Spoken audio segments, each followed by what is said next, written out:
to welcome you to SNU BioTalk 2026, the third international conference organized by Department of Biotechnology and Department of Microbiology at Sister Nivedita University.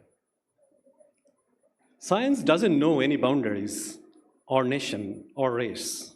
It's a shared human endeavor that serves humanity, especially in times of global challenges and crisis. In that spirit, the theme of BioTalk 2026, Evolving Landscape of Translational Medicine, a Future Perspective, reflects the progress we are making in transforming laboratory discoveries into meaningful clinical solutions that directly benefit society. So throughout these conferences, we'll explore advances in nanomedicine, cell and gene therapies, plant-based therapeutics, immunotherapies, and microbiome-based therapies. Together, these innovations are shaping the future of translational medicine and redefining how science transforms patient care. This conference brings together leading scientists, clinicians, industry partners, young researchers, and students from India and across the globe. We believe that the discussions and interactions would inspire collaboration, innovation, and meaningful scientific exchange. Thank you all for being here. I wish you a productive and enriching experience in our conference. With this, I start the SNU BioTalk 2026, and to begin with, I'd request you, our young students, to sing a song to felicitate this. Thank you.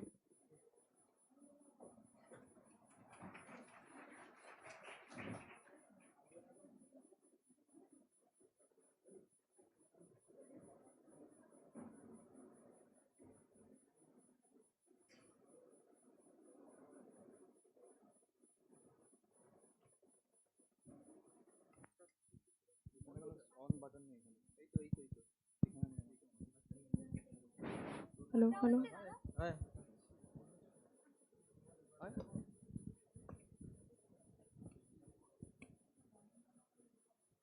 Hello.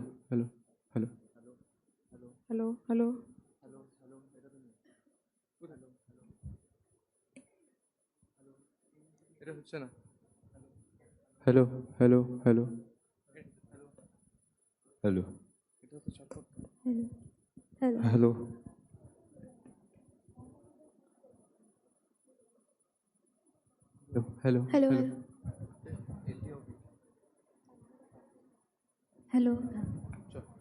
Try করব। দেখো।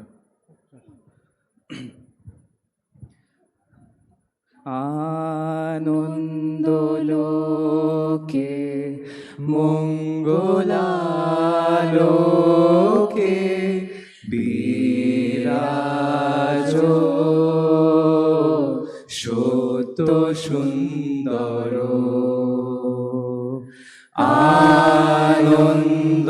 আনন্দলোকে মঙ্গলালোকে বিরাজ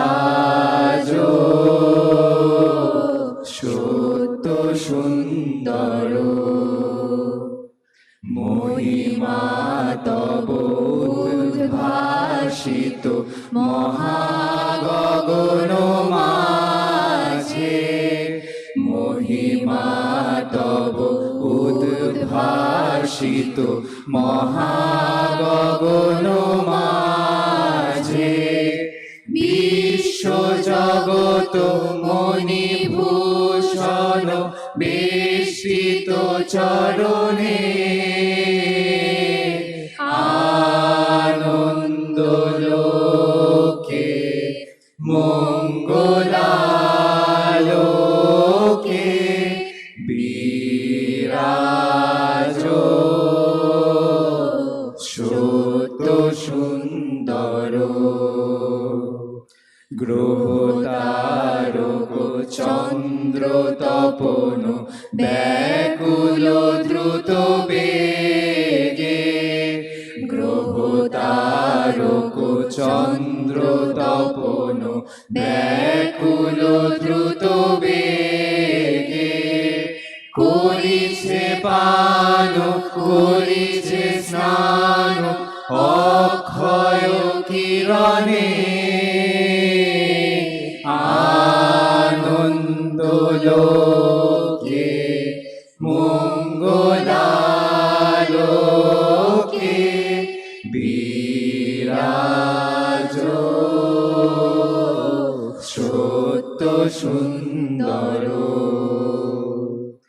জগতে তব কি মহোৎসব বন্দন করে বিশ্ব জগতে তব কি মহোৎসব বন্দন করে বিশ্ব শ্রী সম্পদ ভূমাস্পদ নির্ভয় শরণে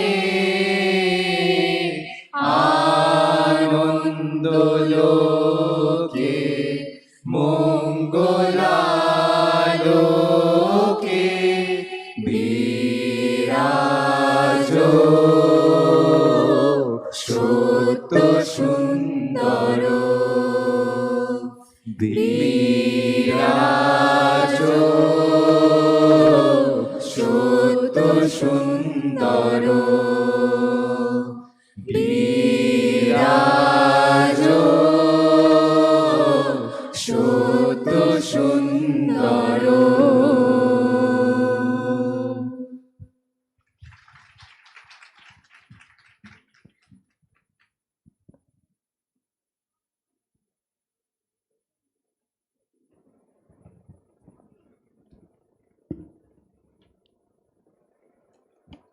That was really mesmerizing. Thank you for that amazing performance. We now request the Dean of School of Life, Agriculture and Biotechnological Sciences, Dr. Amit Sharkar, to kindly come on stage and address the gathering.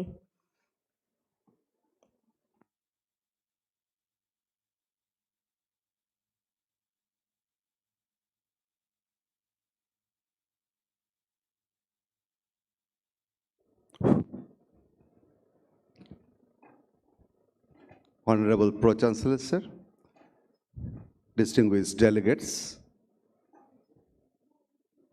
respected faculty members, and my dear scholars and students, a very good morning to all of you. It's indeed a privilege for me, but at the same time, it's also my immense pleasure to welcome you all to SNU Biotalk 2026, the third edition of SNU Biotalk. When we first had our SNU Biotalk in the year 2024, it was a very successful one. And at the end, we were all hopeful, we were very much enthusiastic, but we were not certain that whether we'll be able to carry it forward year after year or not. You know, it's like writing a poetry. The first line comes naturally, easily. It's always difficult to get the second, third, or subsequent lines. So today I am very much proud of the faculty members of Department of Microbiology and Biotechnology that they have successfully converted it to a yearly important academic event, a platform where meaningful scientific discussions can take place. We are grateful to get constant inspiration and guidance from our former Vice Chancellor and current Pro-Chancellor, Professor Dr. Jyoti Chattopadhyay, and to get all of our support from all quarters of the university. SNU is only 8 years old. It's just like a toddler. But within this small span of time, the whole university, especially this school or this department, they have touched several milestones in terms of teaching learning process. SNU is a recognized name, at least in the eastern part of India now. And that has happened because of able leadership and our dedicated faculty and staff members. With this rapid progress, we got the required confidence to put our university into a new height.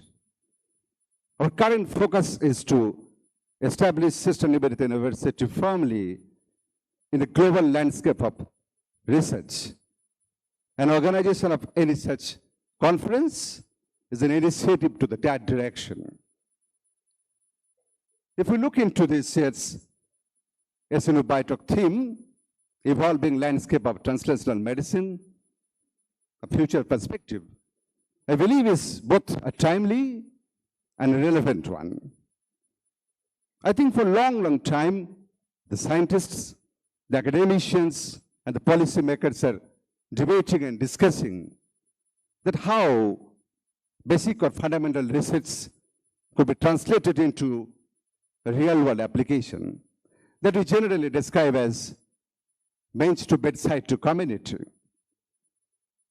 With the advancement of technologies and emergence of new concepts and ideas almost every other day, this whole field is evolving very quickly. And that's why it demands constant dialogue and discussion about the challenges, about the opportunities, about the future direction for a meaningful translation.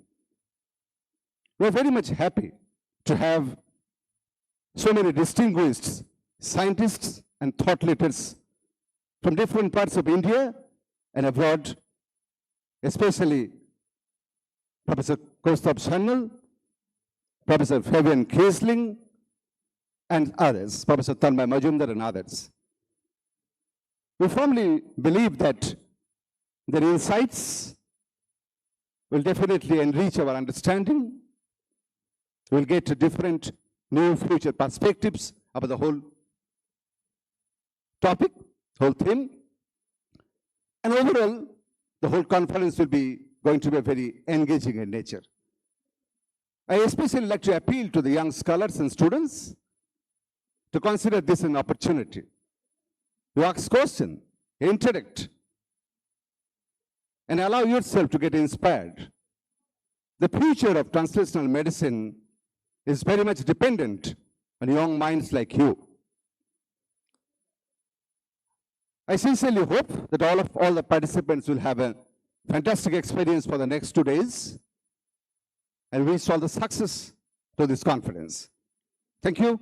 Thank you very much.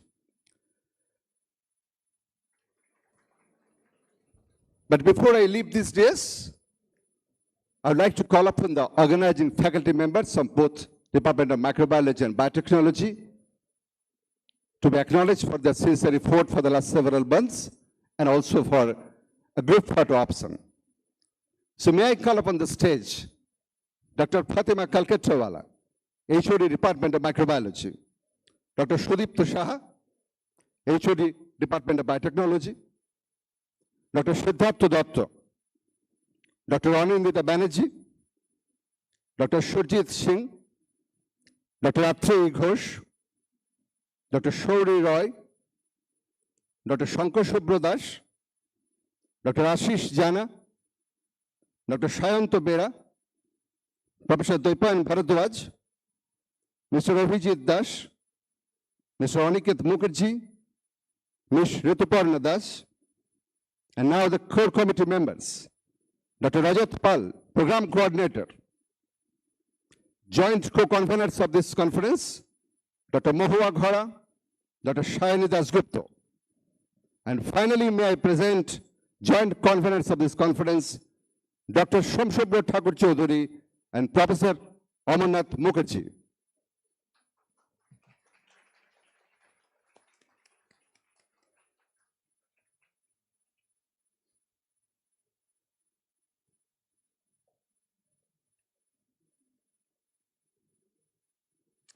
May I now request Pro Chancellor, Sir, Professor Dr. Dhrubajyoti Chattopadhyay to please come up on the stage. Professor Sushanta Rai Chaudhary, Professor Kaustubh Sanyal, please come up on the stage. Professor Fabian Kiesling, Professor Tanmay Majumdar,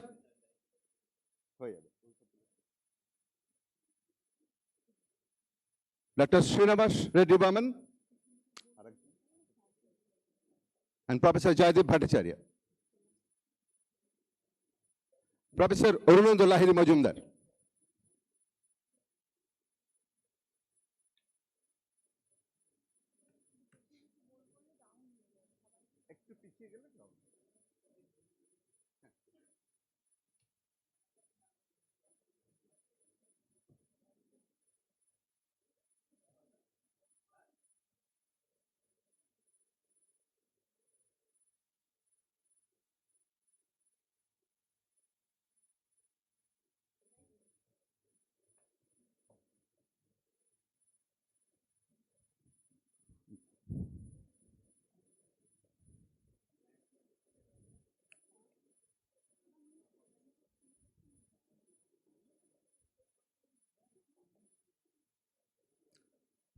Now may I request Pro-Chancellor Sir, Professor Dr. Dhrupajyoti Chattopadhyay, to chair the next keynote speech session.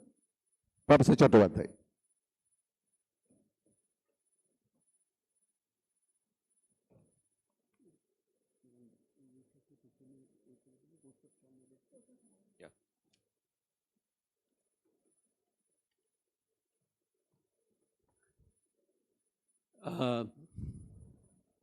Very good morning to all my dear students, researchers, and the scientists and the faculty members who are present here today in this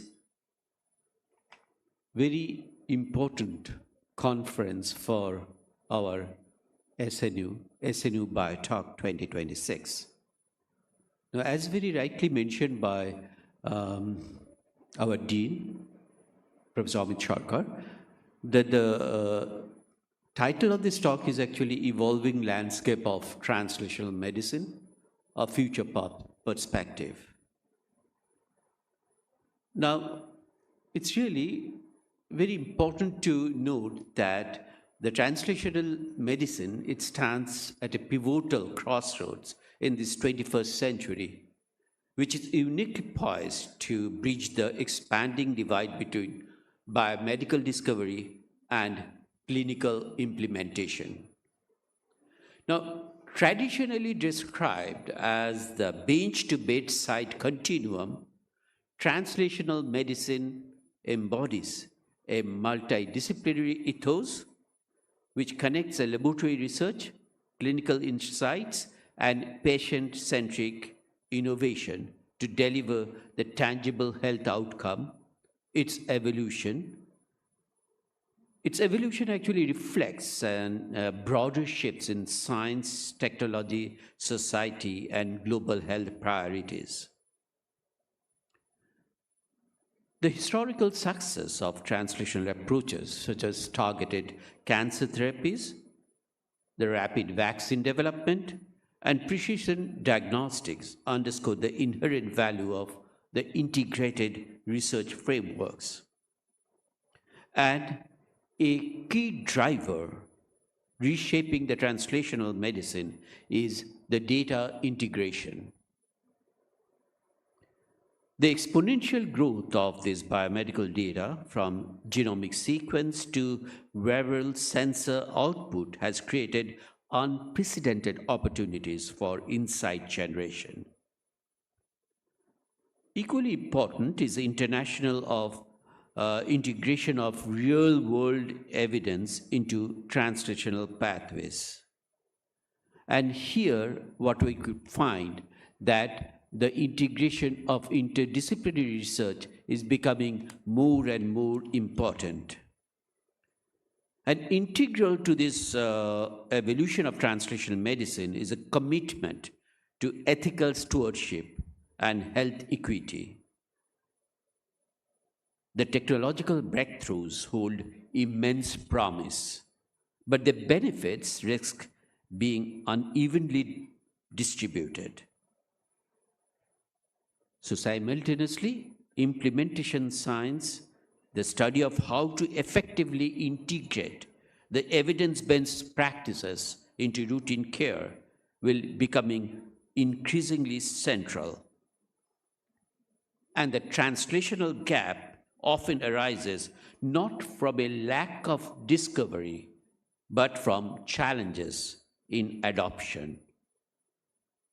Now, understanding the barriers of implementation from clinician workflows to patient behavior will determine the real world impact of translational breakthroughs. And in this future, the medicine is not merely a scientific endeavor, it is a humanistic one. It reflects a commitment to understanding health in all its complexity, embracing uncertainty with rigor, compassion, and creativity. As we stand at this threshold, the promise of translational medicine is not simply in what we will discover, but in how we choose to translate the discovery into a healthier, more equitable world. Now, this theme itself, when actually been considered by the department, I really congratulate you. Have already seen the pioneers who actually thought about it and who actually worked for it. And we thought that who else we can invite over here for starting our conference. So the first session we have with us a very, very young, energetic scientist who is at present the director of the Bush Institute. But I don't know why the Kosab, I call him Kosab, whether Kosab remembers it. Actually, Kosab joined actually in the Bush Institute. I was just going out of the Bush Institute at that time. I have connection with the person with whom he worked actually. And she is Pratima Sinha, who is one of our friend. And Pratima is actually known as a very tough scientist. And Kosab actually joined. He has a very interesting career actually. He started his career in the field of agriculture in the Bidhan Chandra Krishi Vishwavidyalaya. And that triggers him that if we want to do something very important to the agriculture, I have to master in biotechnology. So he moved at the time to Madurai Kamraj University. And then for the PhD, came back again to Kolkata to Bush Institute to work in the field of genetics with Pratima Sinha. Now Kosab, actually Dr. Kosab Sannal, is an internationally acclaimed molecular biologist, and still I think the most important way to introduce him as a mycologist. He has got a renowned for his pioneering research on genome organization, cell cycle regulation, as well as the drug resistance mechanism in pathogenic yeasts. Now, at a time when antimicrobial resistance and emerging fungal infections poses a huge challenge, global challenge, his work has substantially deepened our understanding of fungal biology and therapeutic resistance. You could see that he is actually honored with several prestigious awards. It includes National Bioscience Award for Career Development, the Tata Innovation Fellowship, the J.C. Bush National Fellowship, and he's an elected fellow of all the different academies. And also, he has been elected to the fellowship in the American Academy of Microbiology, the honorific leadership group within the American Society for Microbiology. With this brief introduction, may I request Dr. Sannal to come over and deliver his keynote address. Over to Kosab.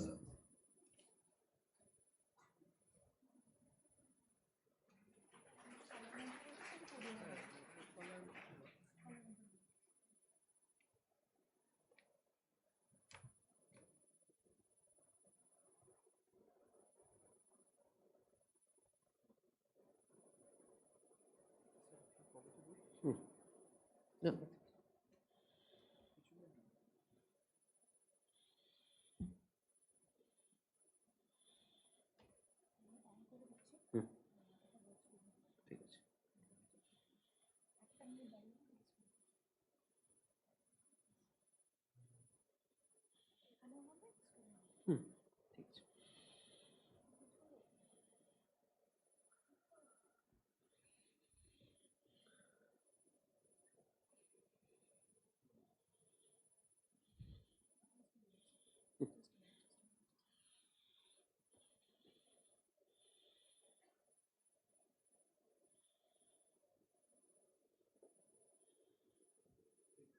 No, no, switch.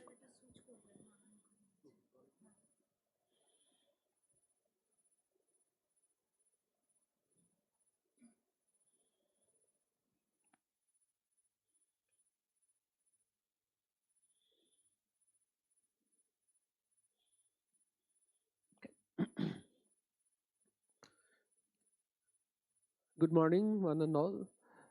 I'm really honored to be invited here at Sister Nivedita University to present a keynote address for this important conference, which is SNU BioTalk. And I understand that this is the third year where the third in the series of biotalks that's sort of happening at this university. I'm thankful to the organizers for the kind invitation, especially two of my teachers, Professor A.N. Lahiri Majumdar and Professor Dhrubajyoti Chattopadhyay, whom I knew for last 3 decades, and helped me shape my career, helped me navigate difficult turns of my life. My sincere regards to both of them. So today I am going to present a talk which was prepared for the students, keeping in mind the students here. So I really want you to focus. I'm not going to talk jargons or not going to use terms that are difficult to understand, but I would like to convey the essence of our research.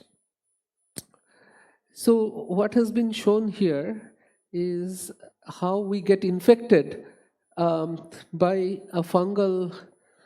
Okay, this is not working. But okay, let me try this.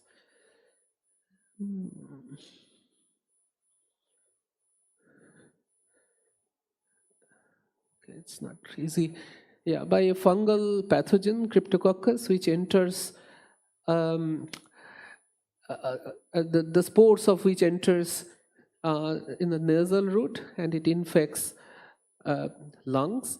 And depending on the immune status of an individual, it can get into the bloodstream, it can cross the blood-brain barrier, and causes meningitis, which is a fatal disease.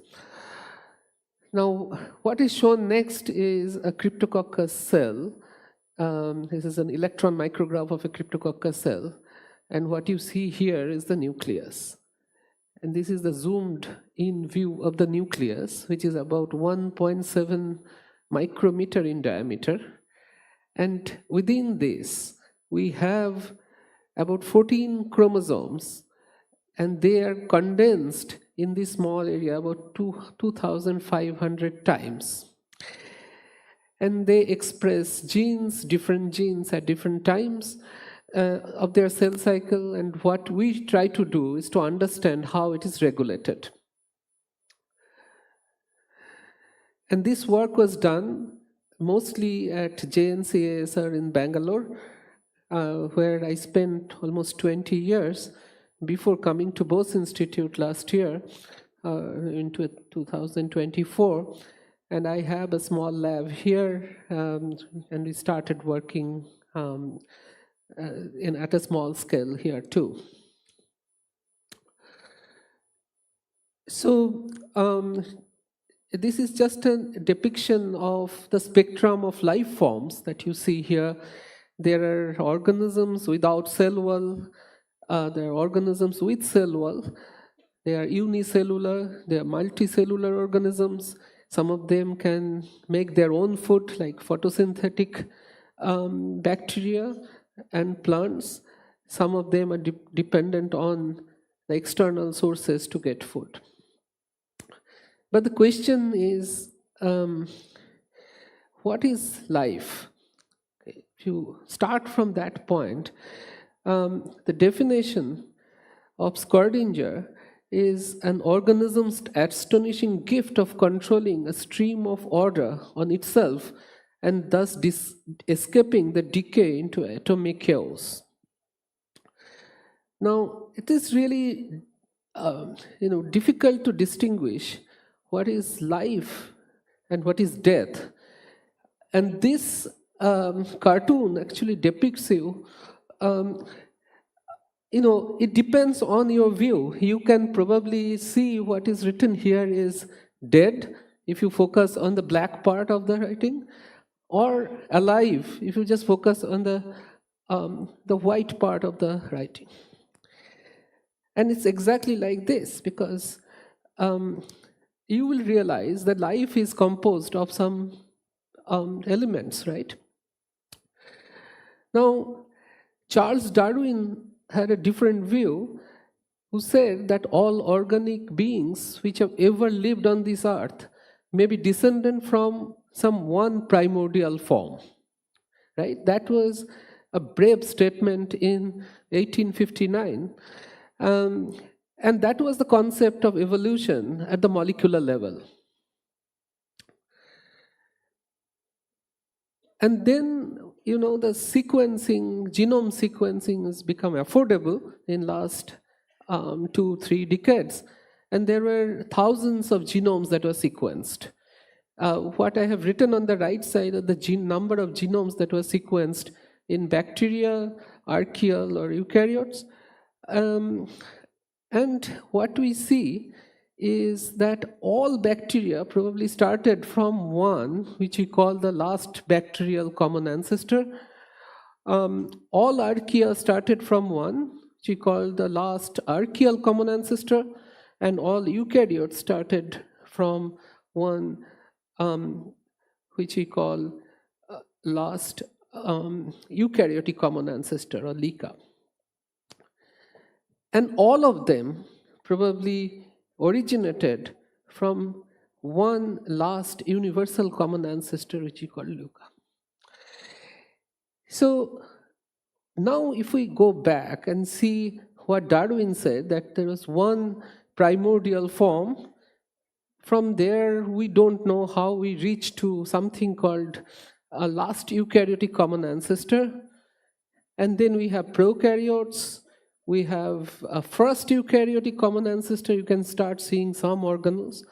And then the last eukaryotic common ancestor is what I'm saying.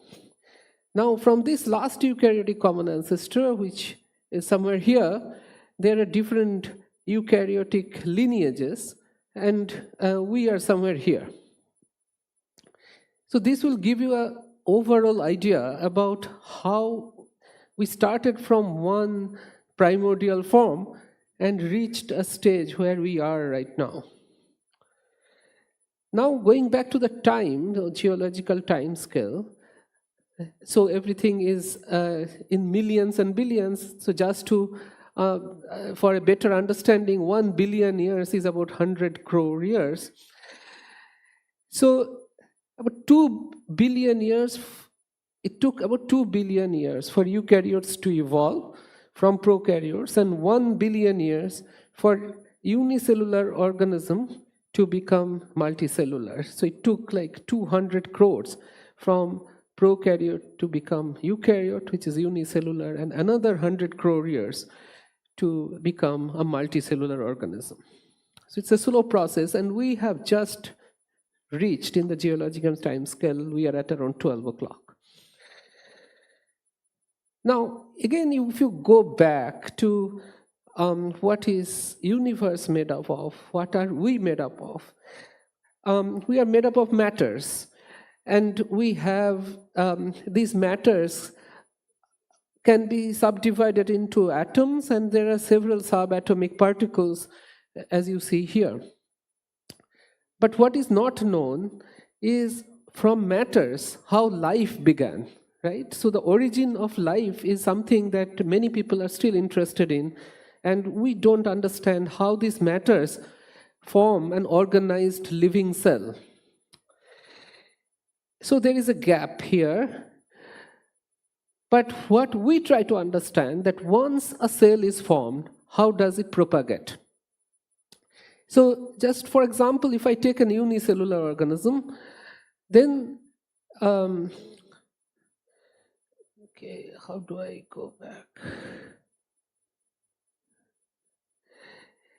Then this is how, if I have the nucleus, this is a very small cell, we don't see individual chromosomes, but you can see how a nucleus divides in a yeast cell. This is an unicellular organism.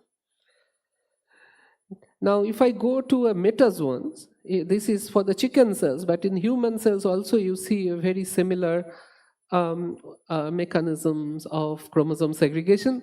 So the essence of this process is to segregate chromosomes into two daughter cells with the exact same number of chromosomes.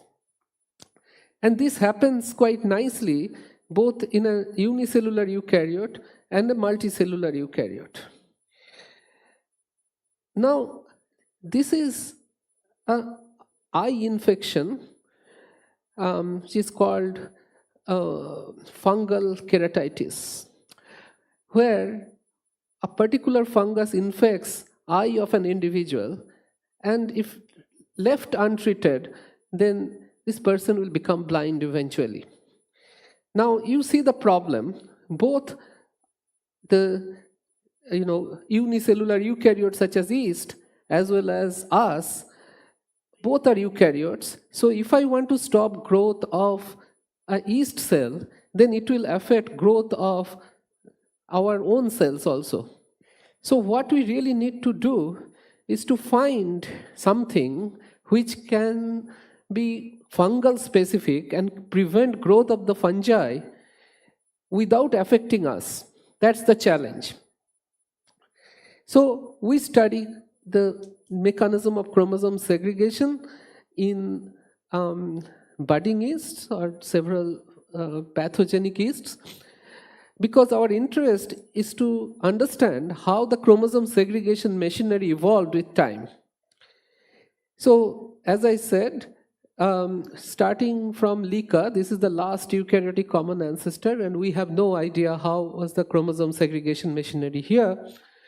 But if we go back to Opisthokonta, which is one of these, and if we want to know what was the chromosome segregation machinery in the ancestor of all these organisms, then what we have to do is to find what are common machineries among these group of organisms. So these are the three major phyla of the fungal kingdom: Ascomyces, Basidiomyces, and Mucormyces. And then we try to see what is common here, and then go back, and on some day maybe we'll be able to find what is the common chromosome segregation machinery, what was the most primitive chromosome segregation machinery that existed in the last eukaryotic common ancestor.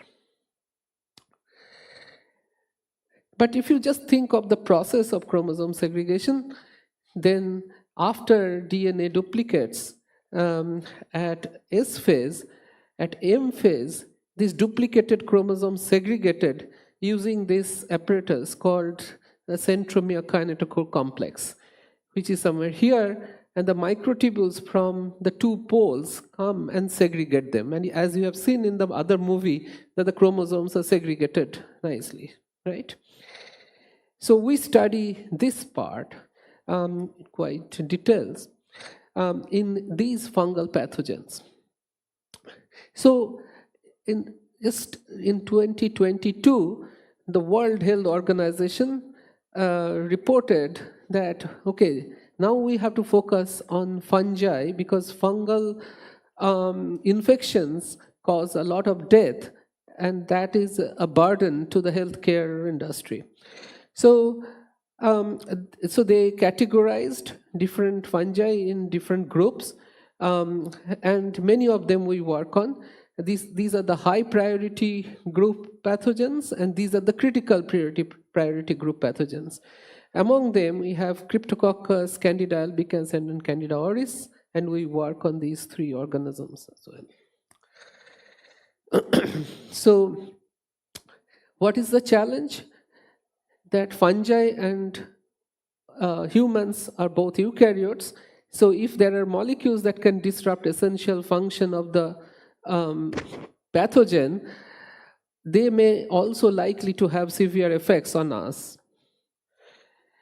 And there is an alarming rise of multi-drug resistance isolates, as well as some of the new drug-resistant species, such as Candida auris, which did not exist about 10 years ago.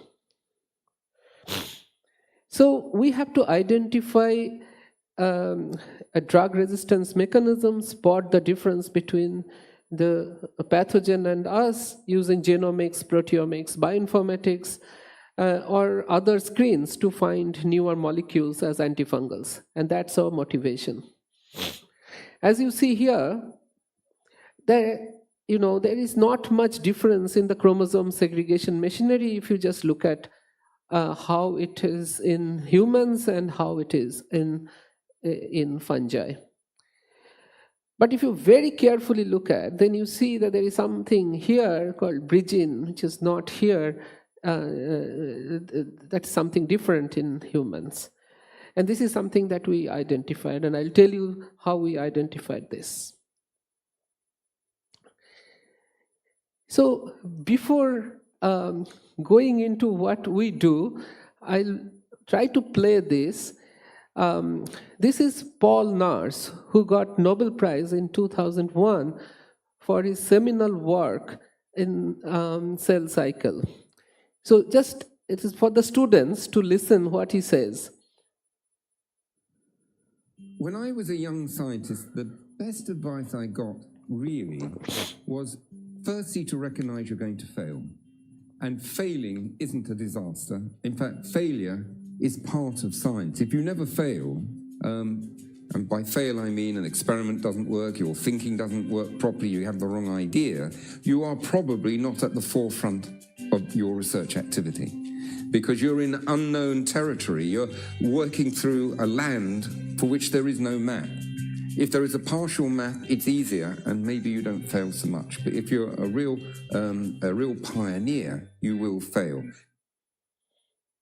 Okay, so you should not be afraid of failing if your experiments don't work. These days I see that the students get into depression. But what you have heard is it's important to fail. If we know that the experiment is going to work, then you are not doing something worth doing, probably. And then the other point, we talk about basic versus fundamental research. And this is what Paul Nurse had to say.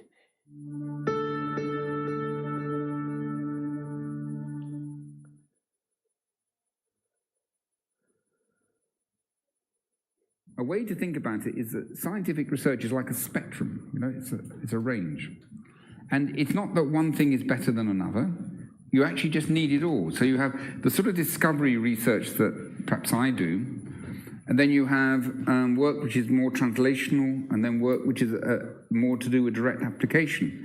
And the truth is you need to do all of these things. If you are very interested in immediate and short-term application, then it matters whether, for example, giving a drug once a week, twice a week in the different dose levels, which is sort of not very sophisticated, but could save another 10% lives, and it's got to be worth doing. If you're, and that is going to have impact in the next 2, 5, 7 years. If you do the sort of thing I do, it may not have any impact for 30 years, 40 years. Yeah. And so, but you need all of it. And one way of viewing it is time scale. If you invest too much at the applied work, you'll have perhaps more immediate gain and then nothing. If you invest too much in what I do, then you're not catching the easy wins at the other end. You need a breadth. Okay. Oh, sorry. I don't know.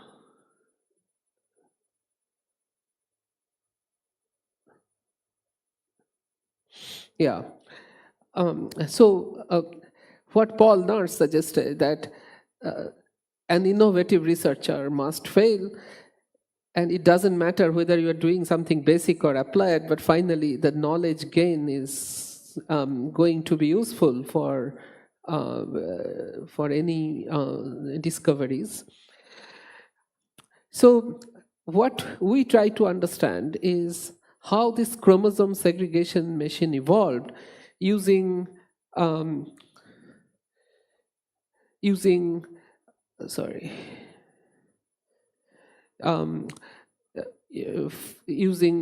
yeasts which diverged more recently or which diverged from each other a long time ago, and all of them shared a common ancestor with humans about 1 billion years ago. And this is an example that what it means. So I'll briefly tell you two short stories about how we identified unique factors that are present only in fungal pathogens and not in humans, and how we identified them. So this work started when I had a conversation with Christophe, who is a scientist in Institut Pasteur in Paris, and we met in Delhi for a conference, and we were discussing that whether we can do a screen with a library or a collection of strains or plasmids that he had, which could express every Candida albicans gene at a high level and see the effect. And Priya Jetli, who was an integrated master's PhD student in the lab, got interested into this. And Melanie is a researcher in Christophe's lab. And this project was funded by CEFIPRA, and that was very helpful. So what we did is we had a conditional overexpression library of E. coli, where each Candida albicans gene was placed under a controllable promoter. So if we transform that into Candida albicans cells, and if we add doxycycline, then the gene will turn on, and if we don't add doxycycline, then gene will be turned off. So now we made some constructs, this is the reporter strain, and we overexpress this, each of these genes. So my student went to Pasteur Institute, transformed them into Candida albicans, identified the right transformant, and did that screen. So she screened more than 1,000 such genes overexpressing in Candida albicans cells and checked how many of them are losing chromosomes because of overexpression using this FACS-based screen. And what you could find is because these two chromosomes of Candida albicans are tagged with two different markers, one is GFP and one is BFP, you could easily score for loss of chromosomes or loss of markers. And by doing so, we could identify out of about 1,000 genes that we screened, 6 chromosome stability factors in Candida albicans. 5 of them had some homologs in Saccharomyces cerevisiae, but one of them was unique. We called them CSS6. Now this, we further characterized the function of CSS6, and we found that it's a cell cycle regulator. But what was interesting is, even within fungi, CSS6 is present only in some species, but not present in other species, and it's absolutely absent in humans.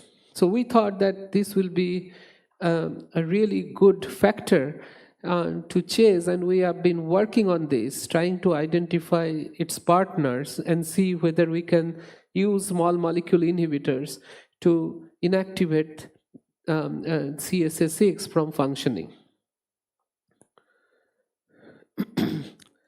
So the other effort that we have put is to see whether we can identify some genes which are absent in fungal pathogens. So this is the way chromosomes segregate. The microtubules come and interact with chromosomes at a point called centromere or kinetochore. For last 40 years, people are working on identifying factors that bind to the centromeres And what we see in Saccharomyces cerevisiae and in humans, they are remarkably similar. And this is how, this is an electron micrograph showing how microtubules interact with the centromeres. But because of genome sequencing and other work, what has become very clear is the centromeric DNA is highly evolving, but as we go towards the microtubule binding end, which is on this part, they are more and more conserved. So these are more diverged and these are more conserved, right? So we did some in silico analysis, and these are the proteins that are present at the kinetochore, and we found that there are several species where this set of proteins, which are very important for kinetochore function, they are completely missing. So we wrote a DST JSPS grant with Tatsu Fukagawa at Osaka University, and my student Shreyash went to Osaka and we did some IP mass spec experiment to see whether there are proteins that are missing here are replaced by new proteins, and see whether the new proteins are fungal specific or not. And it worked really beautifully, and out of many hits that we got one protein that acts as a linker between the outer and inner kinetochore, and that is unique in some of the Basidiomyces, and it's absent in humans. So what we are trying to do is to identify other factors like CSS6. We are trying to identify other factors that interact with bridgin and see whether we can perturb the function. So basically, one in Candida albicans and other one in Cryptococcus, we identified two unique factors that are present only in these set of organisms but not present in humans, giving us hopes that we can use them as drug targets. Okay, now I don't know how much time I have, but I'll take another 5 minutes or so. So the second part is the three-dimensional genome assembly. So far we have been working on how the genomes are assembled. So if you are given a genome, we do sequencing, and we use a short range and long range sequencing so that we can have the properly assembled genome. But that will only give us what are the genes that are present. But one has to know how genomes are assembled or organized in the cell in 3 dimensions to understand how the genes are expressed. So there are 2 ways chromosomes are organized in a cell. One is called the Rabel configuration, where all centromeres are clustered together. Here the red regions are the centromeres, blue regions are the telomeres. And the other organization is called the non-Rabel organization, where each chromosome occupies a territory, as you see here. And this was observed by Karl Rabel in 1885. And today we know that non-Rabel or the territorial organization is found mostly in humans, and the Rabel or the polarized organization is mostly found in yeasts. Now, is it really true that non-Rabel configuration does not exist in yeast or not, is what we have asked. So there is one possibility that the non-Rabel versus Rabel diverged at the time the metazoans and yeast diverged from a common ancestor about 1 billion years ago, or there are yeast species we don't know, they may still form the non-Rabel configuration like in metazoans. So this is the question we asked. And we find that in Cryptococcus neoformans, within the same cell cycle, we see non-Rabel as well as Rabel configuration. How do we know this is non-Rabel? Because what we have done is we created a strain where centromeres and telomeres are tagged. So a centromere binding protein is tagged with M cherry, which fluoresces red, and a telomere binding protein is tagged with GFP, which which fluoresces in green. So what we see here is several centromere and telomere dots suggesting that these are non-Rabel configuration. So this is an example that even in yeast non-Rabel configuration exists, and then they gradually become Rabel because all red dots coalesce to form clustered centromere and they form the Rabel configuration. And so one of my students, Satya, spent a lot of time, about 6-7 years, to understand how this transition takes place within the same cycle in this organism.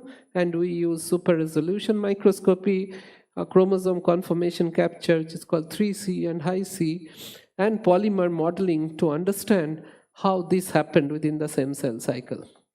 But I'm not going to tell you this part, but I'll tell you what we found. What we found is that in Cryptococcus neoformans, that mimics more like metazoans. We see that there are two zones, basically two compartments. One we call A compartments, where we have all active genes, and the other one we have regions such as centromeres and telomeres. So there are two distinct compartments as we see in metazoans. A compartments have all active genes, and the B compartments have more heterochromatic regions. A very similar arrangement what we see in Cryptococcus. So the question that we asked is, what makes Cryptococcus genome so unique among fungi? Now, to understand this, you have to understand that how the less expressed regions, such as heterochromatic regions, are placed in the 3D space in the nucleus. So this is non-Rabel configuration that you see. All centromeres and telomeres are the heterochromatic regions that are present at the nuclear periphery. As you see here, the more actively expressed regions are usually present at the core of the nucleus. Similarly, in the same nucleus, the late replicating regions are present at the periphery of the nucleus. The early replicating regions are usually present at the core of the nucleus. This is how genomes are organized in mammals, but in yeast, they are organized in the Rabel configuration. All centromeres are clustered, telomeres are hanging here. But centromeres, although they are heterochromatic, are the first regions to replicate. Telomeres are the last regions to replicate. So they are organized differently, although they are also present at the nuclear periphery, centromeres and telomeres. So what we asked is, what is the replication time of Cryptococcus neoformans? Because Cryptococcus, being an yeast, behaves more like mammalian cells. So we expected that the Cryptococcus centromeres may replicate early if it is like yeast, or it will replicate late if it is like metazoans. So we thought that we'll identify what would be the replication timing of centromeres in Cryptococcus neoformans. And the way we did is using a technique called sort-seq, where we sorted out the S-phase cells and G1 cells, and the regions that replicates early will have higher copy number. The regions that replicate late will have lower copy number. So by doing so, we found, to our surprise, that the centromeres in Cryptococcus replicate late like metazoan cells as the telomeres. So telomeres always replicate late, but in this fungal species, this is the only known fungus that we know of where centromeres replicate late. So we think that late replication of centromeres is a strong determinant whether chromosomes will organize in the Rabel configuration or in the non-Rabel configuration. And this work was done by Satta, who is doing a postdoc in Institut Curie in Paris. And I'm really thankful to my collaborators, Ranjit in IIT Bombay and Dimple Notani in NCBS. And these are my funding sources, and I thank you for your attention.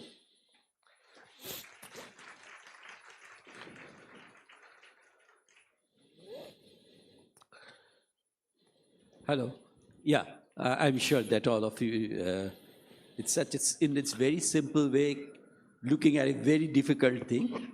So if there are a few questions from the students, I shall really appreciate. Any question from the students?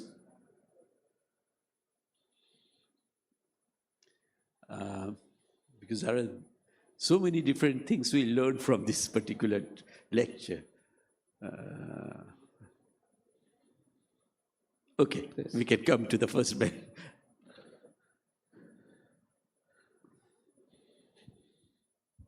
It's very interesting talk. My question is that this fungus, you said that it can goes to the brain, right? So how it breaks the blood-brain barrier and how it persists in the brain, and is there any report or immune response in the brain or something like that? Yeah, so the part that I haven't really focused is what you asked. So normally Cryptococcus cells can be in the yeast form, but once it enters our body, for example, our lung, then it can switch its morphological form. So first it forms something called Titan cells, where it becomes polyploid. And then these from Titan cells, they produce haploid, very small cells, which are called seed cells. These seed cells can actually, these seed cells get into our blood stream, and these small cells can cross blood-brain barrier. What is not known is, are there factors in Cryptococcus seed cells which can help them cross blood-brain barriers or not? And people are trying to find out whether it is possible to identify factors. So people are using organoids and the mutants and try to see whether there are mutants which cannot cross blood-brain barrier. There's not much known about the immune response when it crosses blood-brain barrier. So it presents in the lung. So have you came across any data that lung microbiota or because lung must have their own fungus community, right? And what is the competition happens? How it makes the infection and what? Right.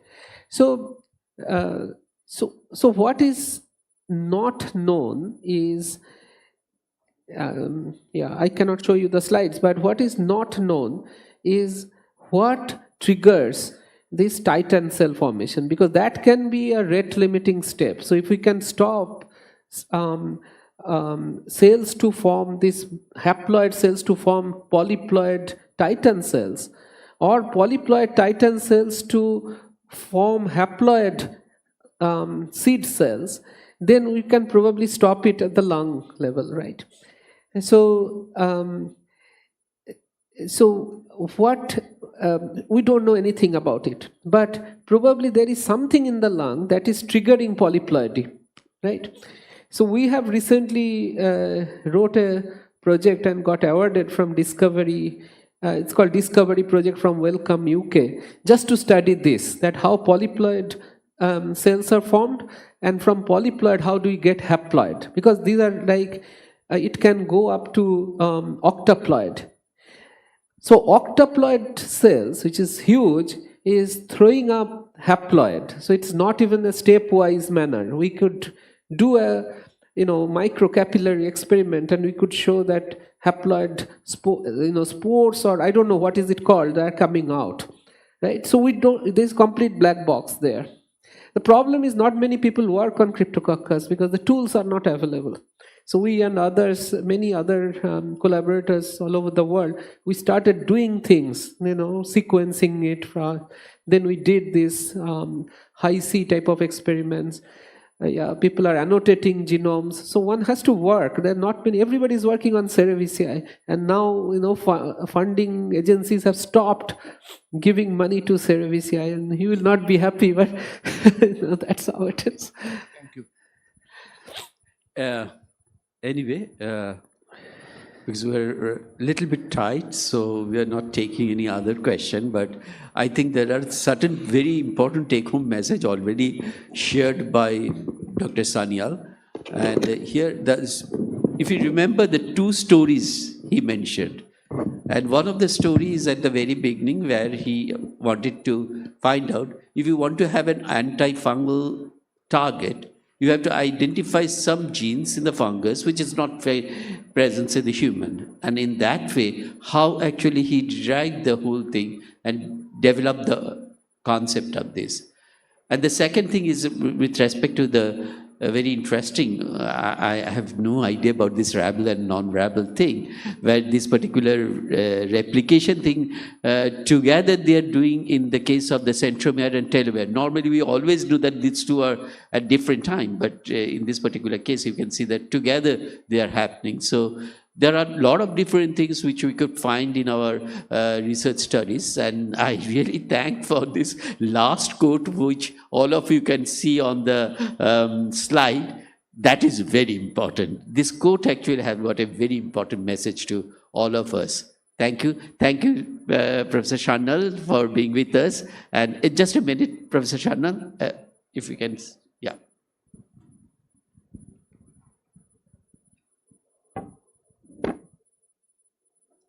Thank you, sir, for your insightful lecture. Now I would request our Pro-Chancellor, Professor Dr. Dhrubajyoti Chattopadhyay, sir, to felicitate our keynote speaker, Professor Kaustav Sharnal, sir. Thank you.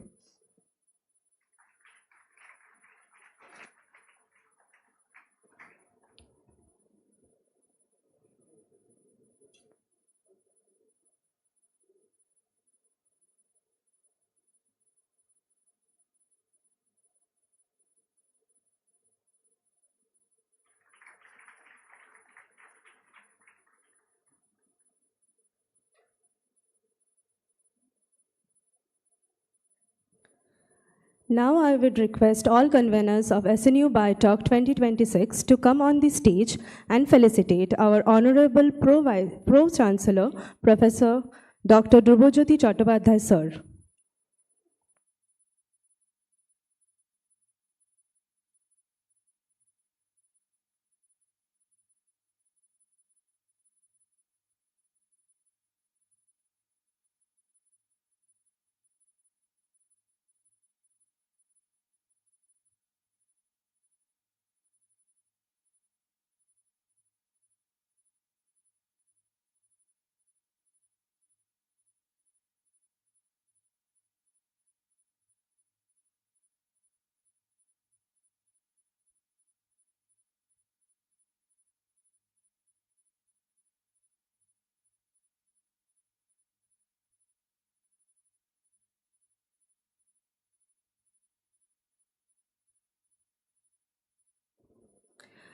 We now invite all our esteemed guests, speakers, delegates, and participants to join us for high tea, which will be served on the 10th floor. You may kindly use the door at the back of the auditorium to access the staircase. I would request our volunteers to assist our delegates with directions. We request everyone to kindly return to the auditorium by next half an hour for our first session. Thank you.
In therapy, we would like to call upon Professor Sushanta Roy Choudhury sir on stage to chair this session.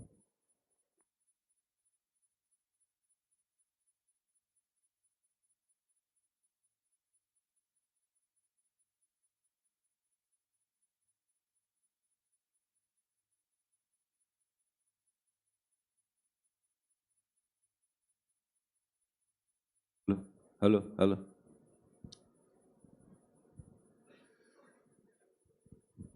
Okay, so I think it's good afternoon or good morning.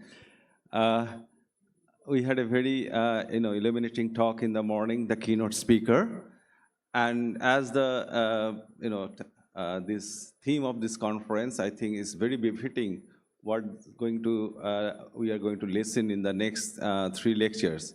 But before that, I must thank the organizer for giving me this opportunity.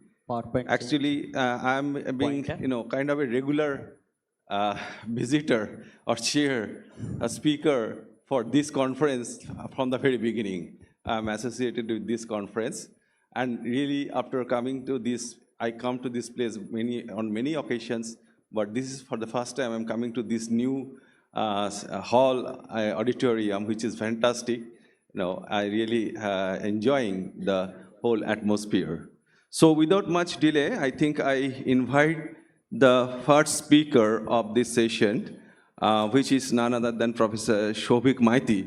I think you are going to really listen how the knowledge being translated, in India, okay, by doing things in India, how really the benefit of the scientific knowledge, the medical knowledge is really now going to the people. I think Shobhik is going to talk about that. Shobhik is currently the director of Institute of Genomics and Integrative Biology, a CSR laboratory in New Delhi.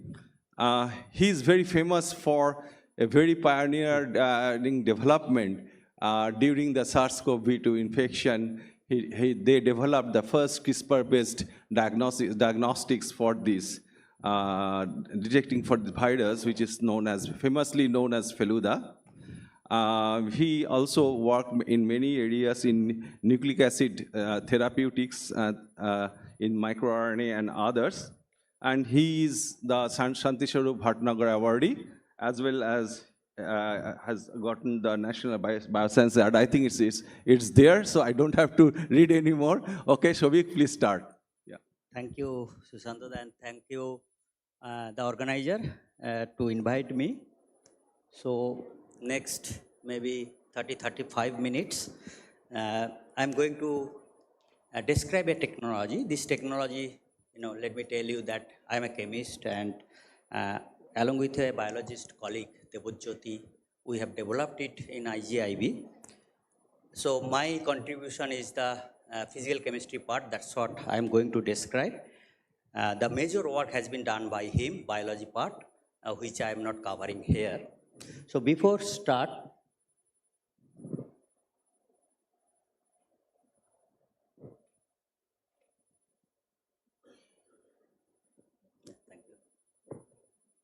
so I have conflict of interest to declare. The technology which I am going to describe today has been licensed to 3 different companies, and financially I am beneficiary of that. But all the process has been followed as per government rule, and my talk does not basically, promote their business.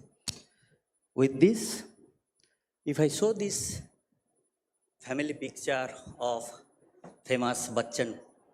So one of the important questions that arise in our mind, they say son Abhishek Bachchan, assume whether he looks like his father or mother. Okay, and all of you know that when newborn comes in our family, that is the most described questions or discussed questions in our family.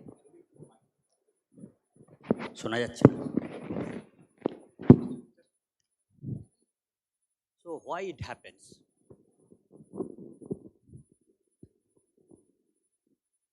Being a biologist, all of us, we know that 23 pairs of chromosomes that we inherit, and each and every pair, one pair comes from our father, another pair comes from our mother.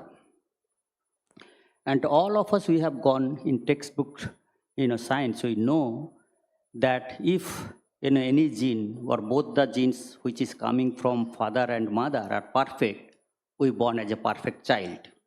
But there is a 1/4 chance where, say, a particular gene which is faulty in mother as well as father, there is a 1/4 chance that child will get some kind of abnormality we call it a disease state. One of such example is sickle cell anemia. This is basically a single gene problem. There is a particular mistake in the gene which caused this problem, and it is inherited from parents. So this is the scenario of sickle cell anemia across the globe. As you see from this map, the major affected area are the developing countries. So kind of neglected disease. And if I show you the Indian scenario, out of 1 lakh patients, almost 10,000 patients are affected. And the major affected area is Madhya Pradesh, Chhattisgarh, Jharkhand, Uttar Pradesh, Bihar. These are the basically tribal populated area. There is a reason why it is. I'm not going into details. But yes, the diseases are more prevalent for the tribal populations who cannot afford. So why it happens? Most of us from biology background, we know that DNA code mRNA and that code for protein. There is a base changes GAG to GUG, which basically changes from glutamic acid to valine in the protein level. And as you know, the valine is basically hydrophobic in nature. It's basically accelerate the aggregation of hemoglobin. As a result, it loses its ability to carry oxygen, also get kind of aggregation and sickle cells kind of deformity. That's why this disease is known as a sickle cell anemia. So one base change basically makes this problem. There are many technology which can be used to correct any kind of problem which happens in genes. One of the technology basically is CRISPR-Cas. Again, I am not going to describe what is, because it is now well described technology in the literature.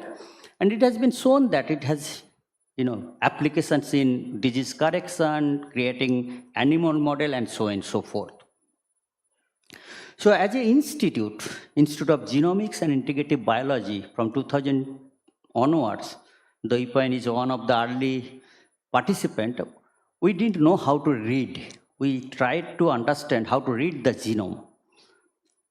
When we understood how to read the genome and tried to find out where is the problem in the genome, there is no technology how to correct it. And as a chemist, that is the interest I grew almost 2010-12 onwards. So as I described, there are few technologies that time used to be known, like zinc nuclease, zinc finger nuclease, TALEN, and 2012, basically, one science paper got my attraction. Two lady professors, they have shown that the bacterial immune system, again, being a biologist, you know that it is CRISPR-Cas is a bacterial immune system, can be reprogrammed or re-engineered to direct them to any other genome, including human or any other animal or plant, and you can create kind of cut into the genome. Once you cut the genome, there are several mechanisms. Either you can introduce new piece of DNA, or cell can take care of their own machinery to correct it. So as a result, they got Nobel Prize in 2020. In 2014-15 onwards, 2016, Debojyoti joined in our institute. We realized that we need to adopt this technology very quickly. So what we have started, began with, to characterize different kind of Cas protein or orthologous Cas protein or origin from different bacteria and try to characterize. If you think about therapeutics, there are two activities is very important. One is specificity another is the efficacy. I will explain in my in subsequent slide. But during this time, Debojyoti has come out with a particular protein from Francisella novacita, Cas9 protein, which showed very high specificity. And as you predicted that it can be used for therapeutic purpose. This paper got published in PNS, but if you read the title of the article, one important parameter is missing, that efficacy.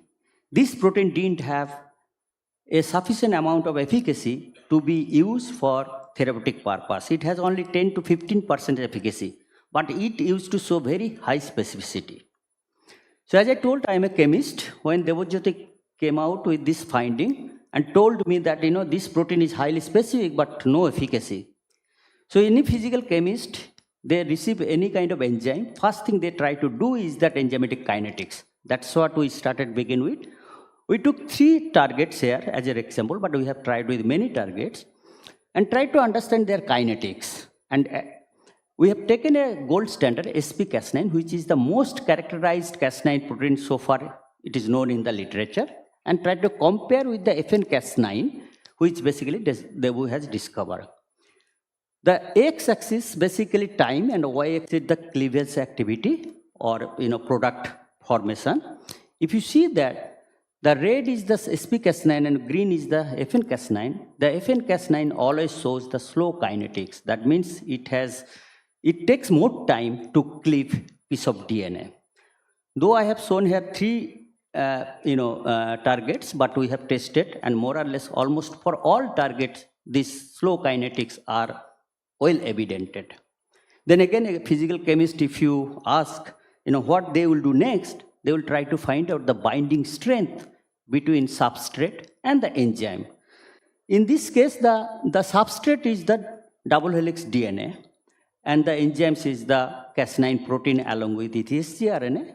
That's what we started understanding the binding affinity between the substrate and this Cas9 protein.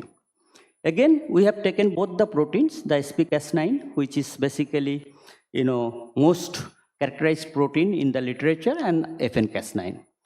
When we talk about the binding strength, as you can see from the numerical values, here we have expressed in terms of dissociation constant.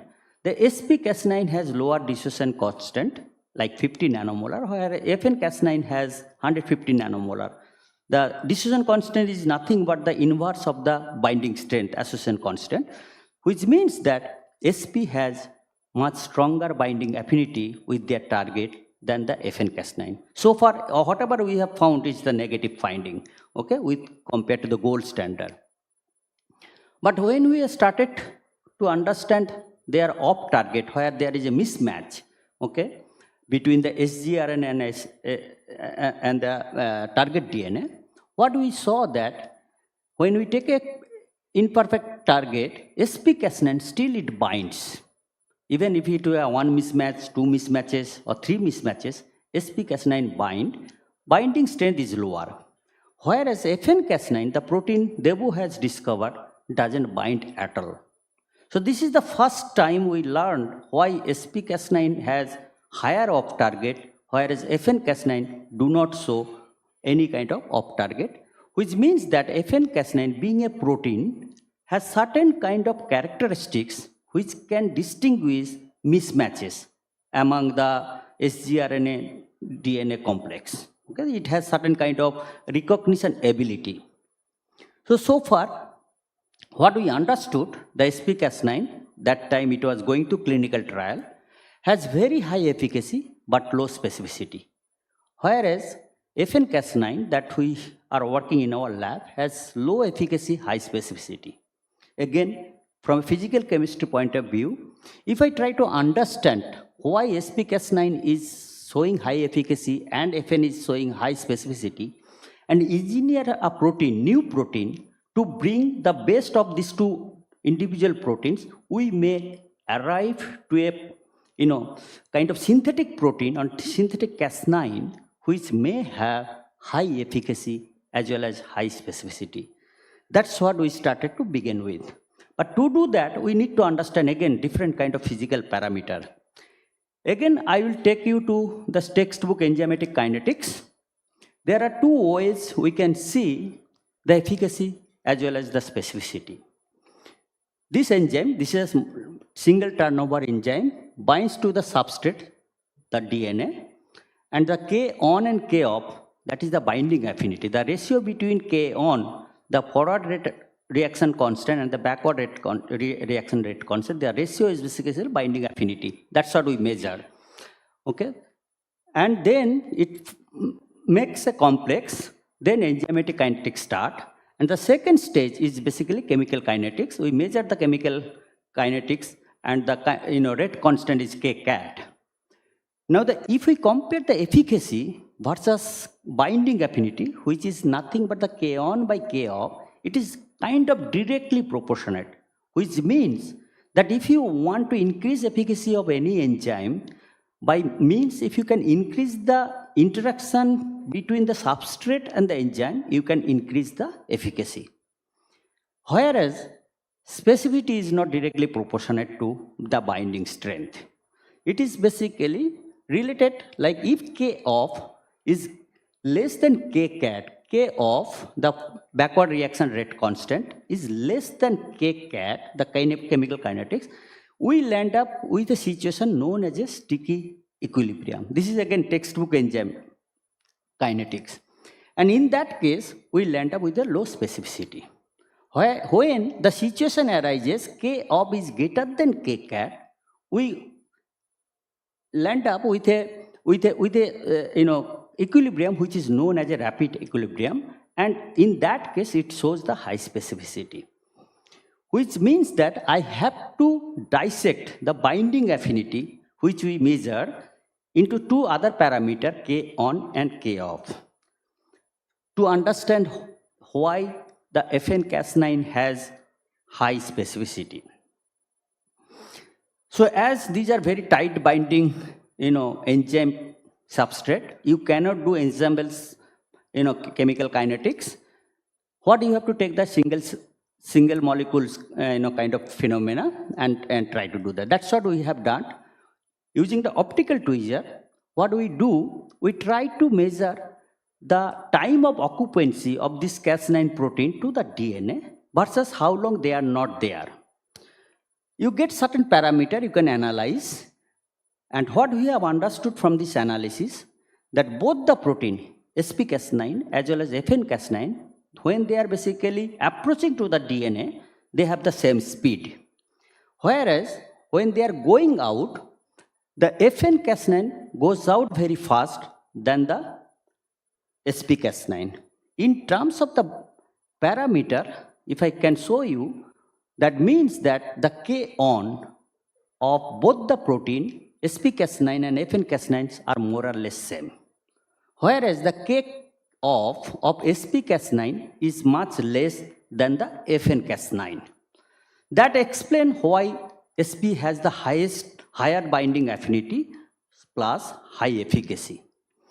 That also explains that K off of the FN is higher than the Kcat, and that thus it shows the high specificity. So that gives us indications somehow if we can engineer the protein without disturbing the K off, but if we can increase the K on, we can increase the binding strength. As a result, we can increase the efficacy. So that's the indication we got from this experiment. There are several ways to do it. There are three ways basically. You can increase the CRISPR RNA length. Again, it is a literature knowledge. If you increase 2 pieces of DNA, those who are getting hybridized, if you increase the length, K on increases. These are 70s, 80s biophysical experiment. To prove our hypothesis, that's what we have started with, because it is easy to do, because you just synthesize sgRNA of different length and you measure the same parameters I have shown right now. Indeed, it is true. If you can see that if sgRNA 21, if it is a length is 21, it has the highest efficacy. Okay. If you reduce the length or increase the length, it is basically efficacy loses. That means at this length, this criteria of, K off is higher than K cat is still maintaining, but K on has increased such that its efficacy also increased. You also can place chemically engineered or synthetic nucleic acid bases. As far so far is known, locked nucleic acid. We have worked extensively on this modified oligonucleotide, and also we had a prior knowledge that if you place this kind of modification, it increases K on without much disturbing. Remember, it is not that it will not disturb at all, but it will not disturb too much on the K off. We have also placed this kind of chemically modified bases and showed that indeed the hypothesis is true that if we can increase the K on, which can increase the binding affinity without disturbing the K off, its efficacy increases without losing the specificity. But you remember, you imagine that there are different kind of gene you have to correct. Here the common is the protein, which will be used for each and every kind of therapeutics. The variation is the sgRNA. So any modification or change of the sgRNA will change if we change the target. That means each and every time you need kind of optimization, which is not viable when you are talking about the application in terms of therapeutics. So only option is that try to modify the protein. And you need structural biology knowledge to do that. We know what to be changed, how to be changed, but where to be changed, we didn't know. So we collaborated with a professor in Tokyo University, Osamu Nureki, who is basically solved most of the Cas9 protein. He got excited, started collaborating with us, and identified few amino acids based on our criteria. We choose the amino acid which is having close kind of vicinity with the target DNA, but do not have any kind of interaction like hydrogen bond or hydrophobic interactions. He has identified, and we have changed this amino acid by another amino acid which can accelerate the binding affinity by increasing either, say, hydrophobic interactions or hydrogen bond or electrostatic interactions. We created almost close to 100 synthetic protein based on that. Excuse me. And quickly characterized their efficacy. We landed up 3 proteins out of 100, remember. There are many proteins maybe close to, SPCas9, but the 3 proteins which showed very remarkably higher efficacy, that is EFN1 and 15 and 31. I'll show the data. We characterized that, and we did efficacy study with almost all protein. But few proteins I am showing here. You can see that red, yellow are the 31 and maybe 15 EFN. We have named engineered FN-Cas9 protein, and they have much better efficacy than the wild type. We went back, again characterized indeed whether we have changed the amino acids for that or something else. So we measured the binding affinity, kinetics, everything. And we showed that indeed binding affinity has increased. Also kinetically we have showed that it doesn't disturb K dissociation constant, K off, rather it is increasing K on. As for example, I can show you that one glycine has been replaced by threonine and binding affinity has almost increased 3-fold. The reason behind is that glutamic acid basically has a OH which can form an extra hydrogen bond. In other case, glycine has been replaced by threonine. Glutamic acid has been replaced by arginine. As you know that arginine has a guanidine group, and guanidine group has ability to form at least 5 hydrogen bond with nucleic acids. So that means if we can increase the contact points through hydrogen bond or electrostatic interactions, you can increase the binding affinity. As a result, you can increase the efficacy. That's what we did. Now Debo has done whole genome of target characterization. This is sequencing study just for a small data from his study. Here basically all the chromosome has been mapped. The inner circle basically the FN-Cas9, EFN-Cas9 3 proteins, and outer two circles are basically SP-Cas9 and its engineered version. They have also engineered their protein to reduce the off-target. You can see that the off-target of wild SP-Cas9 was 1349 and engineered 745, whereas in case of EFN 115 and 31 almost negligible. And it has gone through different kind of experiment to prove that indeed it has very low off-target effect, whereas the percentage of indel, if you can see, that is very good, 80 to 85%. But it has several other biological experiments to prove that indeed the off-target has not been compromised when we have engineered this protein. I'm not showing this data in detail. So this resulted us to, obtain a kind of patent across different countries, including US, different, European countries, including India. Also, very recently, it got published in Nature Communication. If you want to go through detailed data, it's a huge amount of data. You can go through and, try to understand the deeper inside of this. This also, invited or, gave us opportunity. One of the editor got attracted and wrote a kind of perspective in Nature Biotechnology, which basically described that, the Cas9 protein or engineered Cas9 protein developed in this kind of developing countries can basically reduce the cost of gene therapies, which basically coming to the market. We also got invitation from Nature Medicine to write a perspective how this kind of engineered protein having IP with us can give us opportunity to come out different kind of gene editing therapies for our country. So that also helped us to get a good grant for clinical trial from Ministry of Tribal Affairs. And right now we're running a clinical trial phase 1 for 3 patients at this moment. And we believe that, mid 2027, we will be able to, infuse our first CRISPR therapy into the patient. We are the technology, provider, platform technology provider, but AIMS Delhi is the clinical partner.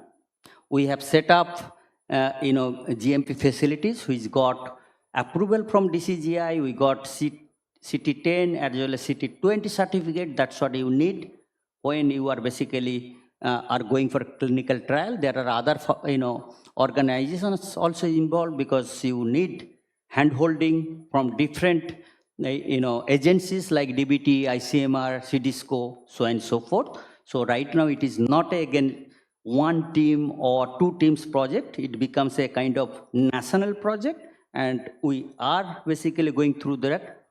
And very recently, again, this technology has been licensed to Serum Institute in Pune, the largest vaccine producer in the world. And they have joined hand to take it forward for phase 1 to phase 2 and phase 3 trial. And these are the some, images or photographs right now. Science part has been done, now is the execution part. That's what we are doing. Patient advocacy, patient selections. To select 3 patients, we have to screen more than 1,000 patients. That's what the activities is going on. There is a very new, very nice story written in C, and 1 or 2 reporters were traveling with us for 7 days in Chhattisgarh to understand how this therapy, can be implemented or executed in our country where the knowledge is not there at all. Okay, and nicely covered. I will again encourage to go through this. And these are the some. And this image basically again FRSS is going on in Jabalpur Hospital, Netaji Subhash Chandra Bose Hospital in Jabalpur. So it's basically running, and as I told you, we need industry partner because phase 2, phase 3 trial is not very, it is a costly affair, more than 300 to 400 crores affair. So Serum Biotech has shown confidence to this technology and to join hands to take it forward. We hope that if we are successful for phase 1, it will be taken to the phase 2 and phase 3. So first, CRISPR therapies has come FDA approved in 2023 December, and the cost is basically is 2.8 million. And this is the current scenario across the globe. Casgevy, they got the FDA approved in December 2023, and their listed price is 2.5 million USD. Editas, there is another 3 companies who are running clinical trial for sickle cell anemia, but they have stopped because of the cost.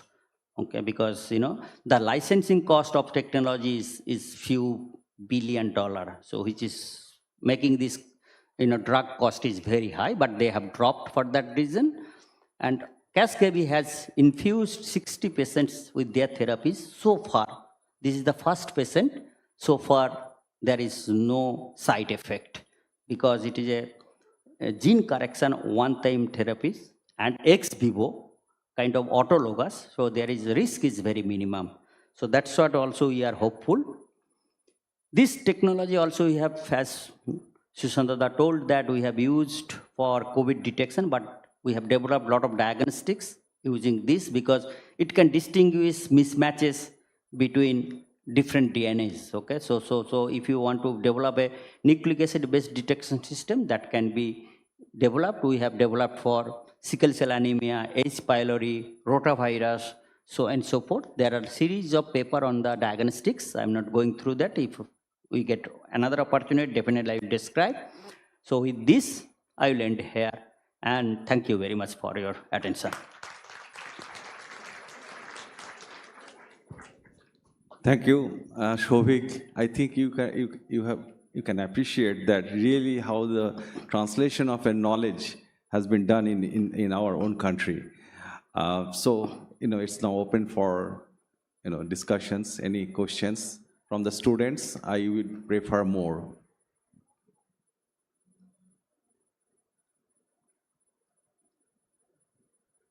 So this is one of the leading technology currently in biomedicine. I hope that you try to learn this technology, and because it has a tremendous potential for various applications.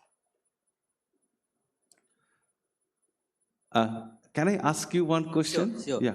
No, just what made Debojyoti, how he identified that particular bacterial species has this. Again, it is not that we have tried one protein and got the. We have almost characterized 12 to 14 proteins with different kind of criteria. Okay, this is one of the protein which has the largest size, and a lot of people are avoiding because delivery will be problem. They are avoiding FN-Cas9 protein. Okay, and as it is, many people are not working. We thought that this is opportunity for us because if we can find out something new, because of there is no competition, we will be. So out of this 12 protein, this showed best efficacy. And we included FN-Cas9, though it was neglected by others because of size. So, kind of intuition or intelligent guess, whatever you tell, we have landed up with this protein. But it is not the only protein we have picked up.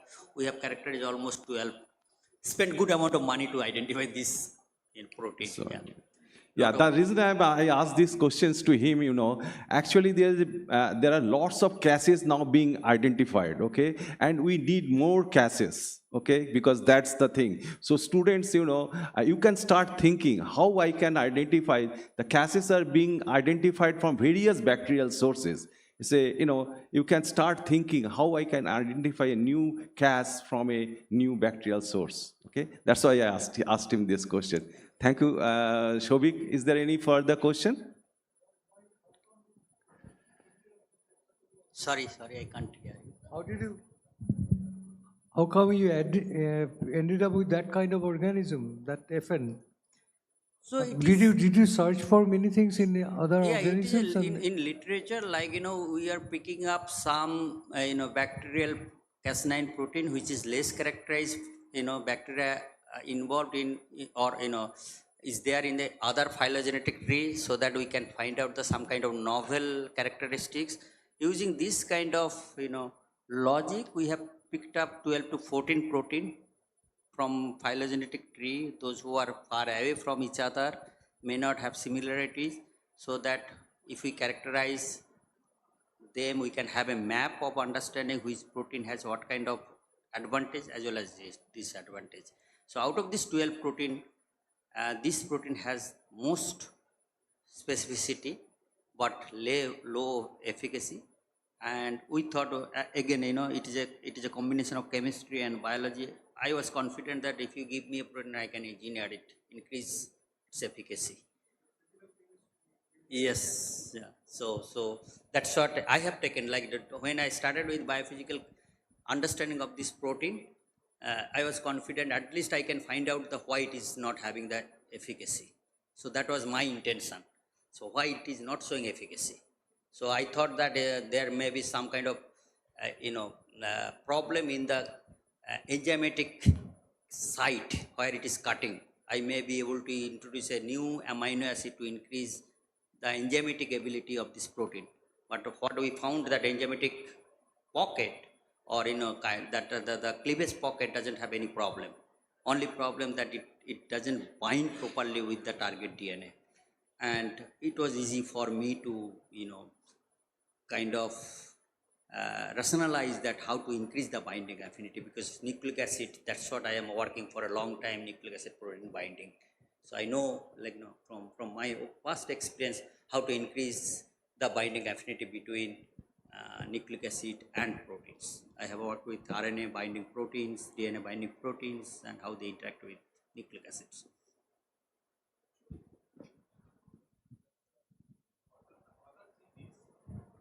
What are the other diseases that people are working on, and why we So are not right- going for those there are many surface and eye proteins? Yeah, right? there are many diseases are getting targeted using these therapies across the globe.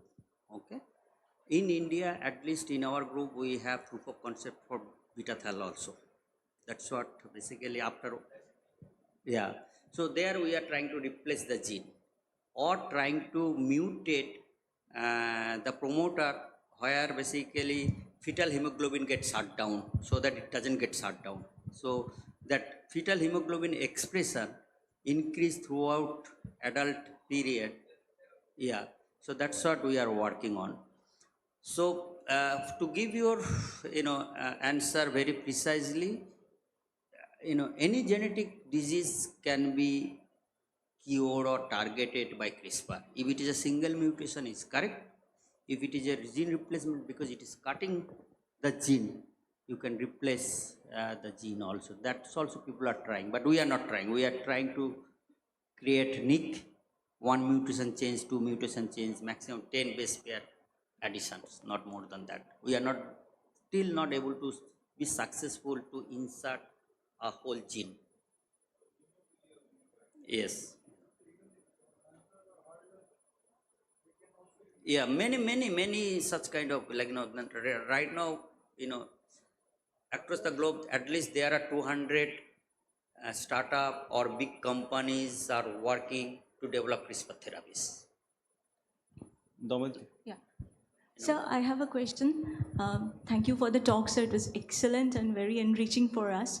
The question is, the comparison between Cas9 and F9, as I understood, was in K-on and K-off, Yes. right? Yes. So K-on was high for both, K-on was high for Cas9, Yeah. whereas it was not for Yes. F9. Yeah. Right? And then you try to engineer the K-on for F9. I have engineered such a way that, to increase the K-on. Right, for F9. Yeah. So similarly, so now F9, it looks like that F9 is better than Cas9. Now, if somebody is engineering the K-off of Cas9, then can it compete even better than F9? No, if you can remember my slide on chemical kinetics, sticky and rapid equilibrium. Okay. Again, if you go to the textbook and if you read that,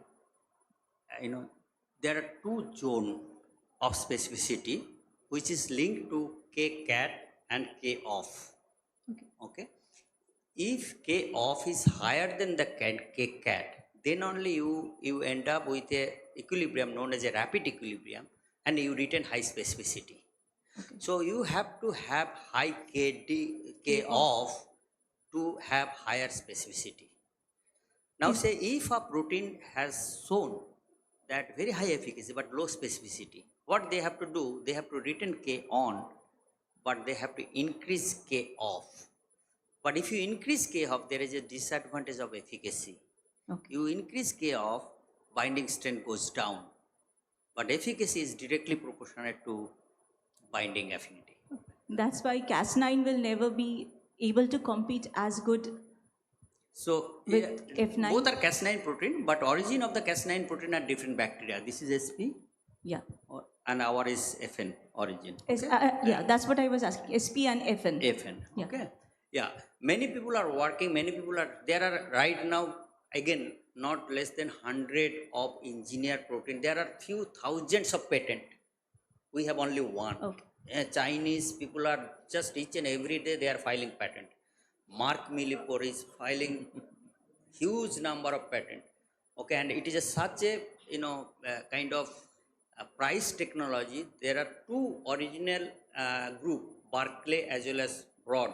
They have basically filed first patent, and there is a legal battle is going on. Okay, and lawsuit is going on. Who will own this? Ultimate the patent. Okay, so it is many people are working. It is not the only we. We are very very. If you put Cas9 protein map of world, you may not be able to see us. To be honest with you. Thank you, sir. So if no more question, okay.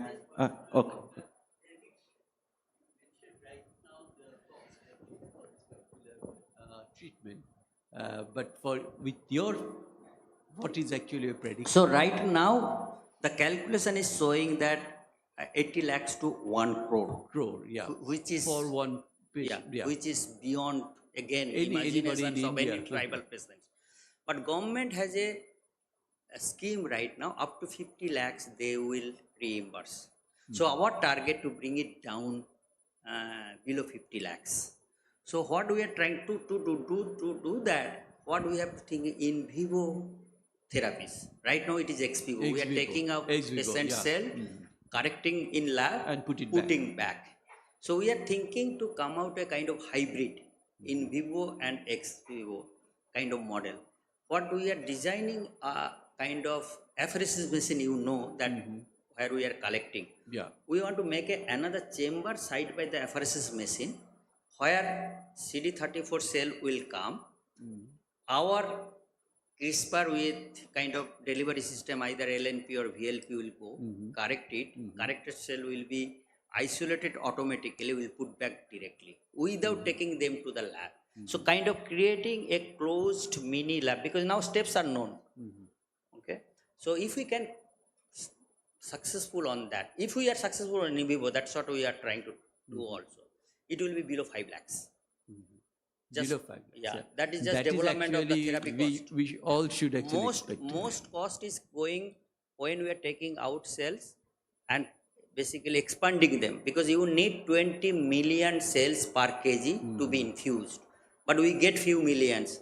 So that's how we are doing. After correcting, we are propagating.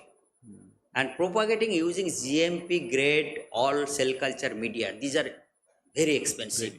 Okay, there is monopoly of one company called Milton in Germany. Okay, that itself, the reagent cost itself 35 lakhs to 40 lakhs rupees. So simultaneously, we are basically working with some companies who can develop GMP grade cell propagation medias. These are cytokines, different growth factors, and it's not a rocket science basically. Somebody has to invest money and optimize it, nothing else. But market in that way in India is not that great. Okay, so who is going to put that money? Because again, few hundred crores. But Serum Institute is not doing so Yeah, much. So they have committed because again this is their philanthropic approach. They are not going to make money out of it. Also, sickle cell therapies.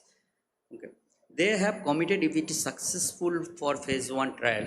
Okay, definitely they will invest in the phase 2. In vivo trial also. That's the agreement says with us. Whatever the legal agreement we have signed, if we are successful for phase 1.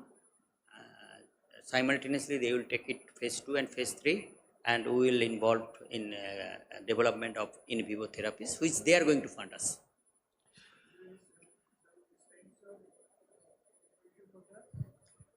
Sorry?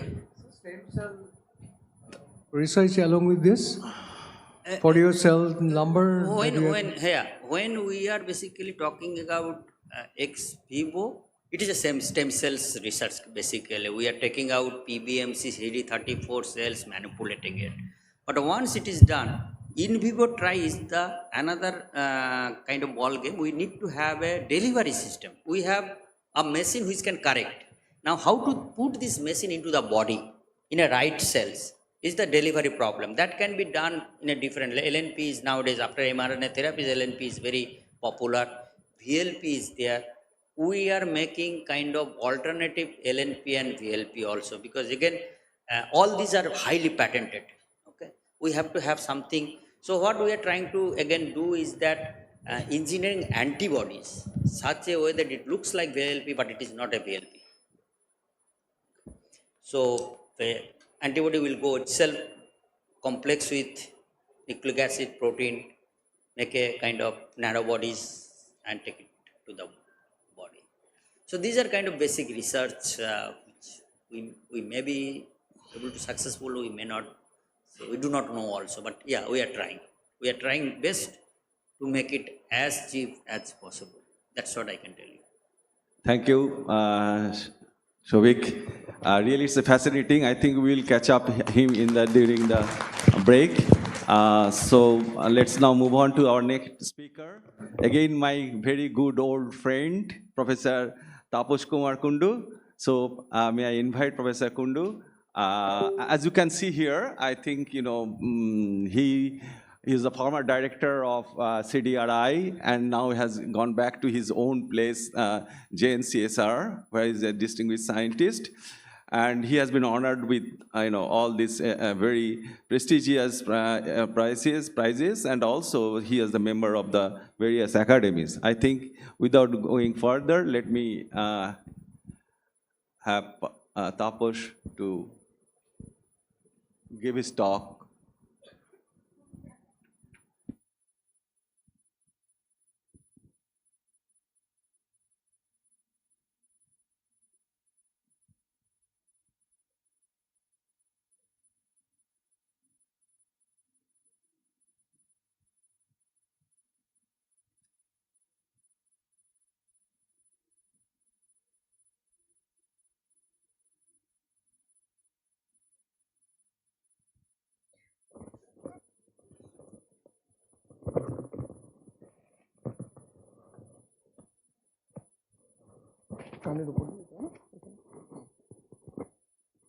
Okay.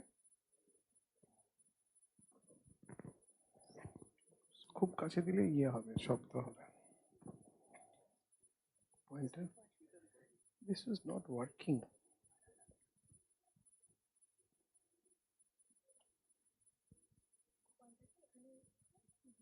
Okay. So now it is really good afternoon. Good afternoon to all of you.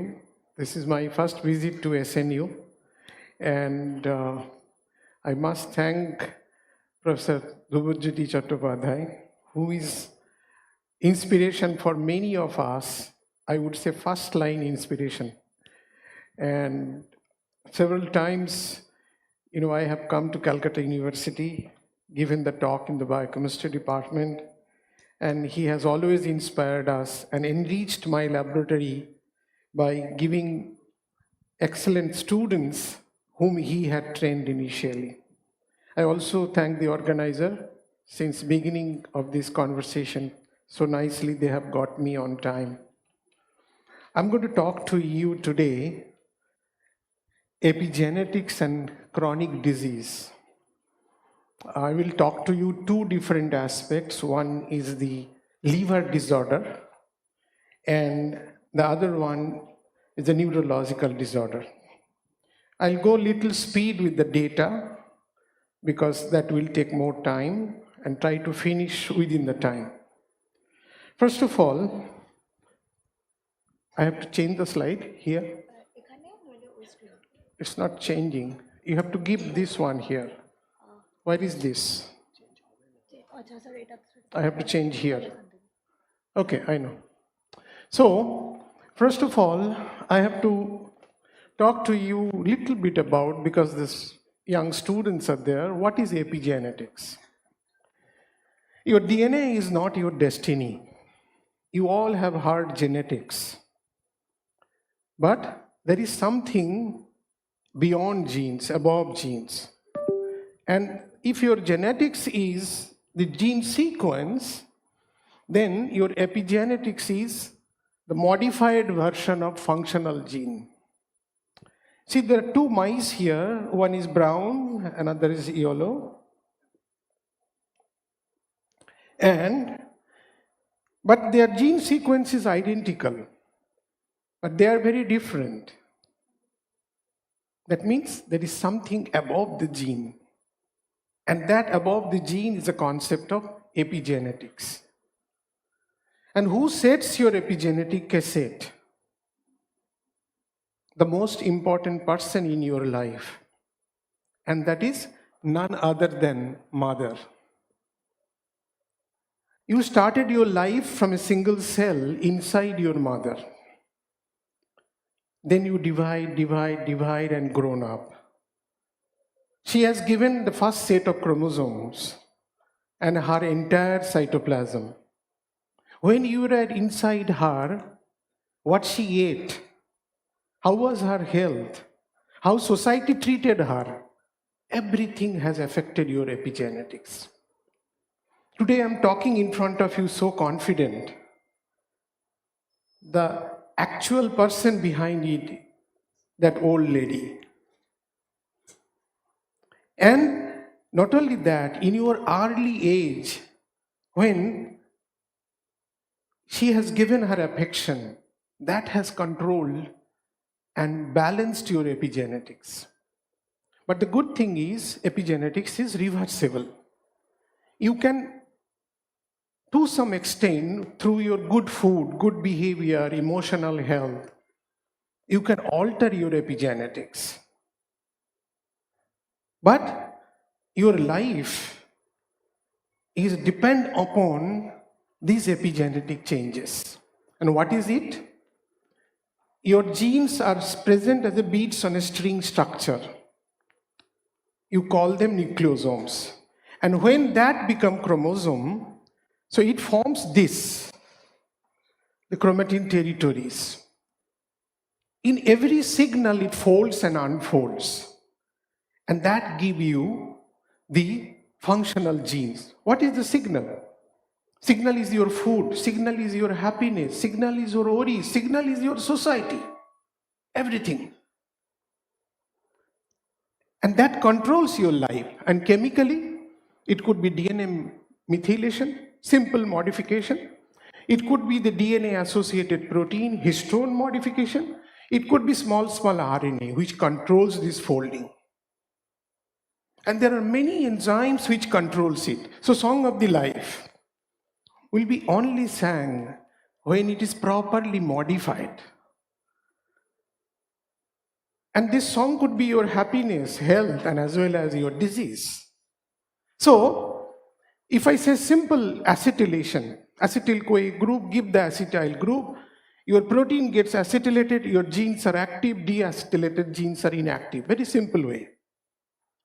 And there are a large number of enzymes involved in that. I'm going to talk to you one particular group of enzyme, P300, CBP. So there is something called acetylation homeostasis. And that maintains your open and closed genes, right? And if this maintenance is not there, that causes the disease. So one of the disease we are going to talk to begin with is a liver disorder. This is highly behavioral related. So, first the liver becomes steatosis, then the cirrhotic liver, and then finally it can lead to even liver cancer. So, this liver health is highly related to the epigenetic modifications, including the acetylation, what I said to you. But what my student Adi discovered that this is something beyond the acetylation. There is the same enzyme P300. It can do acetylation, it can do propionylation, butyrylation, crotonylation, based through food what you are supplying. And this enzyme is a very unique enzyme. As you see here, that enzyme active site can accommodate many groups, and based on that, it will catalyze the modification. So, thus, this beside acetylation, it could be also acylation. And this acylation, so this is the normal acetylation pathway, but when you will have a different kinds of food, highly fat-rich food, then instead of acetylation, could be possible it will be something else. That is what addressed in one of the project of ours. And the reason is the acetyl-CoA, instead of acetyl-CoA, the other CoA will be synthesized by the same enzyme. So the competition is at the substrate level, it will happen. So, a very simple experiment. We take the 3T3 cell, differentiate it, and it forms the adipogenesis. So what Adi discovered, Aditya Bhattacharya, a former student of Calcutta University Biochemistry Department, Adi finds that this pointer is not working. So Adi finds that there is a huge upregulation of butyrylation upon the adipogenesis process.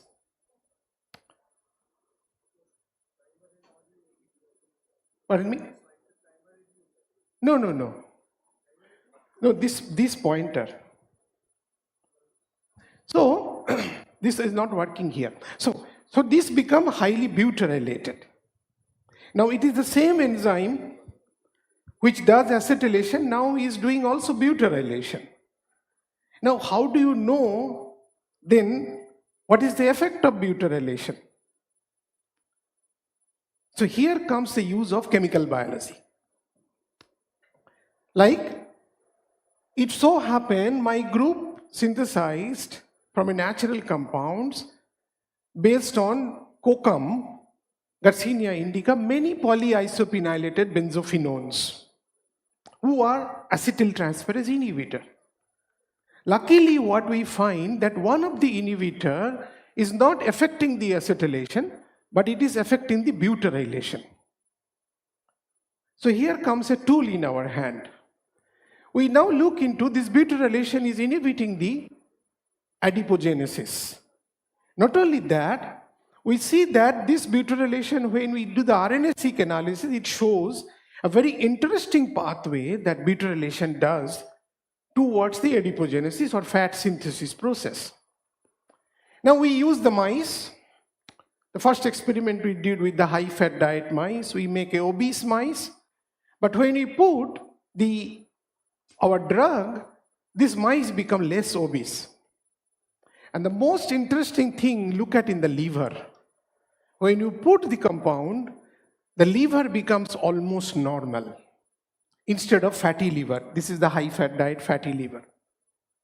Looks like inhibition of butyrylation is working as anti-adipogenesis and anti-fatty liver. We look into yes, it is happening in the inhibition in the mice, even in the mice, the same thing, butyrylation is off. We look into the mice liver, indeed that is the same thing happening. But many people criticize that you are artificially inducing the fat. So you show something in a genetic model. So we took the DBDB mice. This is diabetic mice. These mice are beautiful looking though. It's become ping pong ball.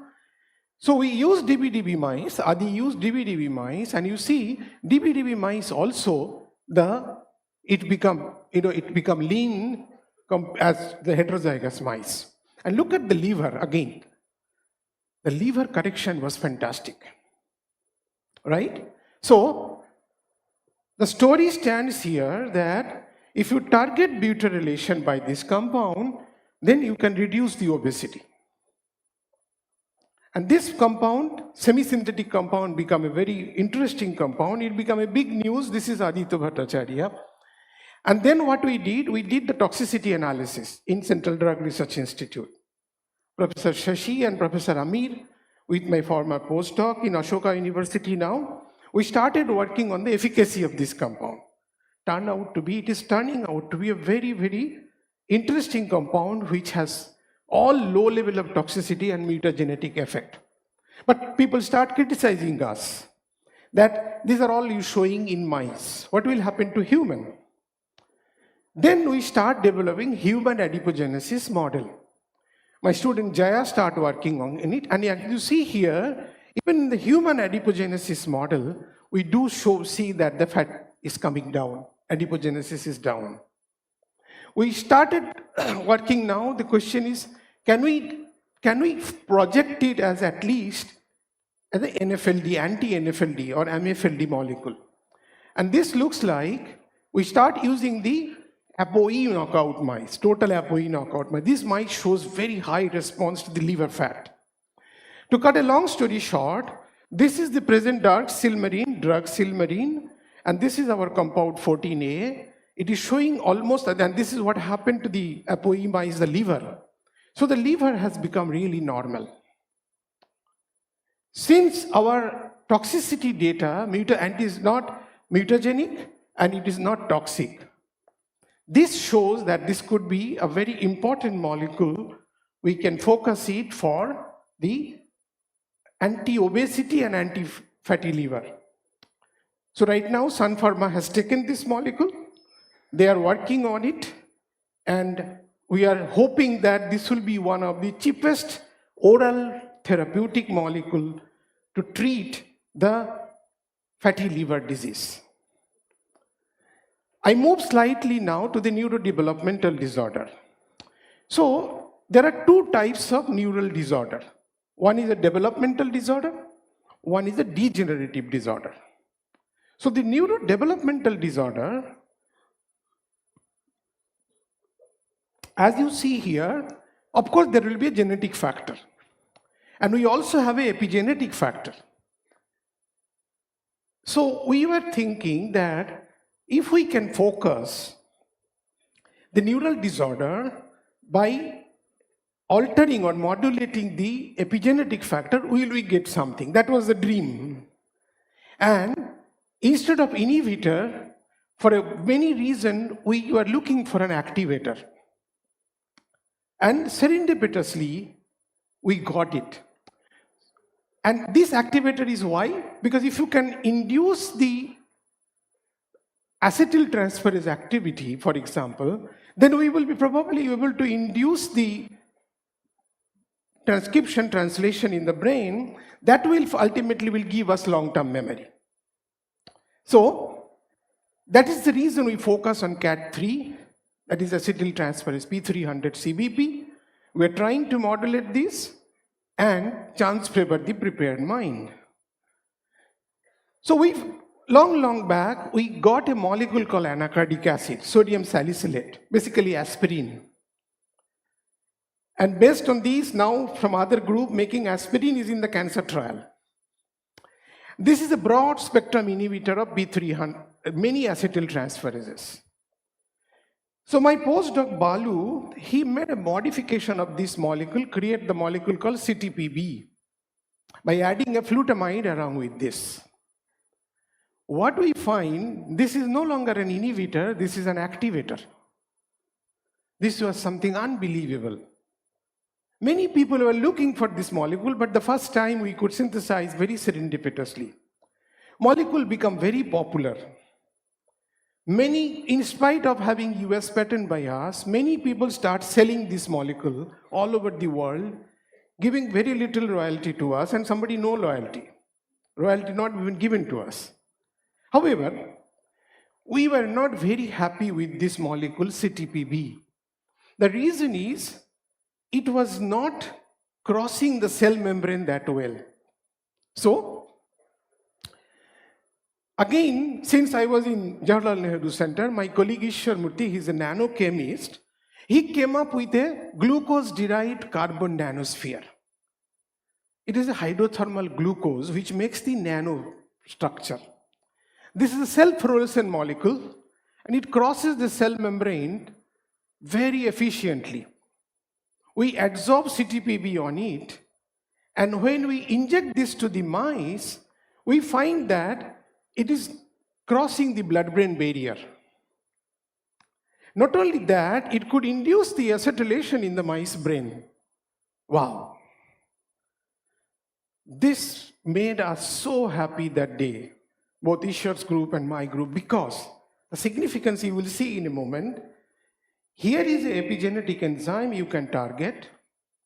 You can activate that, taking the help of a nanosphere which crosses the blood-brain barrier and induce the acetylation in the brain.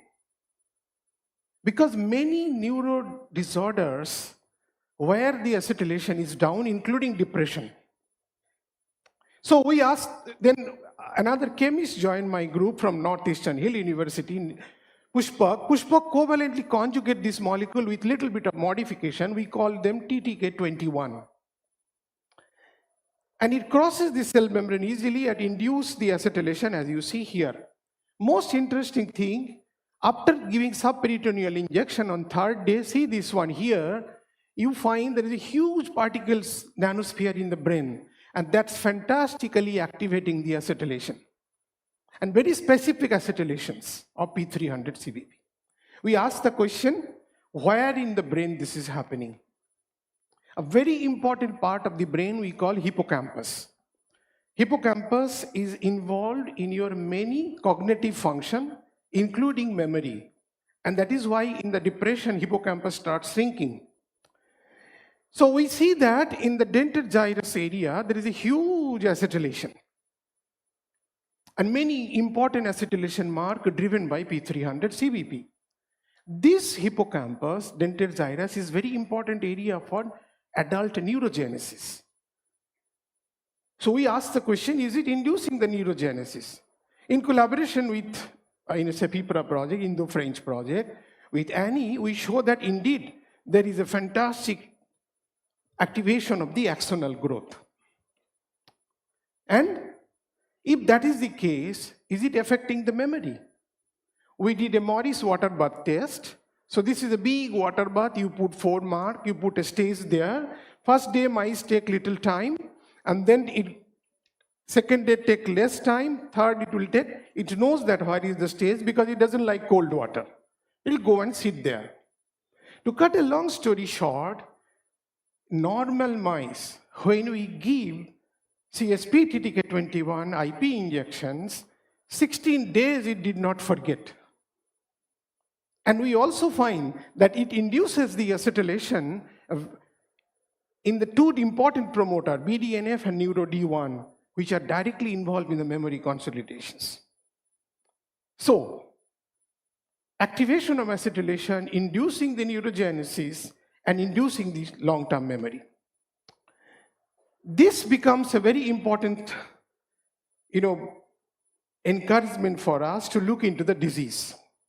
If we look at neurodegenerative disease, very simply Alzheimer's, you will find out, of course, there will be plug and tangle which will destroy the neuron, but in terms of epigenetic enzyme, there is a dramatic reduction of acetylation.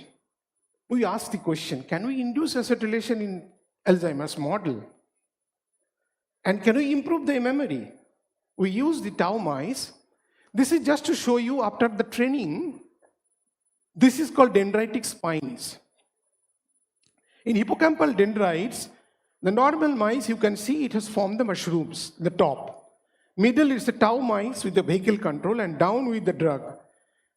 This indicates how the tau mice has acquired the memory. Because of this spine, dendritic mushroom formation is almost normal. We did the RNA-seq analysis. We could show that the many important genes which were down-regulated has been corrected. We did the genome-wide analysis. We show that many super enhancer has been activated. But what is the end result? The end result is, this is the memory of the wild-type mice. And the middle one is the tau mice. And the third one, you see here, TQ, is treated with the CSP-TTK21.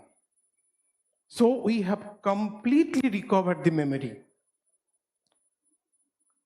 And of course, naturally, it became a big news, but it came with a big criticism also.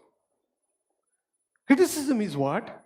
People looked into that what we have used is actually pretty young mice, diseased young mice. What will happen if it is older patients? Valid question. Then what we did, we took the old tau mice. But when we took the old tau mice, we did the RNA-seq analysis as compared to the old normal mice. A big surprise was waiting for us. What is that surprise? There is a dramatic reduction of cholesterol biosynthesis pathway. Especially in the old tau mice, the cholesterol biosynthesis pathway is dramatically down. What does it mean? Is it really true for human? Or it's just a mice phenomenon? We managed to get a Chinese data bank. And what we find that, indeed in the post-mortem model, even in the old human Alzheimer's patients, there is a down-regulation of cholesterol biosynthesis pathway. And we didn't know that whether we will be able to reverse it or not. First of all, we treated the mice, old mice with CSP-TTK21. By doing the novel object test, we could show that yes, at least physiologically, quite an extent we have been able to reverse, even in the old mice, the brain function. But what happened to the cholesterol biosynthesis pathway? Very interesting thing what we find that many of the cholesterol biosynthesis pathway, mevalonate pathway genes are activated now. Gene correction has happened very well. And meanwhile, we had a very tough competition. We had to publish this paper. Basically, what we think that because of the CSP-TTK21, now there is an activation of the cholesterol biosynthesis pathway, which has reverse the cognitive impairment and make the cognitive improvement. We are working on it, many mechanisms to be discovered, but we wanted to publish this paper. But there was a major hurdle there. Why? The hurdle is we are talking against FDA. Why? FDA prescribes statin for Alzheimer's patients. Now, if you give statin, it will further inhibit the cholesterol. So the patients will be getting further worse. And there is the data. Somebody is using 15 years statin, the cognitive function declines. So now you should go to the doctor and ask for, give me a non-lipophilic statin. However, finally we could publish this paper. Now we are addressing the cholesterol biosynthesis pathway in the brain with the brain-liver axis. Hopefully next time sometimes I'll be able to talk about it. But serendipity never leaves you if you keep your eyes open. I was giving this talk of CSP-TTK21 in an audience. There was a neurobiologist, neurophysician. He works in spinal injury repair. And he had an unique observation. This observation is that if you have a spinal injury, enriched environment activates the P300 CBP and helps in the spinal injury repair. What I'm talking science. So enriched environment, a beautiful village that helps to activate many important enzyme, epigenetic enzyme in your body, mind, soul, and give a good life. So this is an enriched environment of Jawaharlal Nehru Center for Advanced Scientific Research. And what happened then? If you keep a mice in an enriched environment, that is the nice case, it can play. I mean, you should go to Professor Chattopadhyay's office. You will see the enriched environment. And it directly affects you. Because if you see different parts of the brain gets, by these activities, get activated. So what Simon find from Imperial College London, that if you keep the mice in enriched case versus standard case, if you keep in the enriched case, you will see after 5 weeks, the neurite growth is very minimum. But if you keep the enriched case, you see there is a huge neurite axonal growth happen. And that directly connects the repair of the spinal injury. And when this enzyme is not there, this doesn't happen. He used the, Krelok brain-specific knockout of acetyltransferase. So Simon told me, can you give your molecule? I would like to try. He took the molecule and used it in vitro. So in vitro, this is the neurite growth. This is the CSP-TTK21. There is a huge growth. And he created the injury and he showed that CSP-TTK21, follow the red mark, is completely repairing the spinal injury. And it is functional because the electric current is passing through. And now we know the regenerative genes and all, we know how it is happening. So seeing is believing. When we submit this paper to science, science said, no, you have to show me another model. We work in mice, then we had to work in rat. Look at the CSP-TTK21 mice at the bottom. We could completely repair in the rodent model spinal injury repair by treating with CSP-TTK21. So this became a big story. And of course, this is the CSP-TTK21, it appeared. But here we were giving the whole thing by IP injections. So the question came, if we want to take it to the therapy, can we give it in the oral? So my student Akash and Amrish start working on it. And we see that even in the oral we give, it is actually activating the acetylation. Amrish developed in CDRI, he developed the rat spinal injury model, and that shows that yes, it can really repair the spinal injury. And we could show that this is happening to the induction of some of the degenerative gene as happened by IP injections.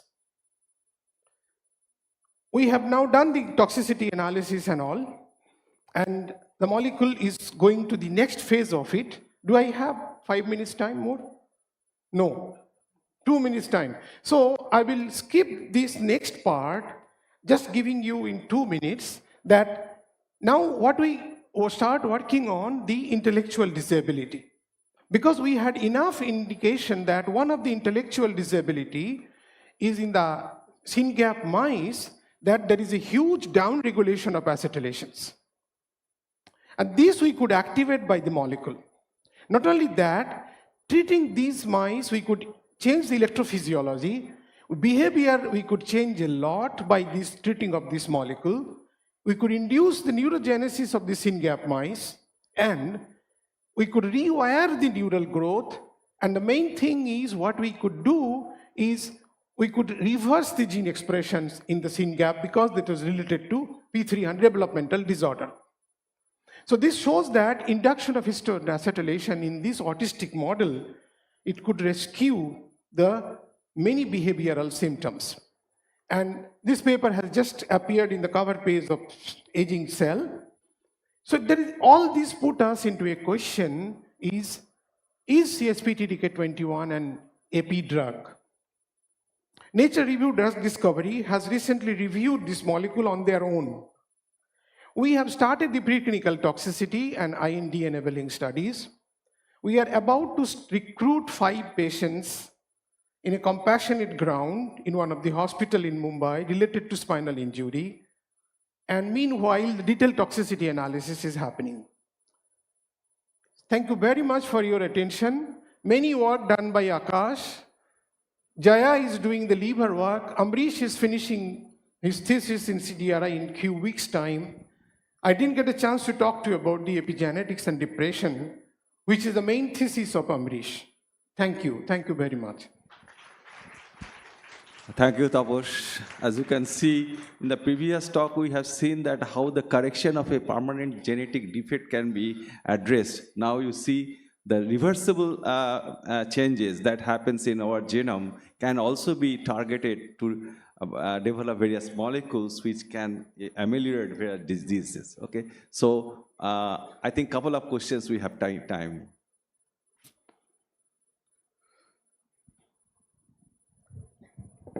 Wonderful talk. And this TTK8 molecule is 21. 21. It is looking very promising. So have you thought of trying it as anti-aging? Because it is doing many things that is age-related. So, and reversing the things may be a very good target for anti-aging property, and it can Absolutely, you are absolutely right.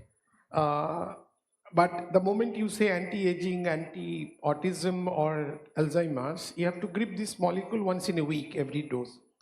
Spinal injury is only 8 weeks treatment.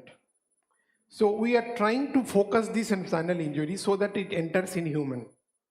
Once it enters in human, repurposing will be much easier. So in one way, if we have to show, I'm quite confident that is going to work out. And it needs around 3 years of trial. We are activating one of the very important enzyme, but because it's acetylation, I am hopeful because hyperacetylation is not tolerated. Cell immediately deacetylates. So the chronic effect hopefully will not be there, but we want to interrupt the spinal cord injury repair. 8 weeks, and that's a devastating problem. When the paper came, group from Singapore, all our parents, their children, they have donated the money to me also. Their children have got some way or the other spinal injury. So that's I thought, we'll enter these and then. Yeah. Thank you. Thank you. Any further questions, discussions, students? Yeah, students. Yeah. The whole purpose of coming here is for you. Yeah. No curious mind. Okay, they maybe ask you later on Yes, do you think? Thank you, Tapas, for such a beautiful illuminating talk. So now we will move to our last speakers of this session, Dr. Nishant Chakraborty. Dr. Chakraborty is a physician scientist and regenerative medicine expert and is lead of the regenerative medicine laboratory at IIT Kharagpur. Dr. Chakraborty has earned his MBBS from Patna Medical College and Masters in Medical Science and Technology from IIT Kharagpur, and then he did his PhD from Queensland University Technology. He's working on various diseases like beta thalassemia, osteoporosis, osteoarthritis. Among the various honors, I think Dr. Chakraborty has made a really mark in our Indian science as a young scientist. He serves as the chair of the Indian National Young Academy of Sciences, which is INIAS, very prestigious thing, promoting science outreach and interdisciplinary engagement. Dr. Chakraborty, please.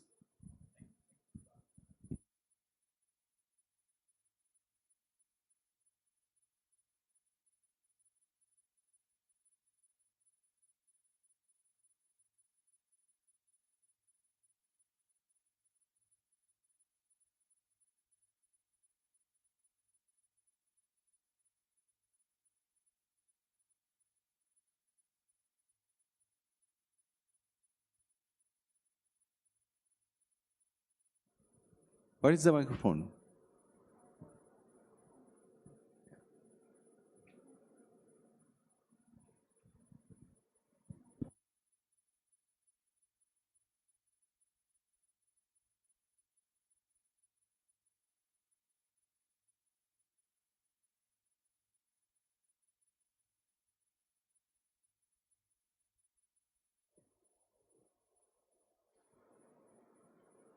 Am I audible now? Okay. Thank you, Professor Roy Chaudhary, for that wonderful introduction. Just to an update that I just finished my term as the chair of Indian National Young Academy of Science this last week. And yeah, I mean, I finished my term with INEAS as well. And presently, I'm at IIT Kharagpur as associate professor in the School of Medical Science and Technology. And as Professor Roy Chaudhary already mentioned, with my background in medicine and technology, I have been trying to work on technologies where I can utilize both these concepts. So this story which I am going to talk about today is about beta thalassemia and our journey so far in our lab with beta thalassemia. So when I was doing my MBBS, I was reading about pathology, and there the first amongst the various topics, I was always attracted with genetics. In that we had beta thalassemia and sickle cell disease, which has been talked about today.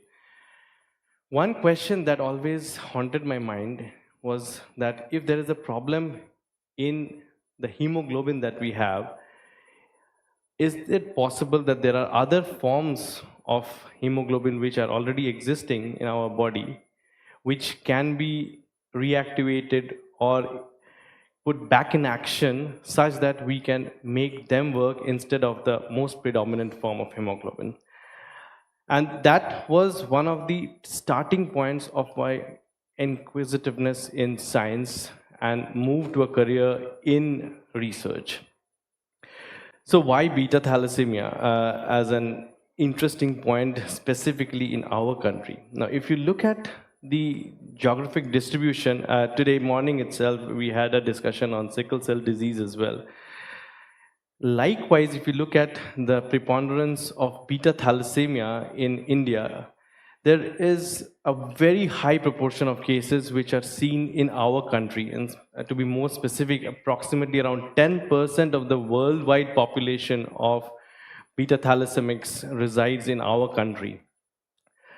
We all, or most of us, are aware of sickle cell disease, and we are aware of the mutation that causes sickle cell disease. But if I were to pinpoint the problem with beta thalassemia, it is far more interesting. Why? Because in case of sickle cell disease, there is a point mutation that we are interested in. In most cases, or almost all cases, that is the mutation which, if possibly corrected, we will be able to cure the disease. But with beta thalassemia, it's quite different. There are more than 300 known mutations of the disease of the beta globin gene, which can give rise to beta thalassemia in various forms. So there is a spectrum of patients that you can see, where some people are requiring transfusion maybe once in a couple of months or 6 months, or very rarely under certain circumstances. As opposed to there are patients who are requiring transfusion extremely frequently, maybe within a few weeks' time. And these all depend on the types of mutations these patients have, if there are any other additional mutations that there are present in these patients. If you look at the prevalence of the disease in our country, the carrier state, so it's an autosomal recessive disease, and we are having a very high prevalence. Approximately 1 to 3 or 4% of our population is having these mutations. And specifically in the eastern part of the country where we are here, you see that there are so many people who are still ignorant about the disease, and hence there is a possibility that we are getting more and more patients day by day. So the issue here presently is being sorted out either by simple blood transfusion, which every time when you are subjecting a person to blood transfusion, we are getting people exposed to more and more amounts of iron deposition. That is one of the critical challenges to be treated with. We are exposing people to various kinds of infections to which patients may be possibly getting exposed to. we talk about hematopoietic stem cell transplantation, which is definitely possible, but it is not most commonly done for beta thalassemia patients unless there is an absolutely indicated situation, which is most commonly a beta thalassemia major patient.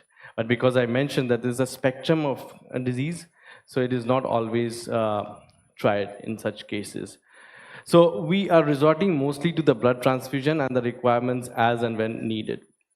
And there are some drugs, maybe recently also, you also have read about a drug called mitapivat, which has been projected very highly in the media as one of the drugs for beta thalassemia.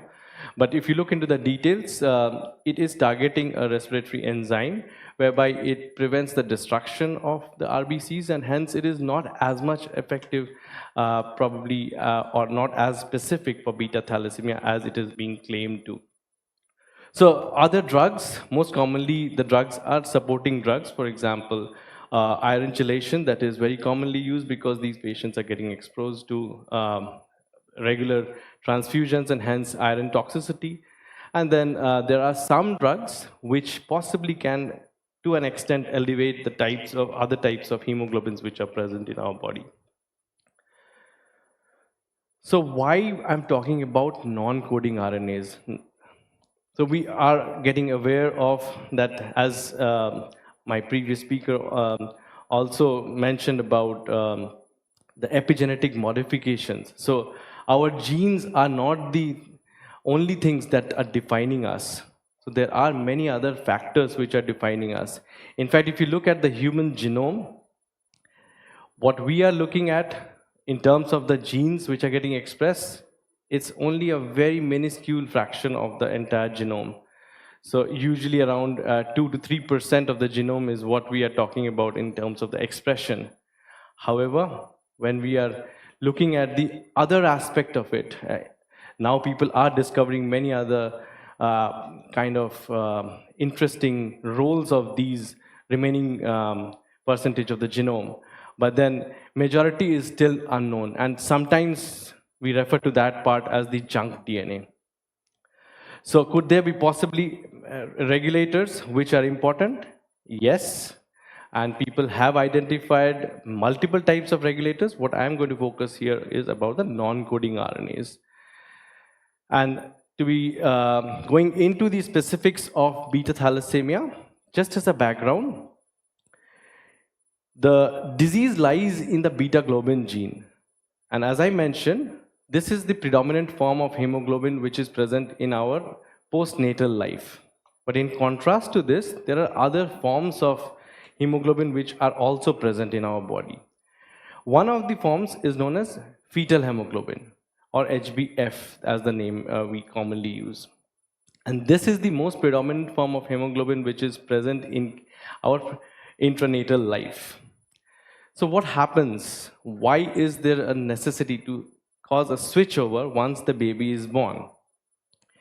What we have seen is that in case of fetal hemoglobin, if in cases there are people who are having high persistence of fetal hemoglobin as well in our population as well.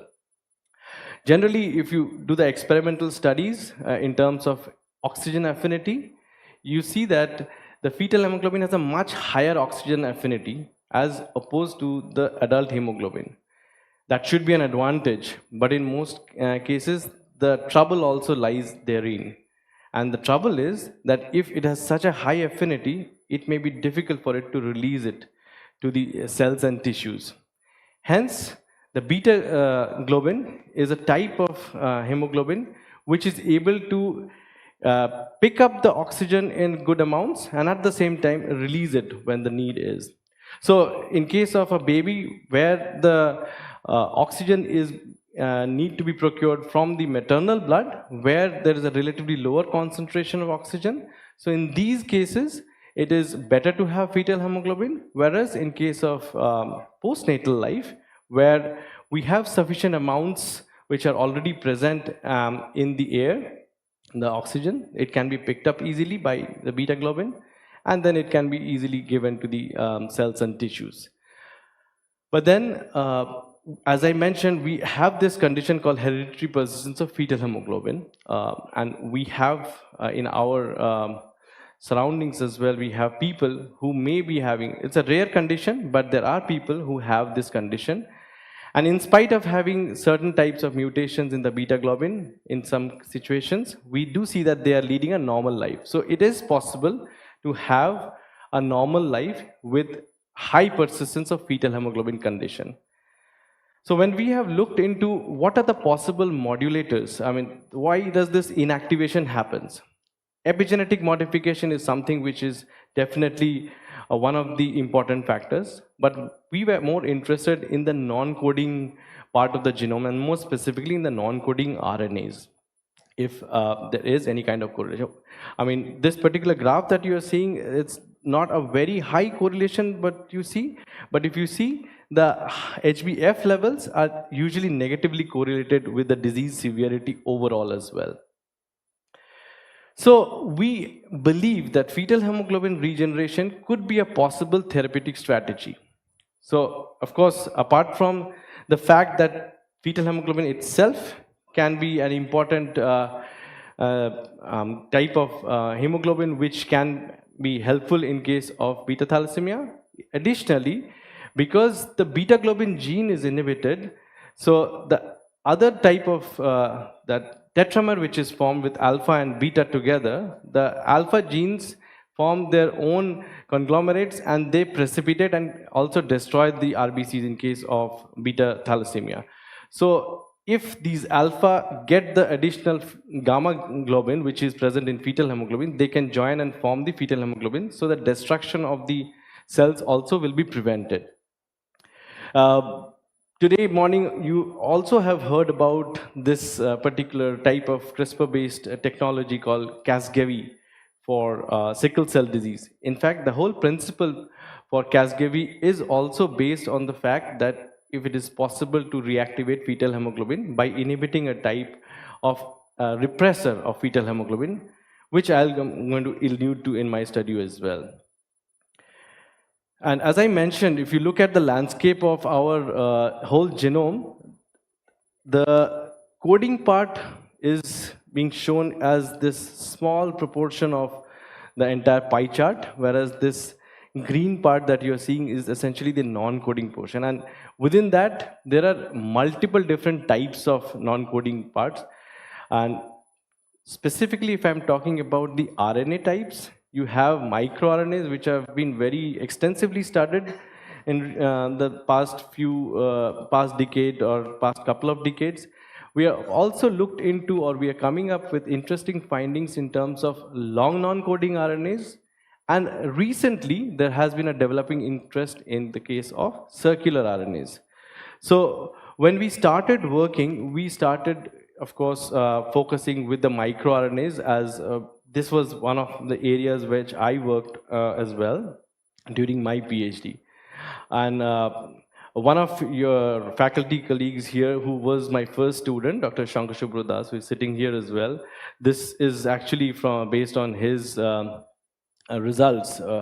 So what we had done is that we got cells from patients of beta thalassemia expressing high fetal hemoglobin levels versus normal fetal hemoglobin level cases, and we tried to do a comparative study and tried to understand if there was a differential expression of the microRNAs. And we did see that there were several microRNAs which were either upregulated or downregulated. And that formed the basis of our subsequent studies, where we have looked into the interactions with long non-coding RNAs and circular RNAs as well. So to establish these findings, subsequently, we have also looked into certain types of erythroid cells. Now, what are erythroid cells? These are either engineered cells or the cells which have been obtained to see that maybe some leukemic cell lines. For example, the most common one that is used in our lab is K562 cell line, which is an erythroleukemia cell line, which can be modulated to express, differentiate towards erythroid lineage, and also can express the fetal hemoglobin molecule as well. So we have seen patterns which resemble the similar expression patterns as in case of primary erythroid cells. Amongst the different types of microRNAs which were differentially aggregated, we have also identified one as microRNA 148B, and which has shown an opposing expression to that repressor molecule which I talked about, which possibly is one of the major targets in case of Casgevy, although the patent doesn't explicitly tell us about.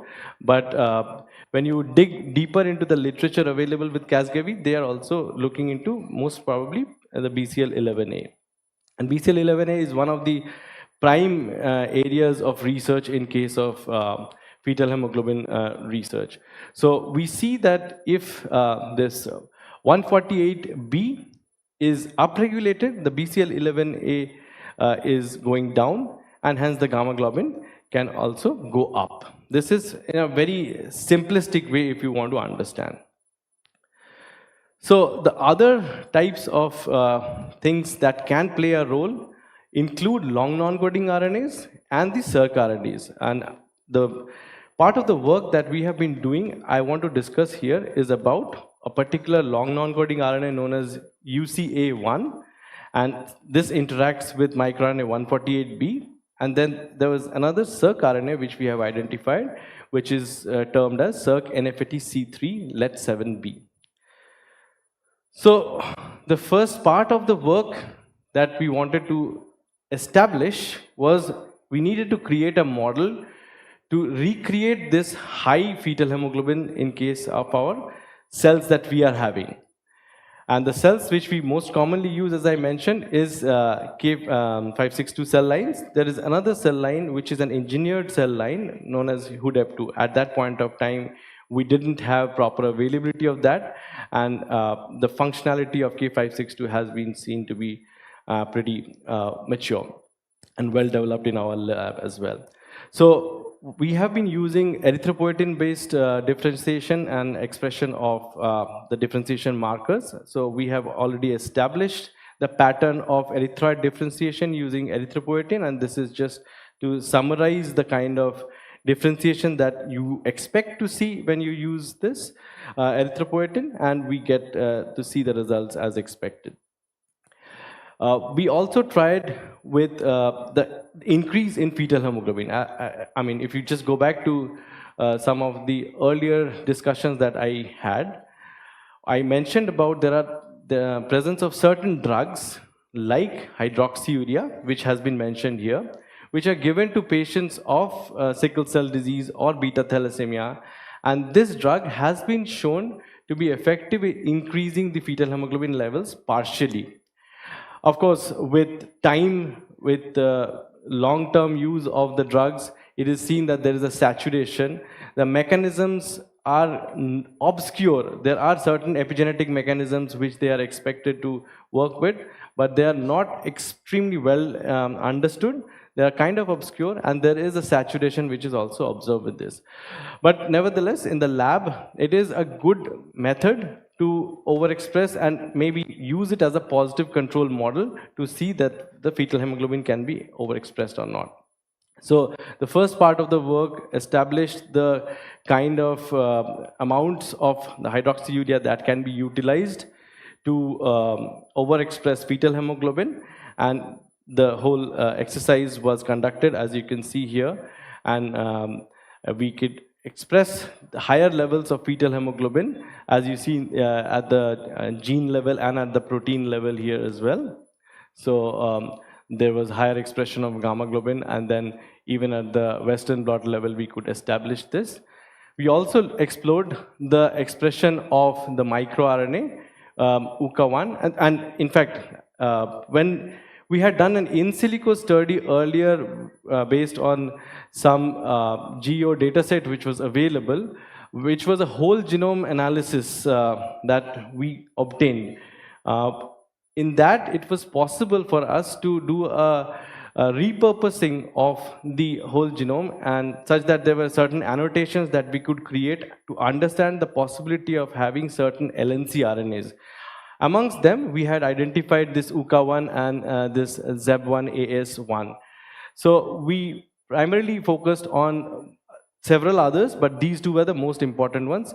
And even here, if you see, I don't know if the light is not visible possibly. Yeah, okay, it will not be visible on the LED. So what you can see here is that there is a differential expression of UCA1, which is highly expressed in case of the control. And then as you increase the levels of fetal hemoglobin using hydroxyurea, you see that there is a decreased expression that is observed. And to the right that you're seeing SIRC-NFAT C3, I will talk about the SIRC-NFAT separately, otherwise there'll be too much of things to be grasped here itself. So before going into the UCA1, I was talking about the microRNAs, and I was showing you the differential expression of microRNAs. So microRNA 148B was one of the important ones which we saw differentially regulated. And hence what we try to do is, if we can replicate the model of hydroxyurea using microRNA 148 transfections. So what we try to do is, using a lipofectamine based technique, we put the microRNA 148B, and definitely we had to conduct the apoptosis studies, the cell cycle analysis studies, where we were trying to establish that it works as optimal as in case of any other non-transfection as well. And then we also moved into the fetal hemoglobin staining as well, and we saw that it is possible to mimic the hydroxyurea treated levels of fetal hemoglobin in case of transfection with microRNA 148B. So a very similar levels of fetal hemoglobin, as you can see, 85% in case of hydroxyurea treated, and also with microRNA 148B. So we optimize the dosing for microRNA transfections as well. So obviously the question that comes to the mind is, how is this microRNA working? And amongst the various targets, two of the most important targets, one of which I had already mentioned to you, BCL11A, was identified. This is firstly the in silico predictions that need to be conducted for microRNAs. So BCL11A was one of the potential targets, and another repressor, which is known as ZBTB7A, was also identified as a potential target. However, based on subsequent experiments, as you can see here on the left-sided panel, you see that it was showing that yes, the dual luciferase assay that we conducted, we confirmed that BCL11A is a potential target, is a confirmed target validated by experiments for the microRNA 148B. Whereas we could not identify a similar result for ZBTB7A, hence we could not correlate that. However, most probably ZBTB7A is a subsequent regulator, BCL11A comes first. Hence, we wanted to check if there are any other regulators of 148B which can be used. I mean, one of the questions which always comes in mind when we are talking about microRNAs or non-coding RNAs is that off-target effects. So if it is possible to identify certain specifics which can probably be used without having off-target effects, and then the stability also of the RNA. So long non-coding RNAs probably in some way can be considered or can be attempted to have a relatively better stability and maybe utilized for target-specific delivery. So hence we were interested in this particular work to understand upstream regulators of microRNA 148B. So since based on our in silico predictions and our real-time PCR experiments, we had identified UCA1, that's UCA1, and we had also looked at microRNA 148B, we thought that could there be a correlation between the two. And a similar experiment as is usually conducted for microRNA and target prediction, a similar experiment, that is the dual luciferase assay, can also be conducted for this long non-coding RNA and its target, or maybe the interaction that happens with microRNAs. So when we did that, we were able to confirm that there is a possible correlation between the UCA1 and the microRNA 148B, and this confirmed that direct interactions between LNC RNA UCA1 and microRNA 148B. We also studied the subcellular fractionation of these LNC UCA1, which identified that it is predominantly expressed in the cytoplasm. The next, to understand if without using microRNA 148B, can we utilize this LNC RNA UCA1 directly to reactivate or utilize it to differentially regulate the fetal hemoglobin levels. We did a stable overexpression using an UCA1 mCherry plasmid, and this particular image that you are seeing on the left panel is again confirming the same fact that the major localization of this particular LNC RNA is in the cytoplasm. The real-time PCR analysis was confirmed to see that there is an overexpression of the UCA1. And once we did the qPCR assay for microRNA 148B parallelly as well, when we did the transfections for microRNA 148B, that was also showing that eventually the microRNA 148B transfections were also possible and functioning. The stable overexpression, they were done separately. And we also looked at the profiles once we transfected UCA1 to see what is happening to the microRNA 148B and subsequently the fetal hemoglobin levels. To confirm that this interaction is a direct interaction, we also tried these, the RNA-RNA pull-down assays. So what we did was, we brought down the target LNC RNA with the microRNA once the thing was pulled down in the K562 together, and then we recovered it and washed it and did the RNA RT-qPCR to identify that there was an UCA1 enrichment when we did an RNA pull-down study. Now, can miRNA 148B induce gamma globin expression in erythroid cells? This was already proven in the previous slides that you saw. So there could be an axis where the UCA1 is essentially inhibiting the microRNA 148B, and hence the BCL11A overexpresses and this inhibits. This is the normal axis. So if it is possible somehow to suppress the UCA1 expression, it is possible to overexpress this. We established this in multiple cell lines, including the one which I talked about, which is the HUDEP2 cell line. HUDEP2 is a cell line which was given to us as a gift from a Japanese lab where it was developed. As I mentioned, this K562 cell line is an erythroleukemia cell line which doesn't have the capability to exactly mimic the adult form of erythroid cells. Hence, this engineered cell line, it has a capability of mimicking it very closely in terms that it expresses similar levels of the adult hemoglobin type. It also expresses fetal hemoglobin minimally, but it is possible to overexpress it either by treatment with drugs, which again in case of humans can overexpress the fetal hemoglobin like hydroxyurea. So similar trends were identified when we did our experiments using overexpression of microRNA 148B. We could see that we are able to replicate the results that we had identified in our studies. And coming to this other aspect of the work which I wanted to discuss was about the SERC-NFATC. Now this was also a chance discovery which we had done from our earlier in silico work, which is where we were trying to look into other types of RNAs which could be of importance. So based on a data set which was already available with us from the publicly available archives, we were trying to understand differential regulation of SERC RNAs. Now, what is a SERC RNA? To give you a very brief background, so most commonly what we see in case of our expression of genes is a linear strand of gene which gets expressed, and it has the exons spliced onto each other one after the other.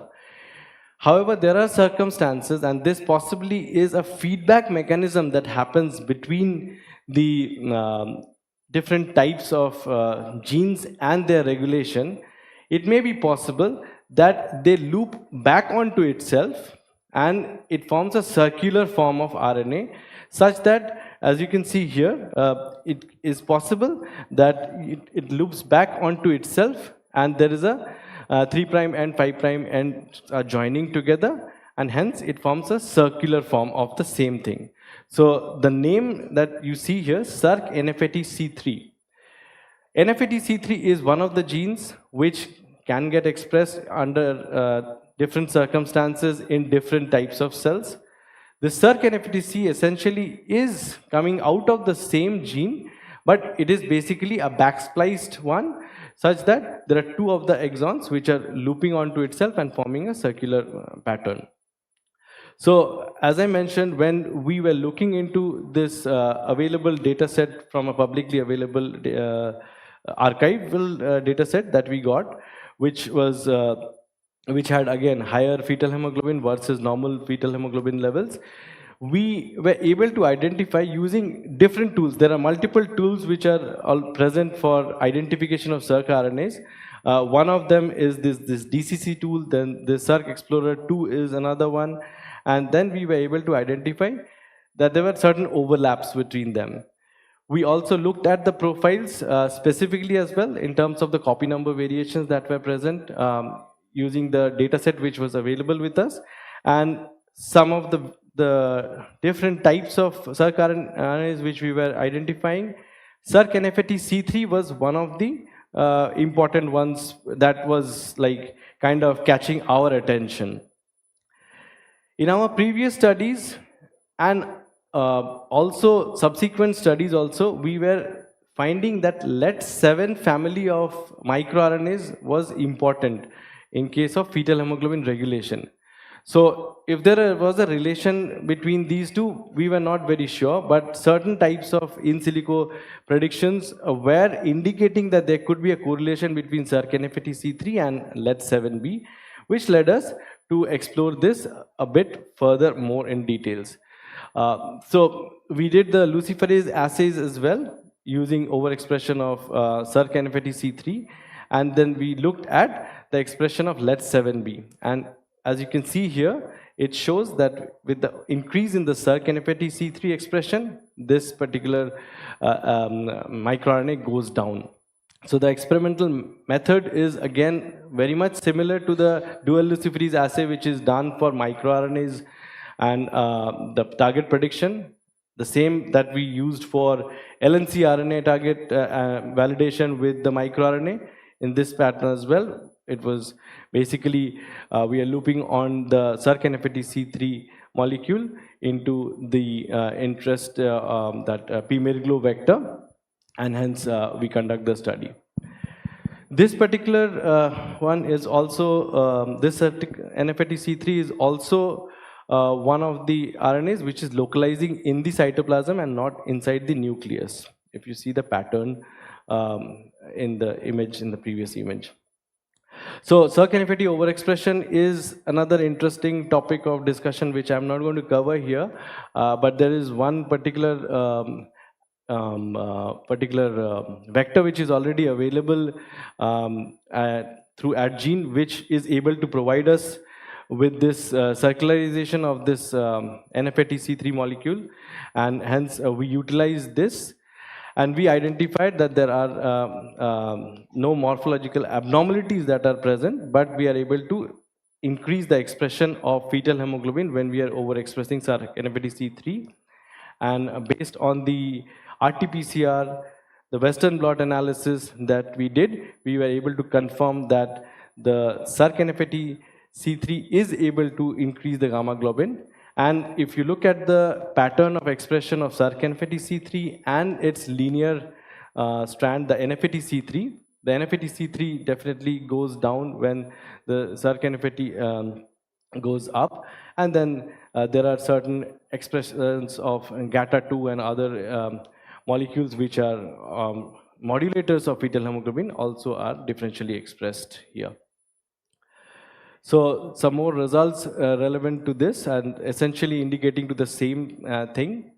So LET7B is essentially the microRNA through which Circ NFATC3 has been identified to work, and LET7B has been shown to work through GATA2 gene in case of how it is modulating the fetal hemoglobin levels.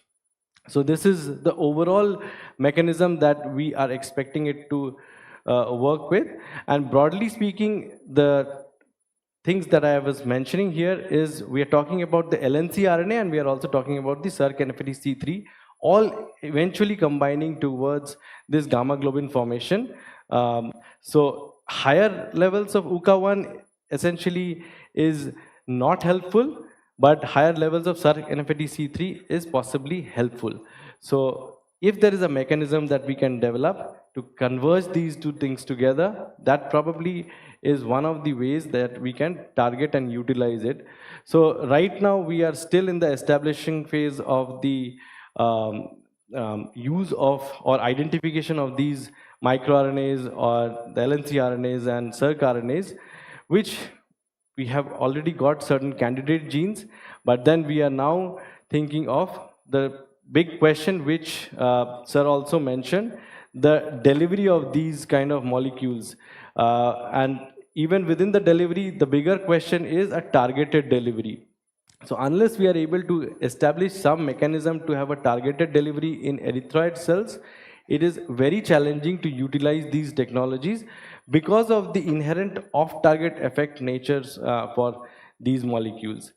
Hence, this is some of the areas that we are now interested in moving forwards, but then there we will obviously need the help of material scientists who possibly will be able to guide us through this entire journey. So none of this would have been possible without my students and the funding agencies. So I would like to thank each one of them. And Shanko is already sitting here as well. So thank you everyone for this. Thank you, Dr. Chakraborty. As you can see, the complex networks of this non-coding RNAs really determines that how a particular gene will be expressed, and that can manifest in the disease process. So Taposh, you have raised the first hand, so yeah, you can ask. Very interesting, very interesting. Now this gamma globin, it has, people are trying to enhance the expression of it in many different ways. So what you have a slide, but I think I could not get it. This hydroxyurea treatment, how is it functioning? Is it, because it's a non-specific way, but some of your microRNA and your NFATC3, NFATC3, that works much more specific way, yes, right? So how do you place hydroxyurea and this circular RNA? Right. So most of these drugs, these cytotoxic drugs, they are working either through some cell signaling mechanism or the other, and some epigenetic mechanisms. So DNMTs are one of the ways. Then histone deacetylation is another mechanism. Hydroxyurea is also working in one of these ways. And then there are certain other cell signaling pathways which have also been identified.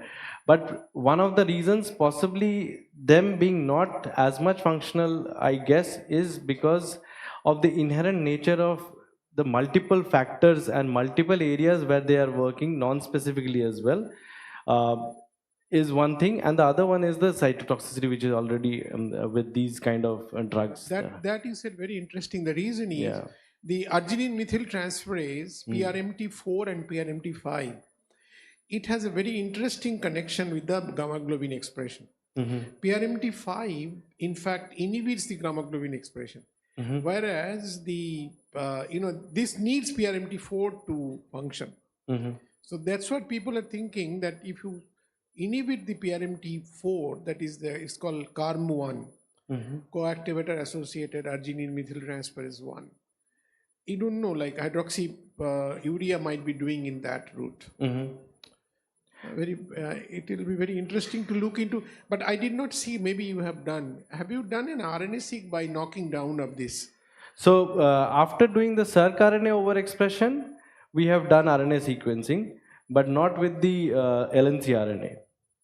But we have done yes, with the circRNA. And we are now looking into the results. Pathway. Yes. That will give you. Yes, absolutely. Any further questions? If not, then, thank you, Dr. Chakraborty. I think that brings this session to close, and we are very hungry. Let's go move for that lunch. Thank you.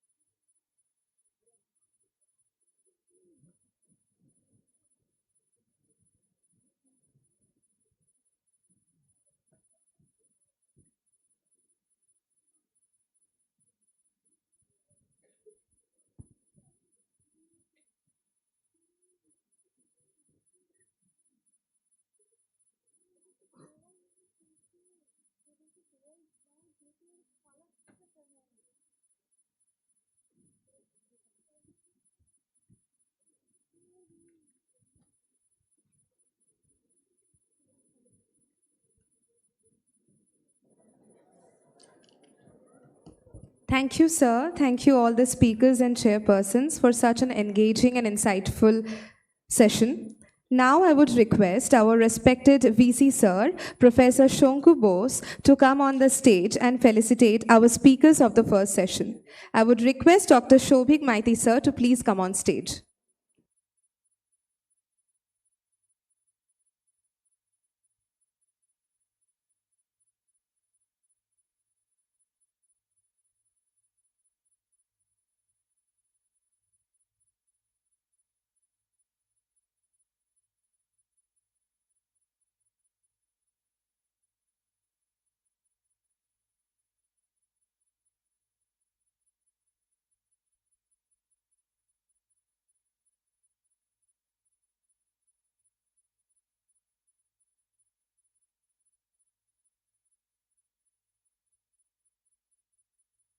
Thank you, sir. Now I would request Professor Taposh Kumar Kundu sir to please come on stage.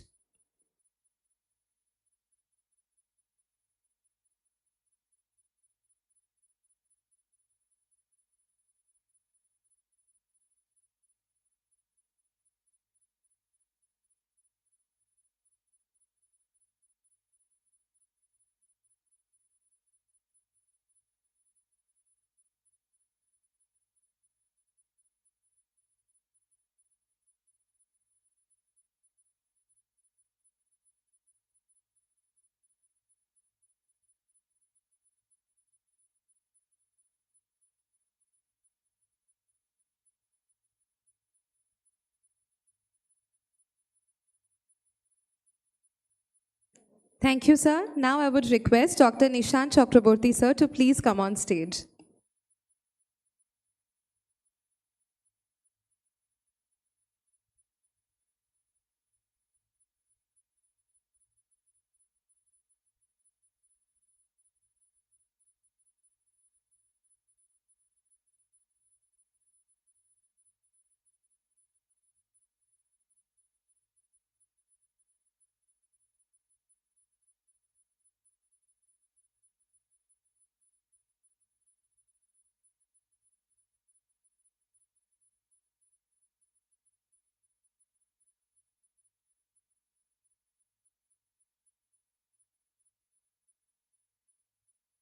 Thank you, sir.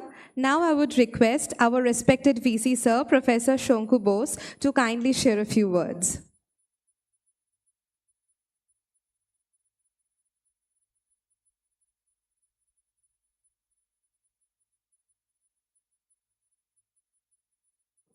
Hello. Yeah, good afternoon. It's an impromptu talk, and I'm not from this field, okay? So I'm completely illiterate biologically.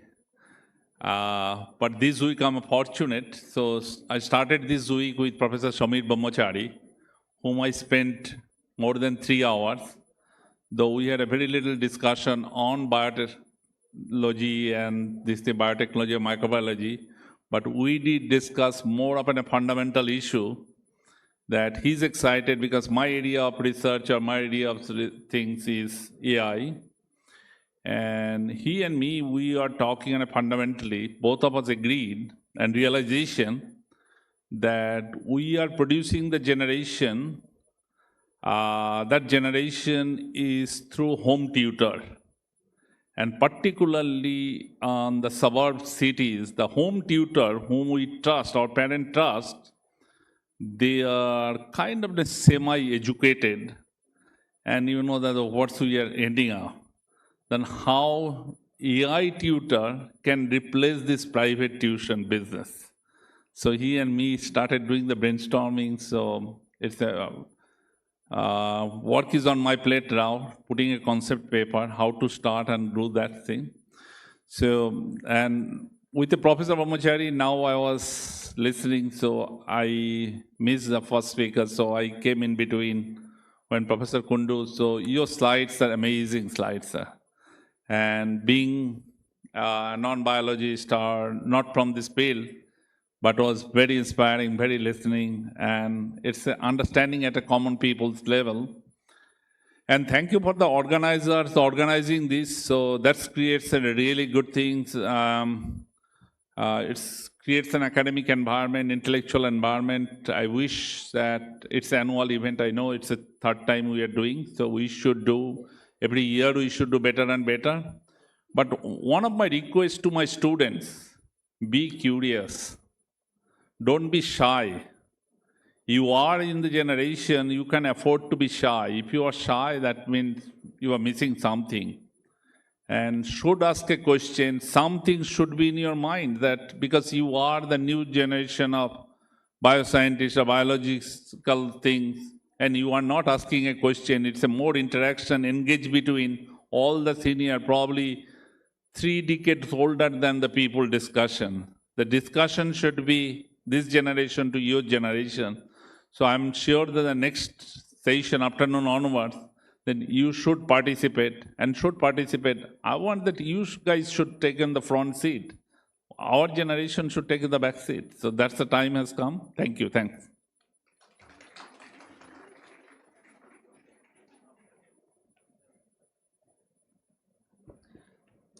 Thank you, sir. Now I would request Professor Durbojyoti Chattopadhyay, sir, to felicitate our VC, sir.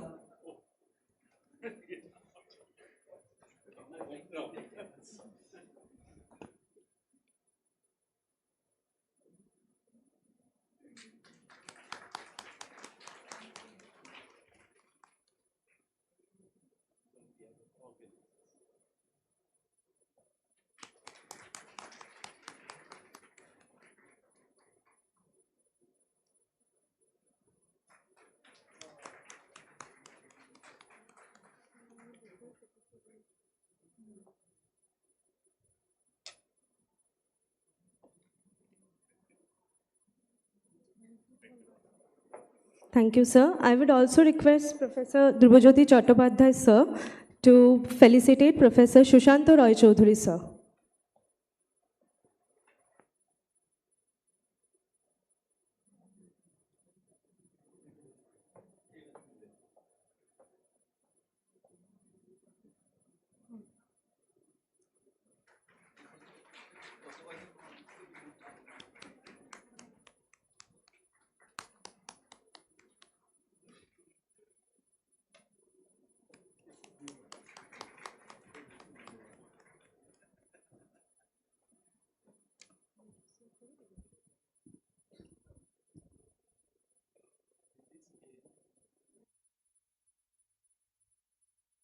Thank you, sir.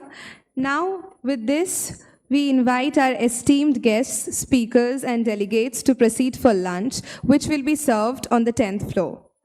You may kindly use the door at the back of the auditorium to access the staircase. I would request our volunteers to assist the delegates with the direction. Please reassemble in the auditorium within an hour for the next session. Enjoy your lunch and the opportunity to continue your discussions informally. Thank you, everybody.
2026. We hope you all had a great evening lunch.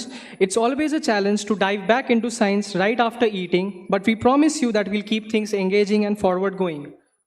The discussions this morning set an inspiring tone, and we are excited to continue exploring new dimensions of translational medicine. Before we begin, I would again like to request everyone to please settle down. I can see all of you just moving in the back. Please settle down.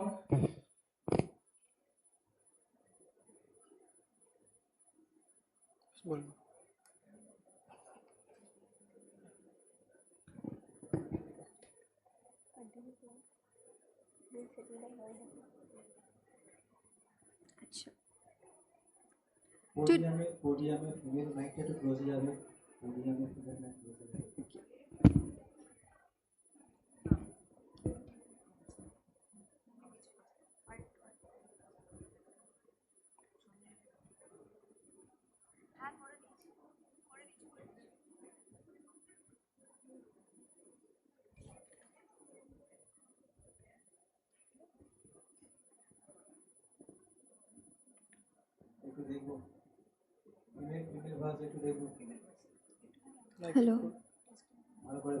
Hello, testing.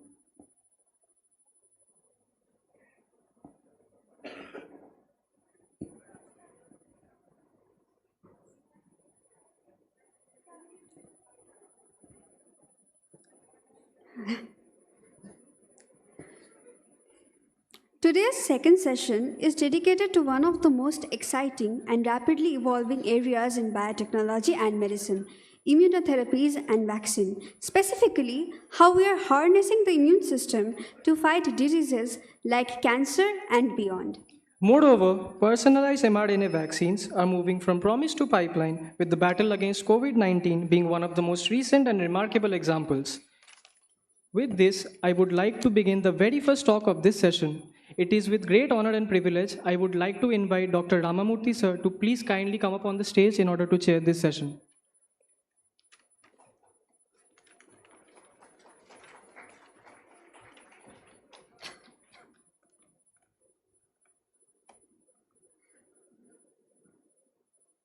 Thank you, sir.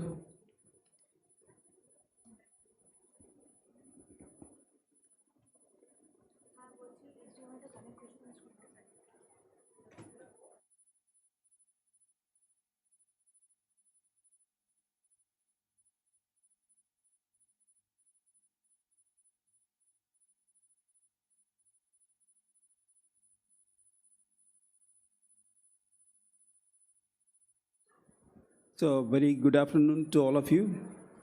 So, it's my pleasure to be here for this very prestigious Biotalk 2026 conference. This is the third of its kind. And at the outset, I would like to thank Professor Drupad Chattopadhyay and Dr. Fatima Kalkatawala for giving me chance to chair this session as well as to meet my old friends here in this conference. So today in this session, we have three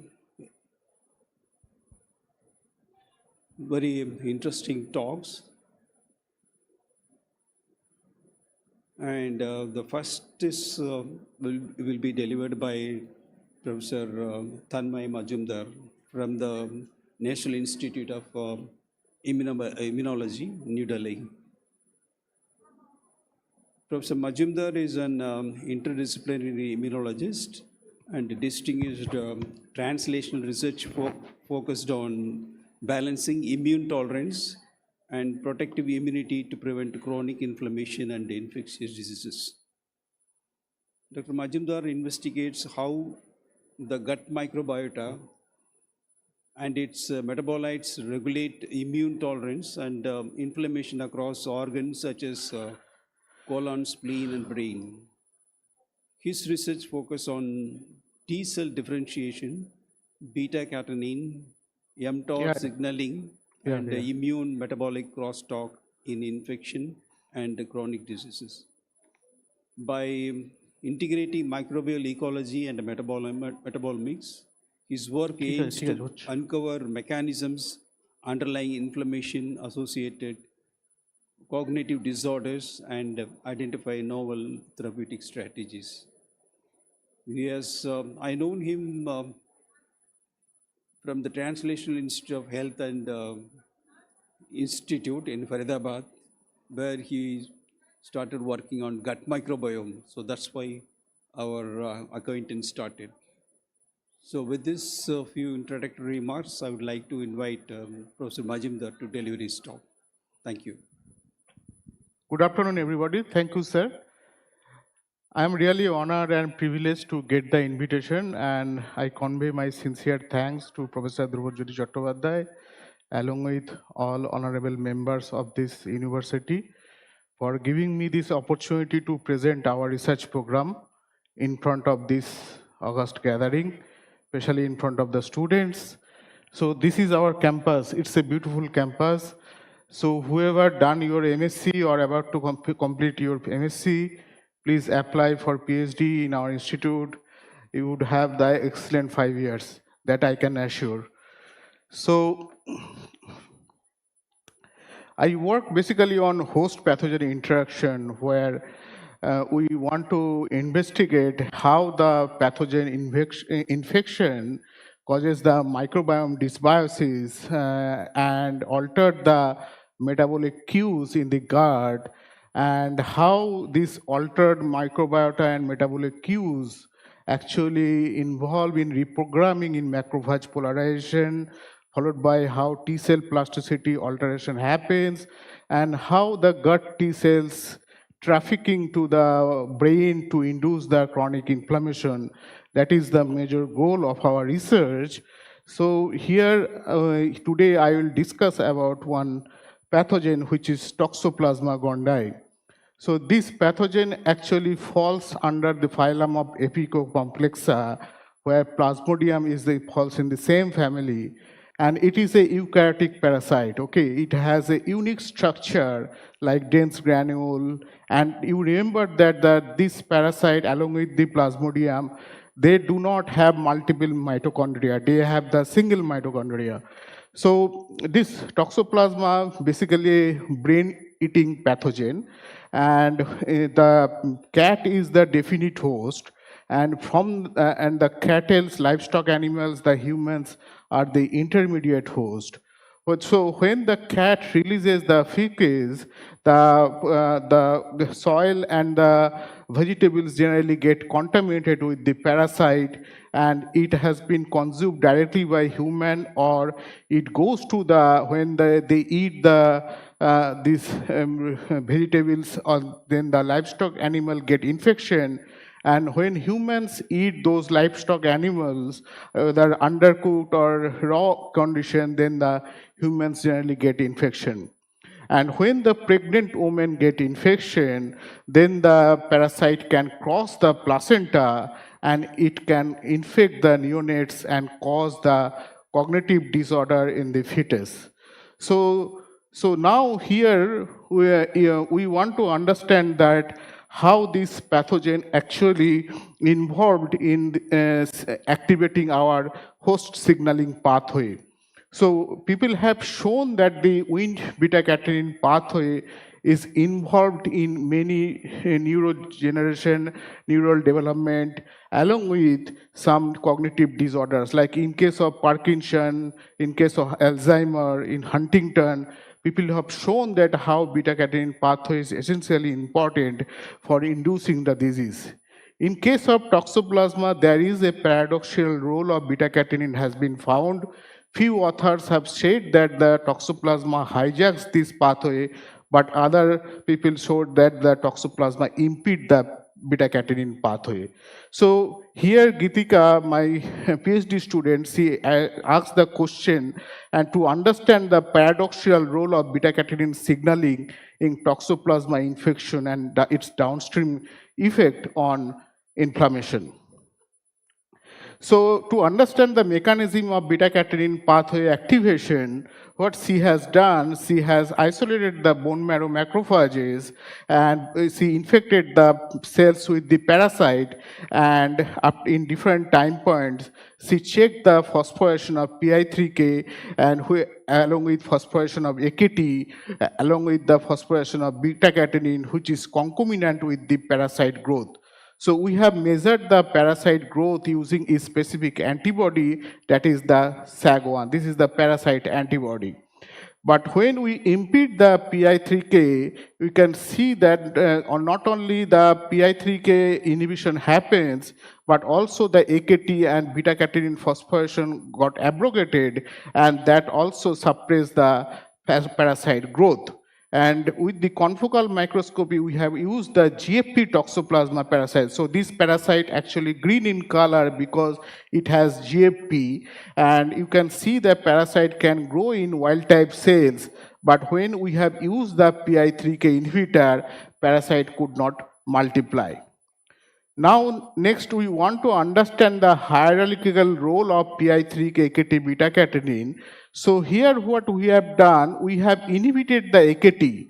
So when we have impeded the AKT by AKT inhibitor, we have found that there is a inhibition of beta-catenin which impede the parasite growth, but the phosphorylation of PI3K was unaltered. That means AKT inhibition can impede beta-catenin because beta-catenin is downstream of AKT, but PI3K is upstream of AKT, so AKT inhibition cannot impede the PI3K phosphorylation, but AKT inhibition can impede the beta-catenin phosphorylation, which is sufficient to abrogate the parasite growth.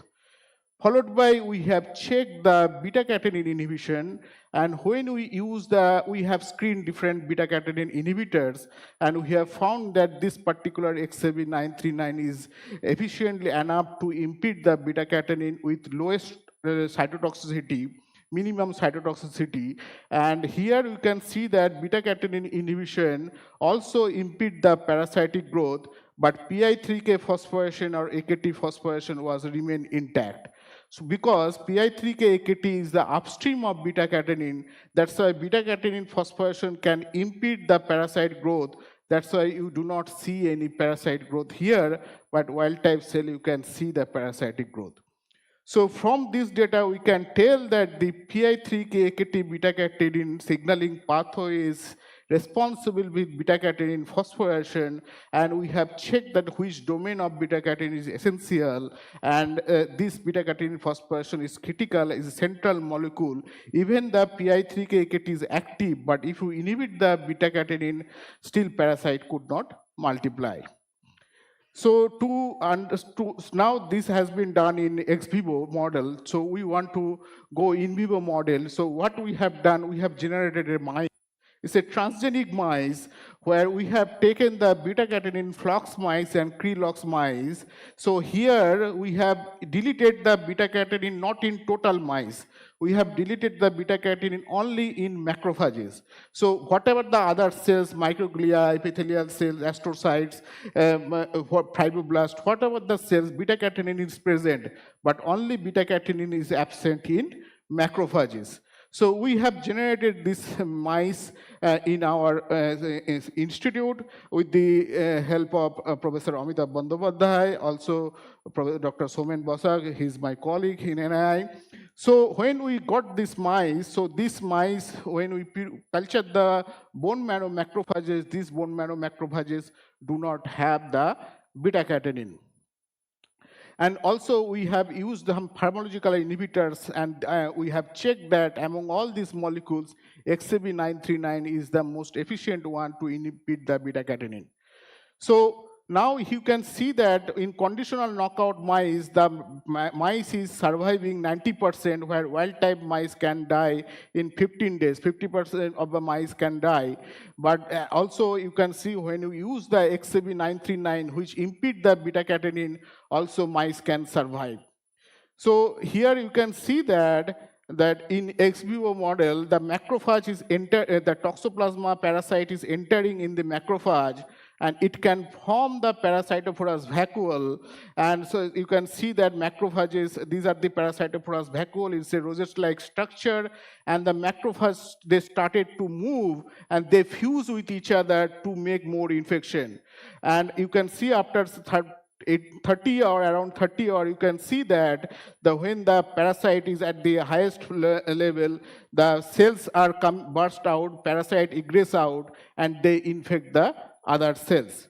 But in case of beta-catenin knockout, though parasite can enter, but they cannot form the parasitophorus vacuole, they cannot replicate inside the cell because they do not have the beta-catenin. And you can see that they, even after 16 hours or 30 hours, they cannot form the parasitophorus vacuole like they have formed in wild-type cell, and slowly they are dying.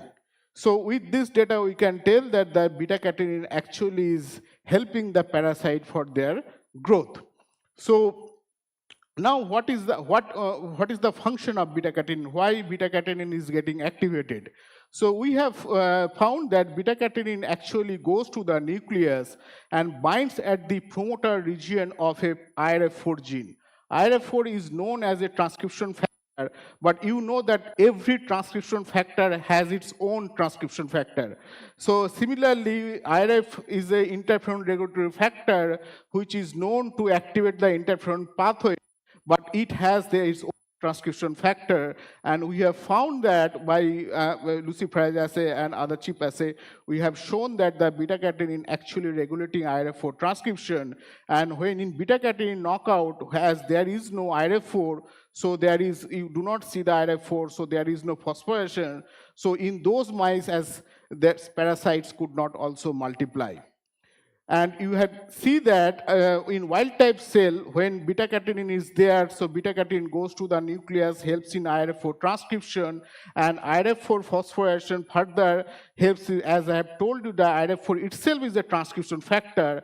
So for its transcriptional activity, every protein has to go to the where? It has to go to the nucleus. So here we have found that this IRF4 goes to the nucleus for its transcriptional activity. And again, you can see that after parasite infection, PI3K-KT beta-catenin phosphorylation happens. There is a beta-catenin helps in IRF4 transcription, and this IRF4 again goes out from the nucleus, get the protein, get the activation by phosphorylation, and it goes back to nucleus for its transcriptional activity. So now, where it is binding? IRF4 is a transcription factor, as I have told you. So where it is binding? So we have found that it is binding at the promoter region of COIBB. It is a NADPH deoxidase subunit, and it helps in increasing the ROS. So in wild-type cell, you can see that as beta-catenin is there, IRF4 is there, so CIBB expression is there, but in knockout, CIBB expression goes down, and here you can see that in beta-catenin knockout, IRF4 knockout, we do not find the CIBB expression. But in beta-catenin knockout, when we overexpress the IRF4, because IRF4 is essential for CIBB transcription, so when we overexpress the IRF4, CIBB expression is there. So we found that CIBB expression is there. That means CIBB expression is very much dependent upon IRF4. So now what is the role of CIBB? So CIBB actually is helping in increasing the ROS of infected cells.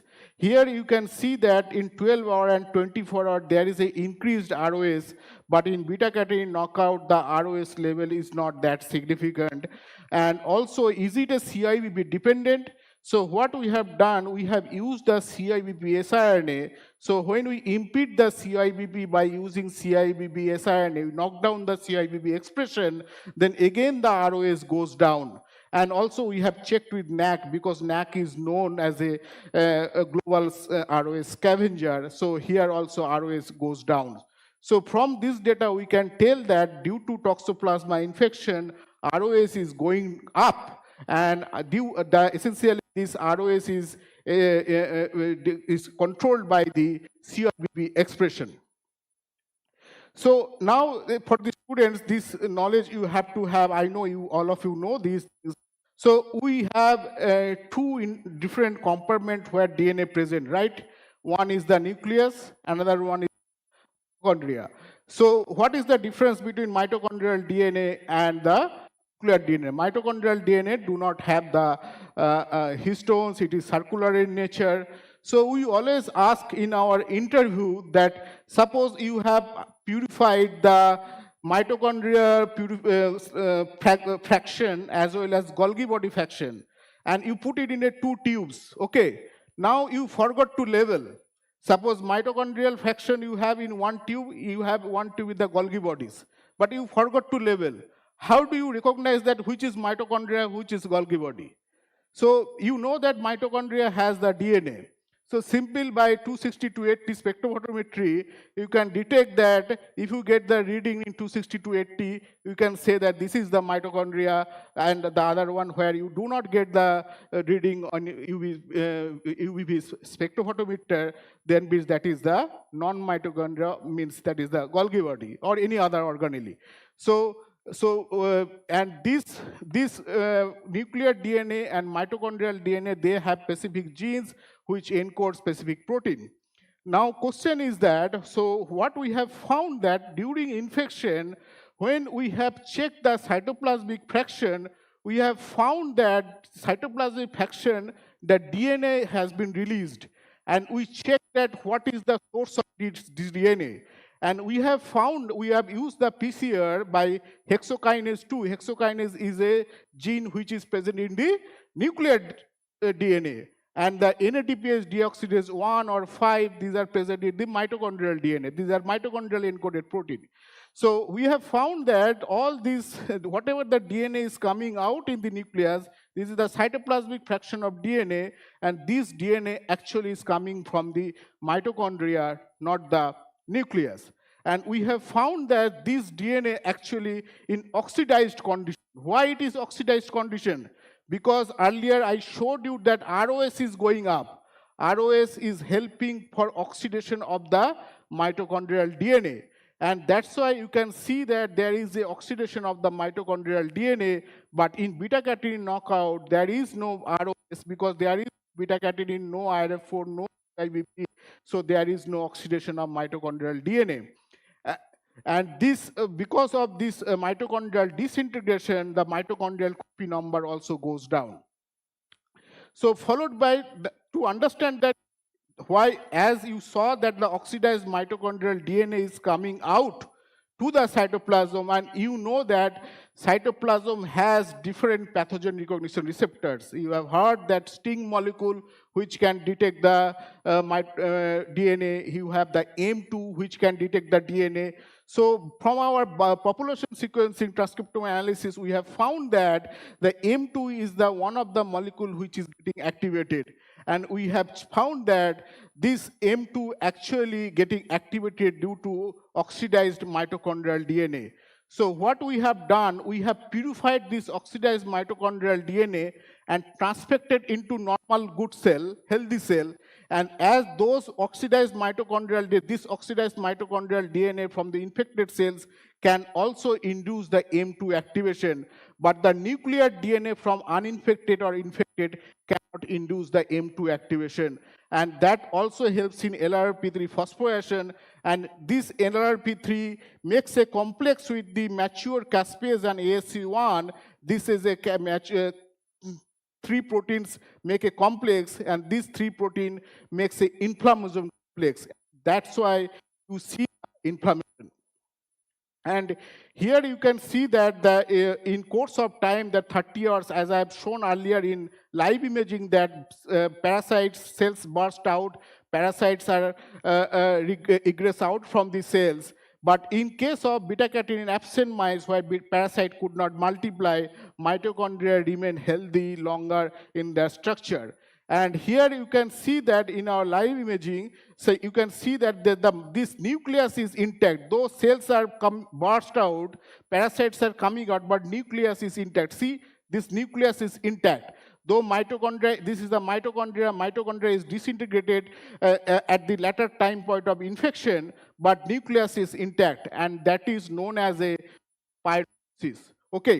And this pyroptosis, you can see that this is we have found that this is the gas Darwin D dependent.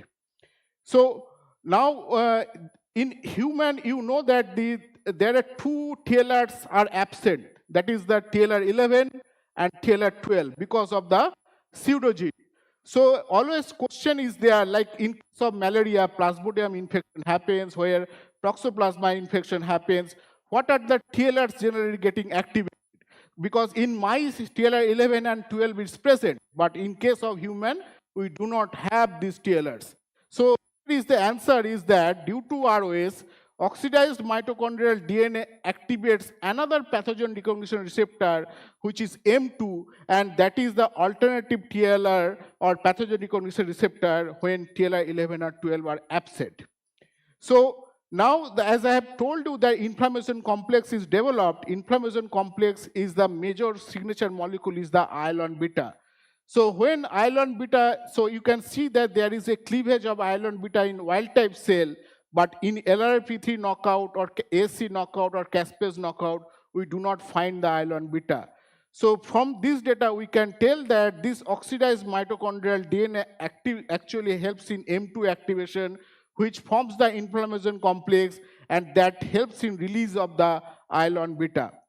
So IL-1 beta, why IL-1 beta is released by the macrophage? Macrophage actually make an alert to the system, make an alert to the host cell that yes, there is someone is entering in our external things, unwanted thing entered in our cell, so get alert. So that's why IL-1 beta is being released from the macrophages, and along with IL-1 beta, there are different cytokine release which decide the fate of the immune system. Like in case of IL-12, you know that it helps in inflammation, it develops the Th1 response. IL-4 helps in antibody development. IL-6, TGF-beta, or IL-10, IL-2, TGF-beta, they maintain the tolerance. You know that that is actually helping to maintain our tolerance. That's why whatever the exposure, virus or bacteria, dust particle we are exposed, but we do not have the reaction because this IL-10, IL-2, TGF-beta maintain the tolerance. So now in immunology, there is a important hypothesis is there. So macrophage, as you have already seen that the macrophage actually engulfing the parasite multiply inside the cell. So what is the role of macrophage? So macrophage actually, they showcase the antigen through MHC, and T cells actually show the TCR, and through that MHC TCR interaction happens, and the T cell get activated and the T cell get differentiated. Along with that, macrophage releases some cytokine. That cytokine also helps in T cell for differentiation. Along with the CD28, CD86 interaction is required for, that's why it is called three-signal hypothesis. So here we have found that this beta-catenin dependent MHC TCR interaction is important, and which is helps in interferon gamma release. Now, as I have told you, the macrophage releases not only IL-1 beta, it releases multiple cytokines. And here you can see that due to infection, lot of inflammatory cytokine like TNF alpha, IL-23, IL-12, IL-6, these are all facts data. I do not show the facts data. This is the bar diagram, which is easy to understand. So these are all cytokines are going up due to infection. But when beta-catenin is absent, so in those cells where beta-catenin is not there, parasite could not multiply, and there is an anti-inflammatory response is there.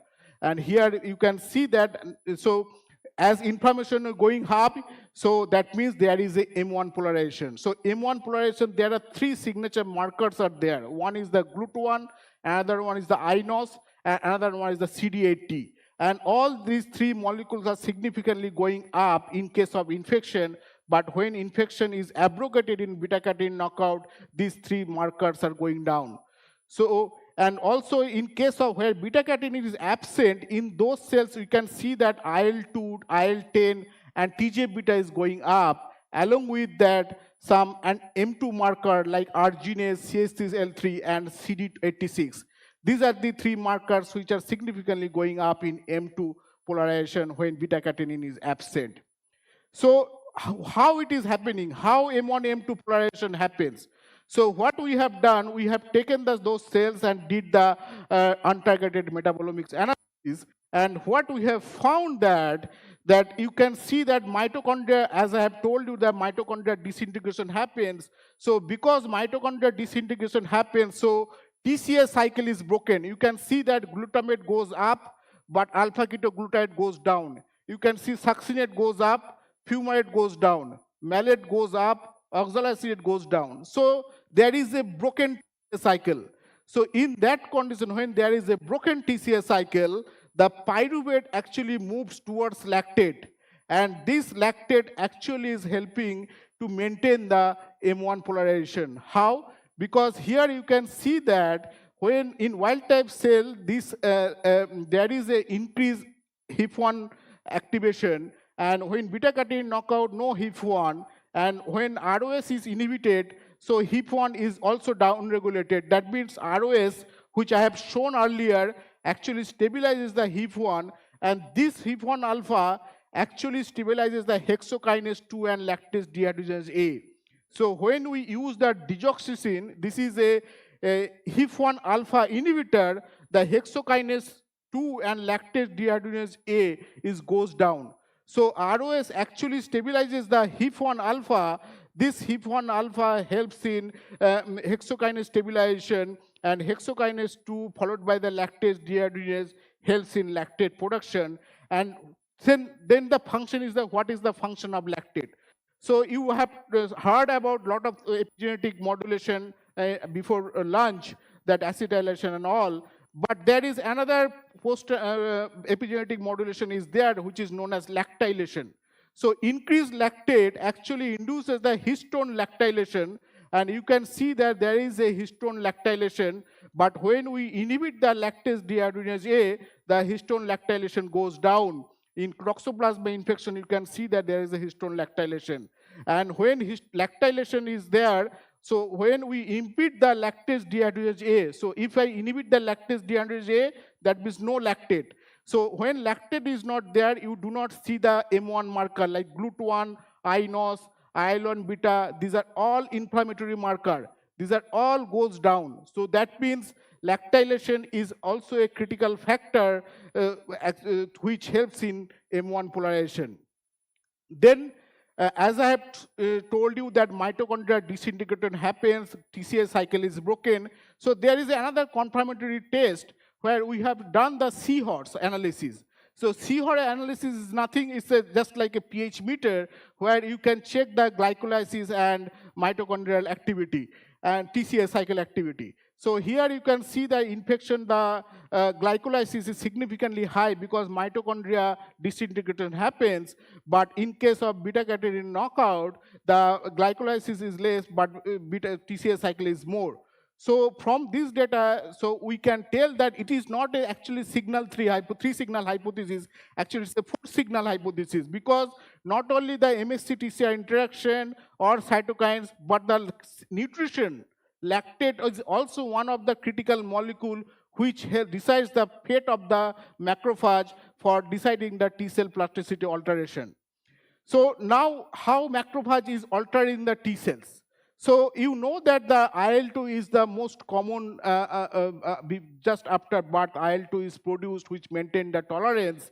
And other than that, IL-12 is there, which is released from macrophage that helps in Th1 differentiation.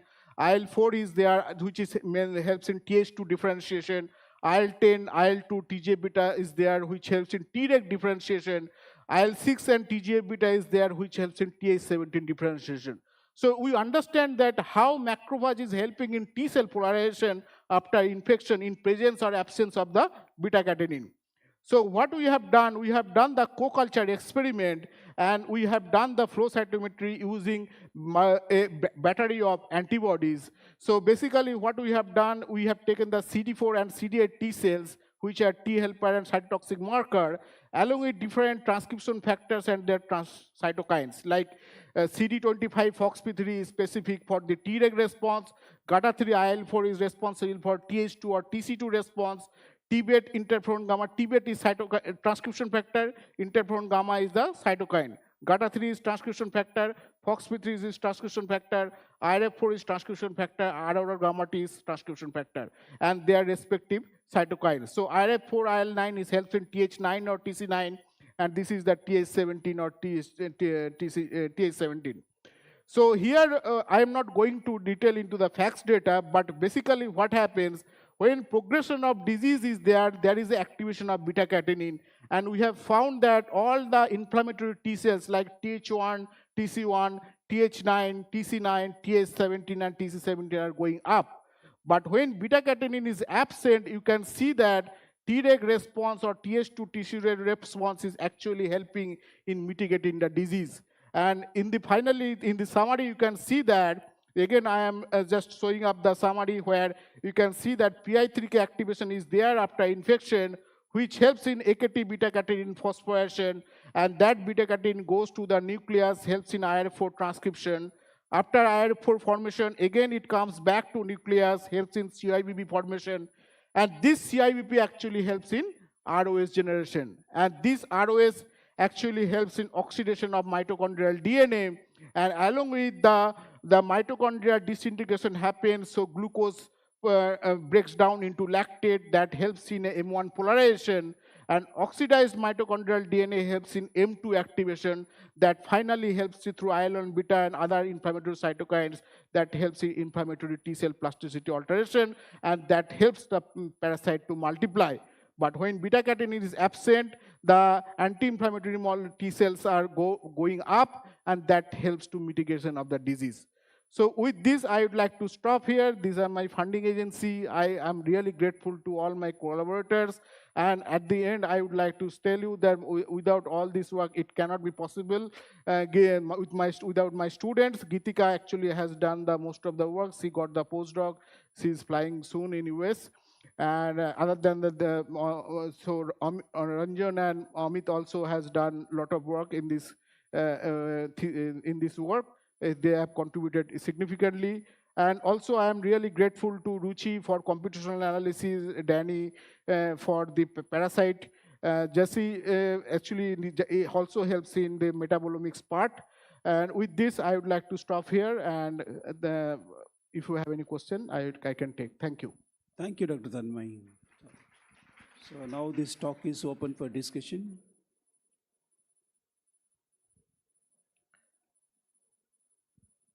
All right.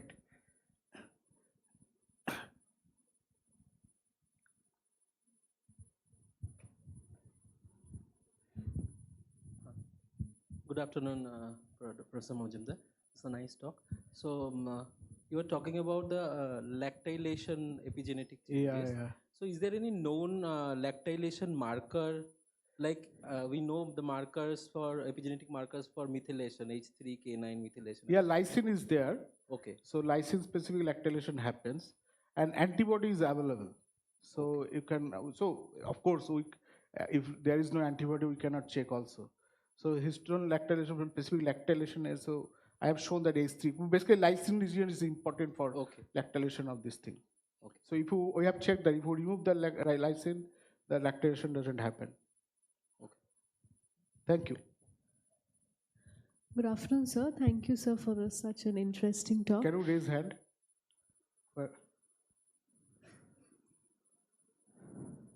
Yeah, quite.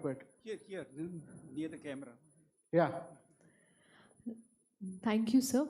So I would like to ask for a disease who is most of a fibrosis predominant pattern, when an inflammation is preceded by fibrosis, then do I expect that the M1 polarization of macrophages will be leading to M2 polarization in the further course of the disease? So it depends upon the virulent factors. If it is, are you talking about the infectious disease or any?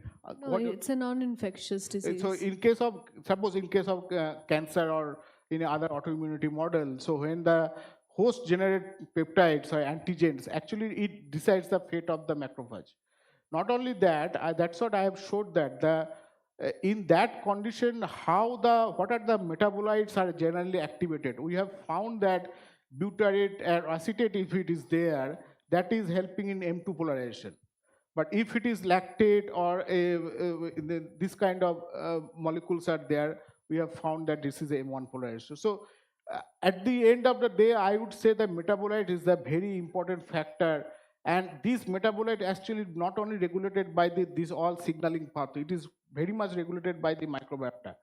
So microbiota and metabolite cues, these are the two different important factors for deciding the fate of the macrophages. Okay, thank you so much, sir. Thank you. Thank you, sir. Any more questions?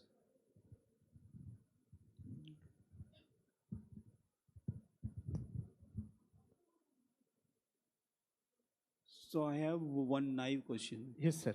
So I'm not a parasitologist. So you said beta catenin is associated with the proliferation of the Yes, parasites, parasite. right? It's very So good this is question. common to Toxoplasma gondii, or so brain-eating amoeba infection is very common, especially in Kerala. A lot of Yeah. outbreak occur. Yeah. So this we can It's very good have an question. association with that brain-eating amoeba. So beta catenin initially showed in cancer model first, that how beta catenin is being hijacked in cancer model to induce the ID1 response to maintain the Treg response. So therefrom I got the idea to see. But in case of not only Toxoplasma, we have found in case of other Plasmodium also, we have found that yes, there is a beta catenin activation, but it is some virulent protein. We have mutated the ASP5. There is a particular protein is there which actually released by the parasite. So when you remove that protein from the parasite, we do not find the beta catenin activation. So it's all about that what are the factors are released, because beta catenin is not activation means beta catenin phosphorylation, and there is sometimes PI3K-AKT also get autophosphorylated, and that also helps in beta catenin activation. So it might happen through either through autophosphorylation mode or through some proteins from the virulent proteins from the pathogens. Thank you, sir. Thank you. So since there is no more further questions, so I would like to thank Professor Tanmoy. The big hands for this excellent work.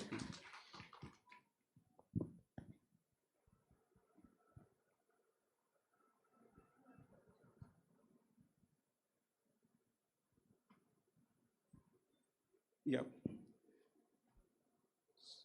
So I would like to invite Srinivasa Reddy. He is from the Department of Applied Biology, Vaccine Immunology Laboratory. That is the CSIR Institute of Chemical Technology.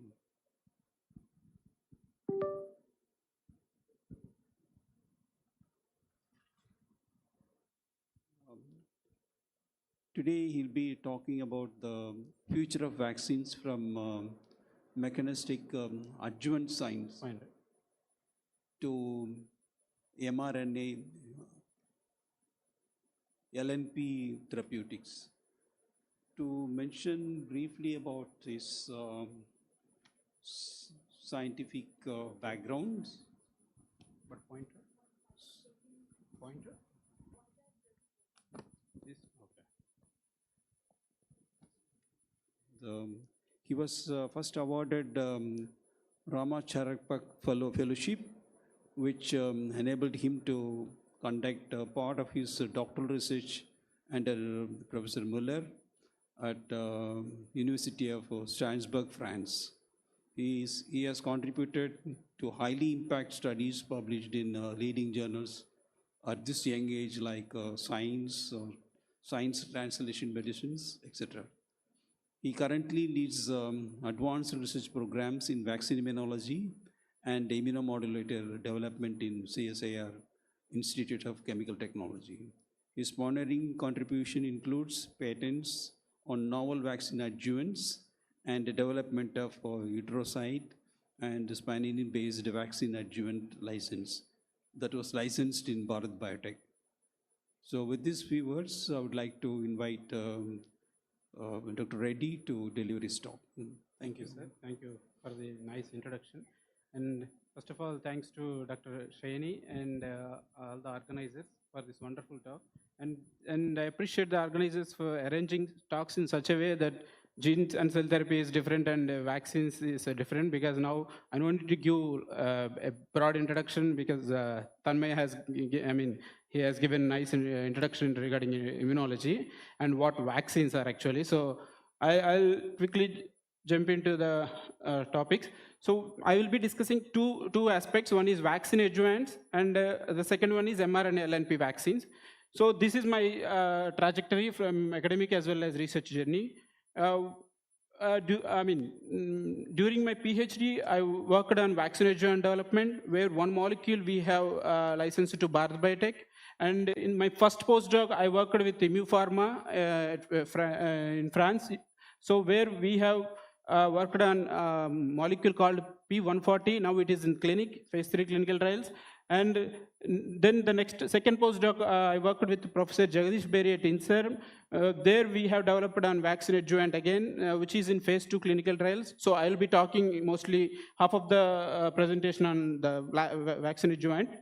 And the third postdoc, I joined with Professor Haitha Ohu. He's actually Professor Drew Wiseman student, first student. So where I learned mRNA LNP technology, because I'm clearly my trajectory shows I'm an immunologist. So then there we tested a lot of mRNA LNP vaccines in hamster, mice, as well as non-human primate models.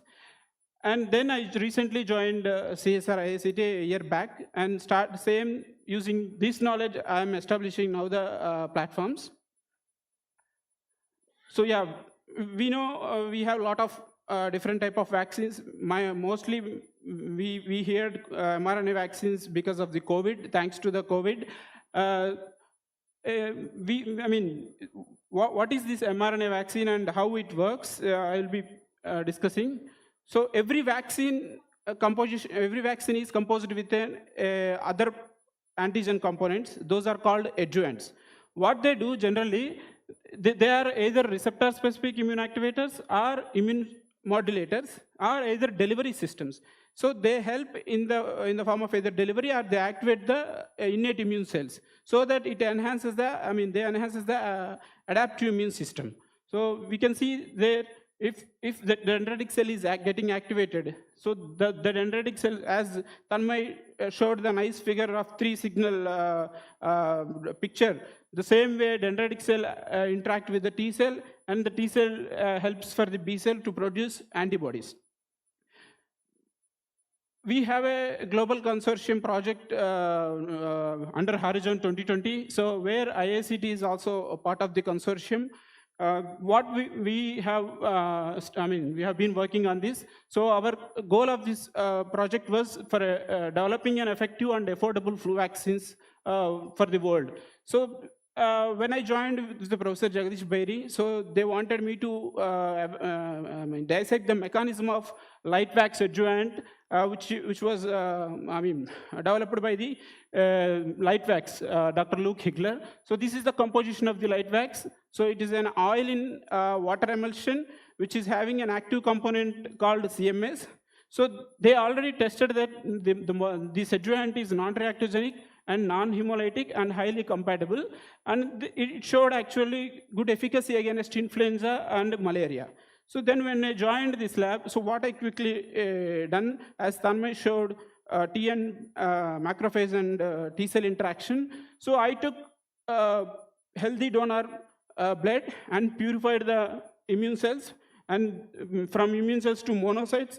So monocytes, if you provide growth factors, they can differentiate into dendritic cells. So those dendritic cells I used to treat a LightVax, the adjuvant, and I have assessed how the phenotyping is changing. So what I discovered, so there is a significant enhancement of 8086. Now it is completely opposite to Tanmay talk. So I'm showing the enhancement of immune responses. So 8086 enhancement, and that is like a co-stimulatory. These are like co-stimulatory molecules, so they can interact with the T cells. Sorry. Yeah. So we can see CD40 and 86 as well as CD54 and HLA-DR. These are activation as well as co-stimulation markers.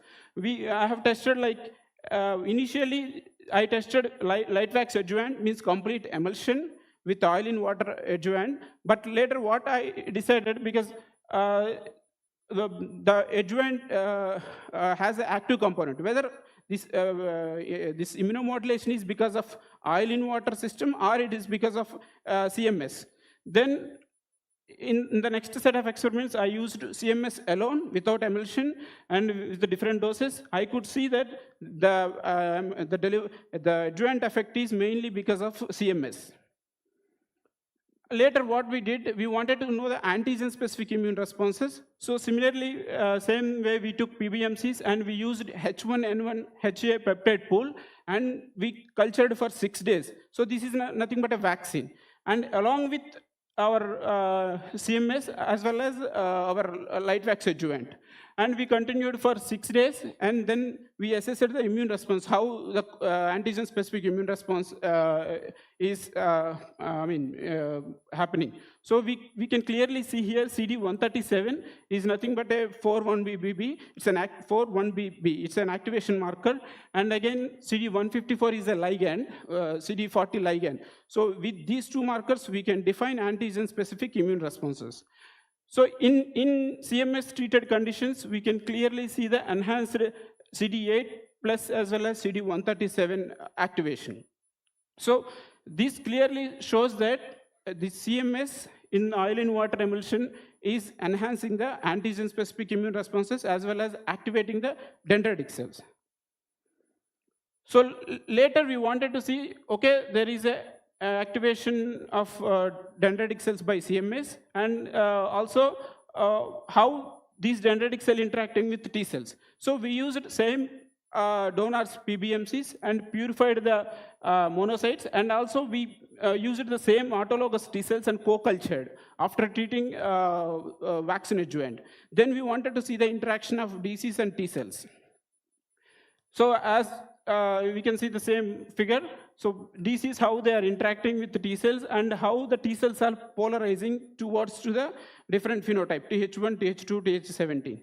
So how our adjuvant is inducing this polarization. So if you see here, so when we are using antigen alone, when we are combining with the antigen with adjuvant, so the adjuvant is significantly enhancing the TH1 and TH2 and TH17. So T cell polarization is happening. After this study, immediately they went for the clinical trials. Now they tested in phase 1 clinical trials this adjuvant, and they showed that the adjuvant is safe and enhances the inactivated influenza vaccine and immunogenicity in older adults. So now they are going to phase 2 trials. So overall, the adjuvant story is like, so it is oil in water emulsion, and it is going through endocytosis process, and it is activating TLRs, and I have not shown all the complex data, because if I show also, now you don't get the story. So it activates the TLR, and also after activating dendritic cells, it is polarizing the T cells towards different mixed CD4 T cell polarization. So that is one aspect, and the second adjuvant what I worked during my PhD is called Utrosid B. This we have extracted from the Solanum nigrum, and this has shown very good efficacy against dengue antigen. So this we have licensed to Bharat Biotech. Why we did this? Because the marketed product now we have is QS21 by GSK. This is having limitations with hemolysis, as well as we don't know the mechanism of action. That's why we were searching for the alternatives. And coming to the mRNA LNP platform, when I joined with Haitha Ohu, so I learned, I joined after the COVID. So then during the time they are working, they were working on the mRNA LNP vaccines, COVID-19 vaccine. So we know what is COVID-19 vaccine, because during the initial days, spike was the only target for vaccine development. So what is mRNA? Simple, we know that it codes for the protein. So, and after translation, immediately it degrades. So, but as RNA is, sensitive and biodegradable, so we wanted to protect that. So we use lipids. So this is what we use lipid composition. So we can encapsulate mRNA by using this mission, microfluidics mission we call, and through this mission we can make mRNA LNP, and we can purify, and how it, when we treat these LNPs to cells, how it goes. This is a pathway. It endocytose to LNP lysosomes, followed by release of mRNA into the cytosol and available for the ribosome, and followed by protein translation. As this is a foreign protein, and our cell immediately detects as a foreign protein and present to the T cells. So when I joined with Dr. Hu, there were already 2 COVID-19 vaccines in the market. One is with Moderna and one is with Pfizer. But still, a lot of variants have emerged. We don't know, then vaccines are not working. So we were asked, why don't you focus on other aspects? Why don't you come up with a pan-COVID-19 vaccine? Then we were searching for the literature, how to target now, apart from the spike. So then we have come up with a paper where they mentioned that this is regarding the SARS coronavirus 1, means initial 2023. Patients who infected with the SARS coronavirus 1, after 17 years, still we could detect antigen-specific T cells in their blood. So then we got, this paper got our attention, then we thought, so still they have memory cells, T cells against nucleic acid, why don't we target nucleic acid? So then this is a process what we did. So we just put the mRNA N into the plasmid, and then we propagated the plasmid, and then we linearized the plasmid. So if DNA is linear, we know RNA polymerase can make RNA. So then we did in vitro transcription for RNA production, and then we purified the RNA, and then we encapsulated RNA into the LNP, and then we evaluated the transfection, means mRNA, whether we can express how it is expressing or not. And then finally did for in vivo studies, the lead optimization. So when we injected this mRNA N, the nucleic acid specific N into the mice, so everyone we know, we took 2 doses. So similarly, we performed the vaccine study, and we did 2 dose boosted, 1 priming dose and booster dose. And then after 5 weeks, we harvested the spleen, and we assessed the how T cells and as well as how humoral immunity is performing, means whether antigen-specific immune responses. So we could see N-specific IFN gamma and TNF-alpha as well as N-specific antibody titer. Then immediately we went for the efficacy studies. So we used the hamster, because hamster is a good model for SARS-2, because mice won't infect with the SARS-2. So, and again, same model, priming, boosting, and followed by challenge with the real virus. So whether hamster able to protect against this virus or not. After 2 DPI and 4 DPI infection, so we could see when we immunized mRNA N, hamsters could regain the weight and maintain the same weight. And also, if you see the viral loads, when we infected with the BA.5, so mRNA N could able to protect the mice, and viral load is less actually. So, but we wanted to see the efficacy still more, means this is not good enough, because we can see the titer is very less. Then what we thought, why don't we combine N plus S, because spike already it is there in the market. So what we did, we just combined both S and N, S plus N. Then we achieved 100% efficacy. We could see all with mRNA S plus N, completely 5 out of 5 hamsters are virus free. So this is what the mechanism, how it goes. So when we prepared, first we have chosen the target, and we made the mRNA and LNP encapsulation. And when we inject into the mice, mice, the mRNA LNP endocyte goes through the endocytosis route and translate. The produced protein goes in two directions. One is MHC class 2 and other one is MHC class 1. And through MHC class 2, it helps for the T cell interaction and as well as antibody production. So again, we had a doubt. Okay, this is protecting, but how this vaccine is protecting? In humans, generally, when we get any vaccine, these are the first cells, innate immune cells, to recruited to the injection site and process and presented to the T cells. So we wanted to understand the mechanism. So then we used the same strategy. So we injected the mice with vaccine, and after 6 hours and 24 hours, we harvested the serum. Then we looked at the cytokine profile, whether innate immune signals are there or not. And we could clearly see 8 hours at IL-6 and 24 hours IL-6 is still, we could see the increased response, as well as MCP1 and MCP2. Then the second question is, my hamsters are, protected against virus by how they are protected against virus, whether our mRNA LNP is presented in lungs or not. So we used this biodistribution studies. We could clearly see vaccinated mice shows that the tissue distribution, spleen as well as lung. Immediately we harvested these organs and then did RNA-seq to look at the immune signatures. So we asked our collaborator to just analyze the data and asked him to read the lung versus spleen. So because as they are localized in the lung and as well as spleen, so what he gave us, he clearly showed that both lungs as well as spleen, T cells as well as antigen presentation cells are more, and including T cell cytokine signaling. So this makes a clear picture how the vaccine is working. So this is a summary. So when we inject mRNA LNP, the innate immune signals produced by mice like IL-1 beta and MCP1 and IL-6. And then those innate immune signals helps for the primary response, IgM and IgG.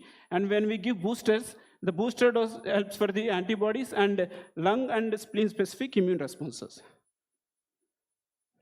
So we did a lot of studies, but because due to interest of time, I'm not showing many things. And these are the publications around these vaccines. And with that knowledge, I started, I joined at CSR IICT, and where we now establishing, we already established mRNA LNP platform, but we are working towards novel ionizable lipids, because as morning Dr. Soumik told, we don't have indigenous lipids. So if we get an indigenous lipid, then their technology or any other technology is easy to deliver. So we are working on novel lipids as well as few vaccine antigens also. And these are the portfolio of therapies we are working. And these are the funding agencies. And my lab has been funded by Ignite Life Science Foundation and Anusandh ANRF and Bharat Biotech as well as ICMR. And finally, this is my team. And thanks to my mentors and collaborators for my throughout the help. Thank you. Thank you, Dr. Reddy. So we can have 2 or 3 questions before breaking for the poster session. Yes. So in human, generally before COVID, whatever vaccine used to give at the early ages, right? From the born up to age 12.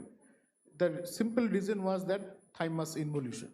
Thymus gets shrinkage, so memory response cannot persist. So that's why all the vaccines are given to the early. So thymus should be there, so T cell memory response remain there. Yes.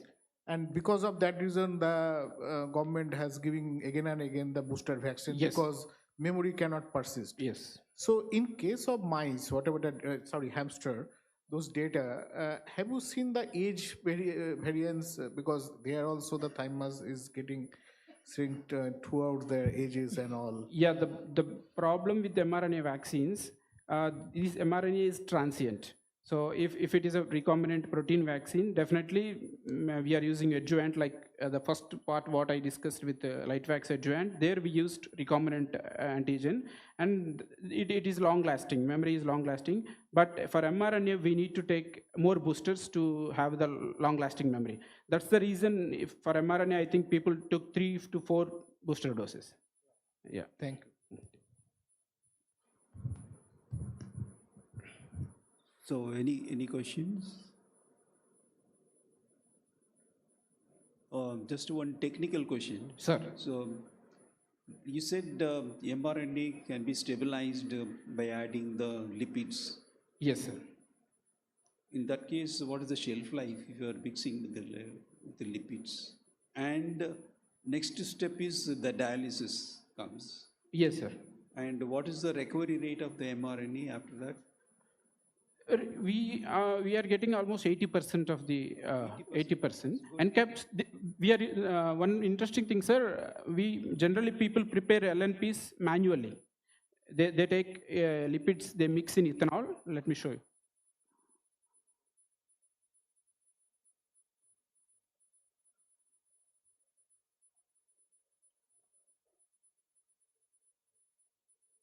Yeah. So this is the lipid composition. People generally mix these lipids in ethanol and again mRNA in citrate buffer, and they mix drop by drop, and with small agitation we can make LNP. But this is not reproducible. Hand-to-hand deviation is higher. So that's the reason we use microfluidics machine. This is reproducible and encapsulation efficiency is more than 90%. From here to dialysis, we lose some definitely. That's why whenever we prepare bigger batches, so we get our 80% recovery. It's a very appreciable amount. Yes, that's why now all big industries, even India, Bharat Biotech and Serum Institute, as well as biologically, they started mRNA already. Thank you. Thank you so much. Yeah.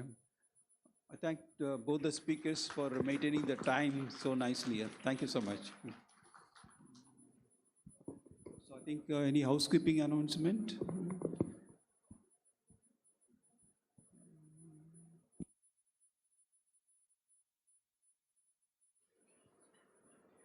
Thank you so much, esteemed guests, for this amazing talk session. Now I would like to request Dr. Ramamurthy sir to please felicitate our speakers of the second session. I would also kindly request all the distinguished speakers to please come up on the stage once again.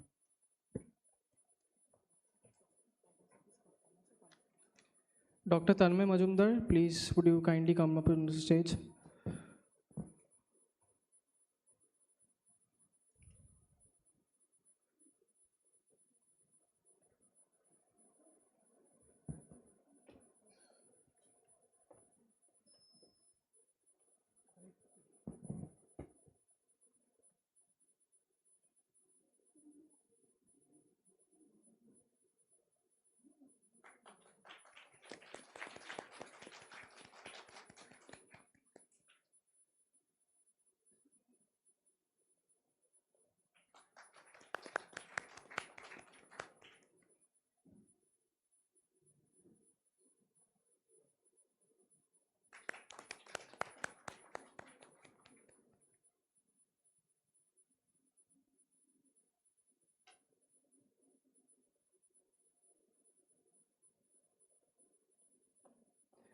Next, I would like to request Dr. Srinivasa Reddy Bonham sir to please come up on stage.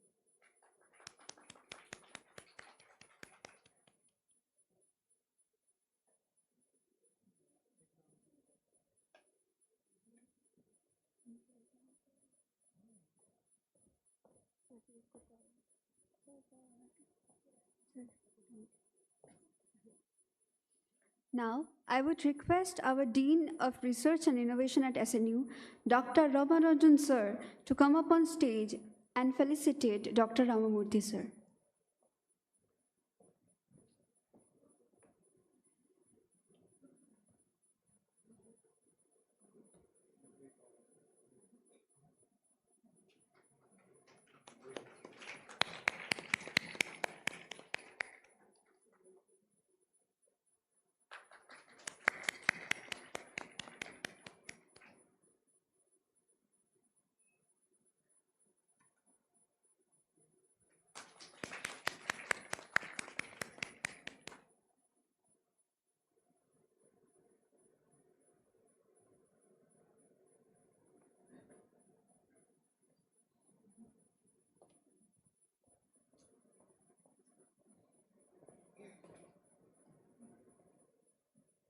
Thank you, sir. I would now like to request our esteemed guests, speakers, and delegates to proceed for the tea and poster presentation session, which has been organized on the 10th floor, and our volunteers will be there ready to guide you to your dedicated place.